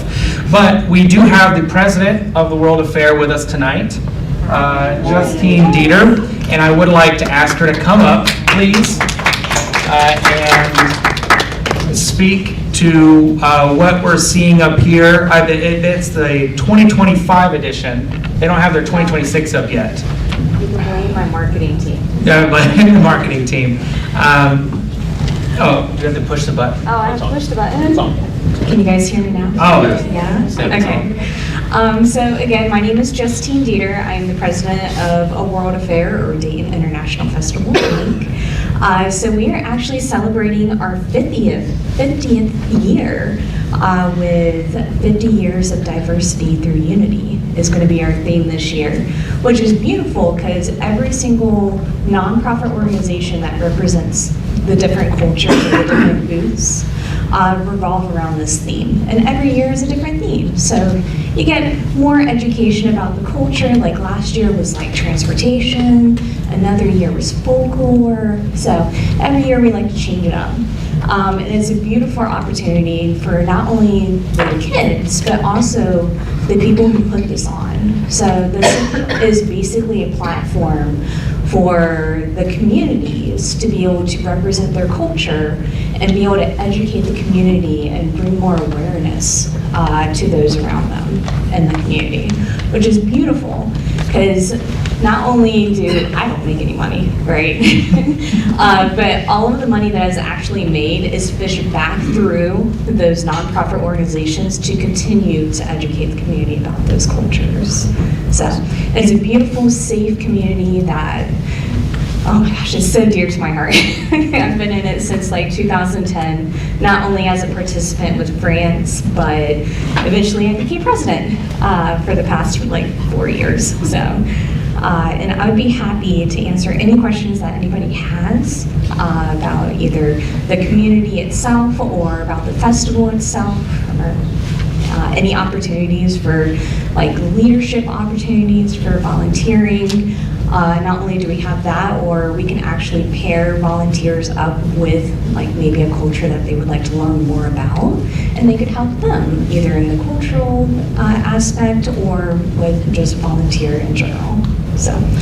Yeah, a quick question for the other board members. How many board members have attended this festival? It's held here in Xenia. So just, okay. So, so how many countries do you represent at this festival here? So for this year, Cultural. wise, for this year, it's actually 35. Wow. 35 countries. And do keep in mind, every single culture is represented by a nonprofit within the Dayton, Xenia, Springfield community. Right. So. And how many continents do you represent out of those 35 countries? I know Antarctica is not one. Definitely not. I know there are Europeans. We have, oh my gosh, it's like almost every continent. Almost. Is Australia on there? You have New Zealand or something? No, we don't. Oh, we don't have That's Australia. one that I'm hoping somebody comes through. Okay. That, and we're also looking for Russian too. 'Cause Russian? We used to have a Russian group or a community, but unfortunately, I don't know what happened to that community, but they did pull out probably about 20 years ago. Oh, wow. But again, we're always looking for newer communities to come in that is wishing to, educate the community about their culture and spread awareness. Absolutely. So I believe, I got my degree in history, and I believe that a big part of working with other people and learning critical thinking skills, which is a part of our path and our infrastructure for the future, is learning perspective. Understanding different perspectives. I know this, we're all American, but we're, as an American country, we can understand the perspectives of others, and it helps us learn and grow as individuals. And so I truly am passionate. I love, Bill, you have experience going to this, and what were your thoughts? Great. Yeah, my daughter did the Irish dancing, for 13 years. I would say for Xenia kids, I know I went on a field trip in the fall on a bus with first graders, which that made me thankful for my high school kids. But some of them were excited. We're driving over to Dayton and they saw cows out in the field. They were so excited. So for these kids to go to this and to see the costumes are amazing from each country. Yeah. And you can just watch dancing all day from every country. I think it'll be great for our Xenia kids. We get Moana dancing going on. They They have Polynesian dancing, yeah. So it's fantastic. The food, tell us about the food. Oh, yeah. So basically, almost every country, I say almost, actually produces food of their culture or from their country. It is a requirement, like when, for example, somebody that I do volunteer with is the French group. And we have to, our whole booth is revolved around France, right? So we're gonna sell food like macarons and croissants, and maybe, for the adult audience, maybe pair it with I don't know. I think we're thinking about creme brulee, like showing a little bit of like fire, a little bit, like in a safely, contained safety zone. But we also produce, we have a French can-can troupe as well. So we also produce dances of that culture as well. So, and we also have a ballroom group that kind of dances more historical French of that group as well. But again, that's just France. There's 35 other nonprofit organizations that are representing other cultures. And we also bring out outside entertainment.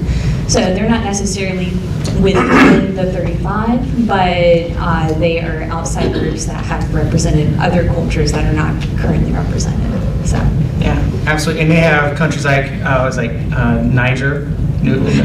Nigeria, Nubia, Norway, France, Puerto Rico, all sorts of amazing places. So I think any student that's here will find some home or interest at this event. But that's my thought, that's my take on this. I'm proud to do this for the students. I think the students are going to have a fantastic time. This is going to enable Dr. Lofton to work with Justine and path this out. So this year, we can get this enacted by May. It's May 1st, 2nd, and 3rd. That is correct. May 1st, 2nd, and 3rd. So by this year, this resolution will have a lasting impact on our students. So with that, I'll yield. All right. Thank you very much for coming. Thank you so much. Yes, we're excited. Thank you. All right, Mr. Massey. All right, so to approve this, I have a first from Mr. Scott, a second from Mr. Ritchie. Mr. Cox? Yes. Mr. Degg?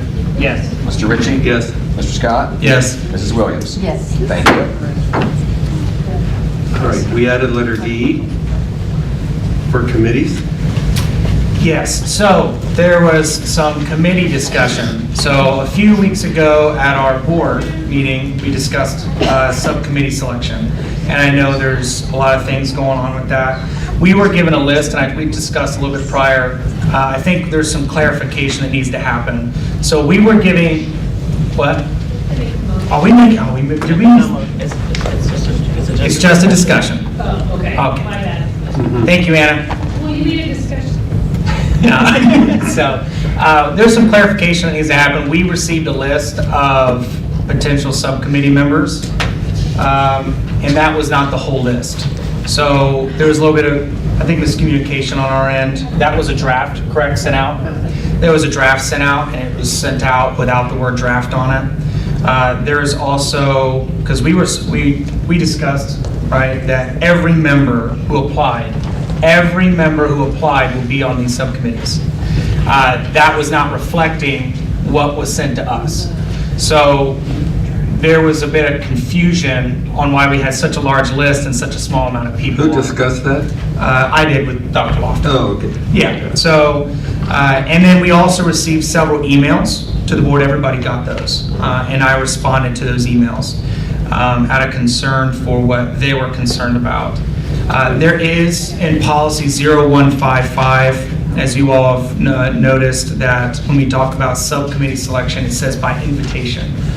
And I enacted a potential resolution for us to look at as we move forward, obviously not today, but as we move forward, to bring it as a part of the board as a whole, so we'd match more of what the city does and city council, so city council appoints, and everybody has some input on all things. And I know we're not telling anybody no, everybody's being selected. But there is no currently, and correct me if I'm wrong, procedure for citizen Correct, because subcommittee. we've never had community. Right, and I welcome community engagement. I really do, and I think most of us do. And so just providing a procedure for it, since we are going to continue, I think this is going to be something we should continue to do and allow citizens to sit on. So I do have the full list here. When will we publish that out to the community?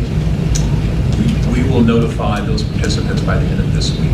Okay, and we are, just so for the record, everybody on this list is. I think we had about 26 applicants across four committees. So everyone who applied will sit on the committee that they applied for. Yep. But I want to say too, this is a new concept for Xenia Schools, to invite community members to participate on our board committees, which are finance, student achievement, policy, public records, and governance. I thought 24 people applied, but Dr. Lofton said 26. And I will say, I found the emails that we've received disheartening, as I always do. According to board policy under, as Mr. Scott said, PO 0155, the members shall be appointed by the president, which is what we've done in Xenia Schools as long as I remember. So since the board should have, but didn't, nominate a president pro temp in December, I met with the superintendent at the end of December, I think, thinking I was going to be board president. I know through the emails, Dr. Lofton, and you have to take social media for whatever it is, but Dr. Lofton was being attacked for choosing those people for those committees, and I actually chose the people for the committees, as per board policy. Most prevalent in my mind was our recent board election, assuming that those people who ran sacrificed time and money because running for an office is not fun. I said they deserve to serve on the board. They are community members now. And I chose based solely on the fact that, I mean, as far as two of the people, that these people had a desire to serve. Now they're community members. Okay? I'm not a political person at all, but I thought if they're willing to run and serve, I mean, to be on the board, they should be on a committee as a community member. So in retrospect, perhaps, as Mr. Scott said, we probably should have just said, because we didn't know how many were going to apply. I didn't know if there'd be 120 or we had 24 to 26. So in retrospect, we should have just allowed everyone to serve, which I think we're going to go back and do. I remind you, if you're upset about this, that these committees are open meetings per the Sunshine Law, and community members have no vote in anything. The vote is only the people who were elected up here, us five. So within the week, like I said, I was pretty disheartened to receive some of these pretty hateful emails. Were they about our new strategic plan? Oh, no. Were they about the Amazing Fitness Challenge at Warner this past week with Jim Tressel? Oh no. Were they about the chemistry club visiting the elementary schools doing hands-on science? Oh, of course not. Okay, the names of the committee members initiated some negative emails concerning how dare our superintendent choose people not on who lost the election. Remember, I chose the names per board policy, and I only hope at least that those people who emailed applied for the committees, which I don't think happened, and I hope that those people have a vested interest in our school district. I hope they have kids, grandkids, or live in the district, and not because of a political agenda that's being orchestrated from outside. So, I mean, I agree. I'm glad that I don't know what we have to do to get, or just send out an invitation. Yeah, Ms. Ritchie, so at your direction, we will, we have the email addresses and we have the contact information, so we will formally send invites as well as calendar invites to those individuals regarding the dates, the times, the places of those committees. Yeah. And it's 27. Oh, it's just 27? It's 27, yeah. So, okay. And the number keeps growing. Yeah, it does. It does keep growing. Someone just applied. And to be clear, so the conversation thoughts that I've had on this is I 100% agree with you, Bill. I mean, the people that apply, it's so hard to get people to even to do anything. Anybody that's interested in helping and volunteering and assisting in the schools, in my opinion, should be included. And so I do think, you know, the policy as it sits now is vague, and now that we're diving into this aspect of trying to get more and more volunteers and hopefully continuing to increase the community involvement, there will hopefully be a point where we are inundated with volunteers. Fingers crossed that never happens, but I think it'd be wise of us to further detail this policy on how we want that process to go. I think the city has a good method process they use in interviewing and soliciting volunteers, interviewing, appointing them. You know, I think there can be a difference between like active seats on a committee versus kind of at-large members. However, I do think that we should really kind of try to nail down some more details, because it's really vague to just say, and others by invitation, and appointed by the president. I think it gives also the full board more of a say and acknowledgement that we're all equally elected officials. And just piggybacking off what you said, Josh, you know, I've been appointed to the Xenia Civil Service Commission in the past, and I wasn't appointed by just the president of City Council, but by a vote of all 7 City Council members. You know, I don't believe that it's too much to ask for the school board to operate the same way. So I agree with you. The policy itself needs to be hammered out in more detail later. Which would right? It would go to the policy committee, and it has to come to the 2 board meetings for review. There are 2 readings. It'll go to policy first. 2 readings. And it'll come back to the board for 2 readings, and then a board approval or denial. Yeah. And I want to apologize too for the board on procedure, because my understanding, and I was just reacting to the statements, because I want to take everybody's email seriously, regardless. And so Don't lose that. What?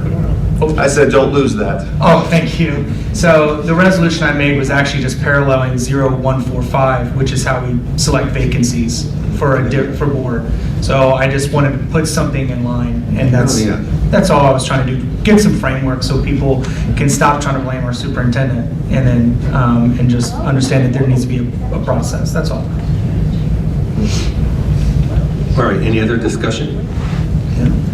So we'll take that to the policy committee? We will add that to the policy committee. I don't have the first meeting date. It's March 25th. Yeah, March 25th. That'll be on the agenda. All right, any other discussion, comments? For that particular item, or is that, you mean? Yes, for that item. Yeah, just for our discussion on letter D. Yeah. Okay, no? Okay, we're going to, Dr. Lofton, updates? I just have one thing, and Mr. Ritchie, you just mentioned it. So last week, we had a phenomenal event at Warner Middle School, our brand new Warner Middle School. They just celebrated their 1-year anniversary. So the Lieutenant Governor came to Warner Middle School and engaged our 6th and 7th and 8th graders in the Team Trestle Fitness Challenge. And I think we have a video that we'd like to show of that event. It's you two trying to do things. I'm just kidding. And maybe we'll see if we can get some sound.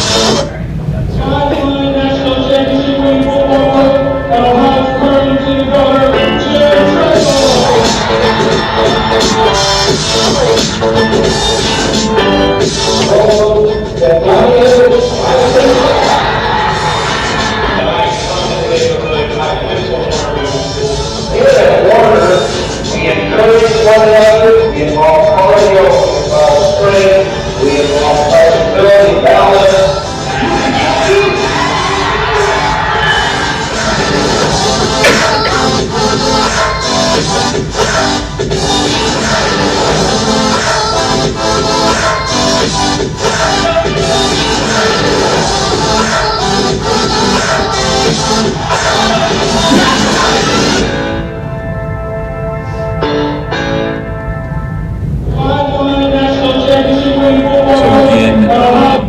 Thanks to all the board members who attended, and I think Mr. Early and I committed to every time we walk in the Warner, we got to do 10 push-ups, I think, so every time we walk across that threshold, we got to get 10 push-ups. Is that bronze or gold, silver, or gold That's medal? Maybe bronze, maybe, I'm not sure. So, awesome event. Again, I just want to thank the Lieutenant Governor and his staff. Our kids are still talking about it, and they'll remember this event, until they're old and great. So, again, thanks to the Lieutenant Governor and Dr. Simpson, awesome staff here. And last but not least, one last thing, I just want to publicly say, awesome presentation, Mrs. Palmer, you and your staff. Let's give them a round of applause. If there's ever any doubt where we're headed in terms of student achievement, there should be no more. After that presentation, very comprehensive, very detailed, and we just have some really awesome things going on in our school district related to student achievement. So again, thank you, Mrs. Palmer and your team. That concludes my report, Mr. President. Thank you. Okay, we'll go on to number 10, closing items, announcements. And let's just go around the table. Mr. Scott, do you have any? I do. Well, thank you, everybody, for being here. Thank you so much for the community members who are passionate. We had quite a few. I'd like to start with the public participations. Thank you, Mary Grech. Thank you, Allie Grech, Melanie Duckworth, Amy Braman, I think she was here. Some others, Miss Marietta. I appreciate everybody coming out. I do take notes on everything that you say. And I want to remind a lot of our members of the public that our emails are accessible. T.Y. Scott, J. Cox, D. Williams, we're here. And to, like, for example, like what, did I just break that? My bad. I'm sorry, I broke your pen again. That's the third page. I know, that's the third pen. Tom, you gotta add those to that, just bill me. I just want a reminder that we will reach out, we'll respond to your questions. Miss Anna Russell has been very kind to reach out personally. Miss Cookie Newsome reaches out personally. I want to remind, before you make criticisms and potentially criticize board members, to the community, because we're all trying to work in the same path, I ask that you at least reach out to us first. That being said, I do want to read an email that I received to the board. And so if you want to give me a second here. This email is from George Leitenheimer. Update from the GCCC. Xenia School Board members, he emailed us while we were in our fantastic brief. Sorry I did not make tonight's meeting as I had my gallbladder removed just last week. The only update I have for you right now is that the GCCC has an open house on February 26th from 4:30 to 6:30. I personally would love to see you all come out and check out our campus, ask questions, and see the classrooms and the labs. If you guys have any questions, feel free to call, text, or email me, George V. Leitenheimer. He didn't say that, it's just George Leitenheimer. George Leitenheimer, Greene County Career Center Board, OSBA Southeast, and he has a long one. And a quote, even, in a representative republic, the education of our children must be the utmost importance, James Monroe. Anyway, so I want to thank George Leitenheimer for sending that update as well. And yeah, I'm excited for the World Affair, and I'm excited for next month. I'm excited that everybody on the board so far we're working together, and I'm excited for Dr. Lofton and our relationship working together, and Tom, so thank you so much. Thank you, Mr. Scott. Okay, Mr. Day. The X-Rec committee hasn't met recently, but the next upcoming event will be the Easter egg hunt. Usually happens the week or so before Easter, so that's always fun and exciting. And I think, we had two of our Xenia schools Lego robotics teams competed this weekend at the regional competition. Sadly, neither one of us moved on. There were 30 teams, 12 moved on to the next round. Neither of us made it this time, but the kids did great. The two teams were made up of 4th and 5th graders, and they competed against kids who averaged about 6th to 8th grade, but they did a fantastic job. Super proud of them. One note was it was held at the Fairborn Intermediate School, and everybody that had previously attended the competition a month prior at Warner all mentioned how much they wished the competition was held at Warner. It's pretty bad. Maybe next year we can host the big one at Warner as well. That's it. Okay, thank you. I will say at the retreat I mentioned, I received a phone call from a lady in Florida who a classmate had died of hers from the class of 74 Xenia High School. And his name was Jim Allen Witt, W-H-I-T-T.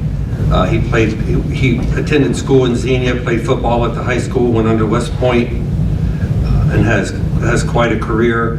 But they're donating some money to the athletics. And then she said maybe some equipment for, anyway, that would impact students. And I'm like, science, did you say? All right. So anyway, I couldn't remember his name at the retreat. The other thing I was going to ask really quickly for the board members, we can maybe put together a gift card basket. I thought we could maybe do, for the Educational Foundation, for a fundraiser for the April date, I thought we could do Eat Local, like gift card baskets from restaurants in Xenia, and I'll do Tronies. I mean, I just thought if we could all pick somewhere in Xenia to... Huh? I'll contribute, I'll do Butterbees. Oh, okay. I'll do the upper echelon. Oh, yeah, that's Local good. business. I'll do buffalo wings. Oh, okay. The wild ones or the tame wild ones. Okay, just make sure. The wild. Yeah. Okay, Trony, B-dubs, Butterbees. What'd you say, Mr. Scott? Oh, I said Oh, yeah, upper echelon. echelon. Yeah. The new local I can spot to eat. Yeah, I mean, you don't have to decide now, you can just bring it, you can just bring it in March. I'll put together a basket. Oh, yeah. Tom, can you just donate my quarterly check to that thing? Yeah. One Oh, one bistro. There you go, Deb. You got one bistro. Yeah, if you go to April, is it April or March? It's like April 19th or something. Oh, yeah, because if you do April, I'll have him just donate the whole check to the thing, if that's what you want. I think it has to go to you first because it Oh. goes Bring it to the March meeting. Right. Oh, I did. You know. Oh, sorry. Someone's got to get their money first. All right, that's all I have, thank you. Mr. Cox, any announcements? I'm good, Mr. President, thank you. Yes, thank you. Mrs. Williams? No, but I want to second Dr. Lofton's thing. I loved the presentation as a new board member. That was very, very informative for me. And I appreciate it all. And you did it very, very well. Yes, very well. Thank All right, thank you, everyone. Okay, now, we are going to recess to executive session. The board is, You stay here. I motion to recess. A second motion. And the reason is the number one, consideration of the appointment, employment, dismissal, discipline, promotion, demotion, or compensation of a public employee or official.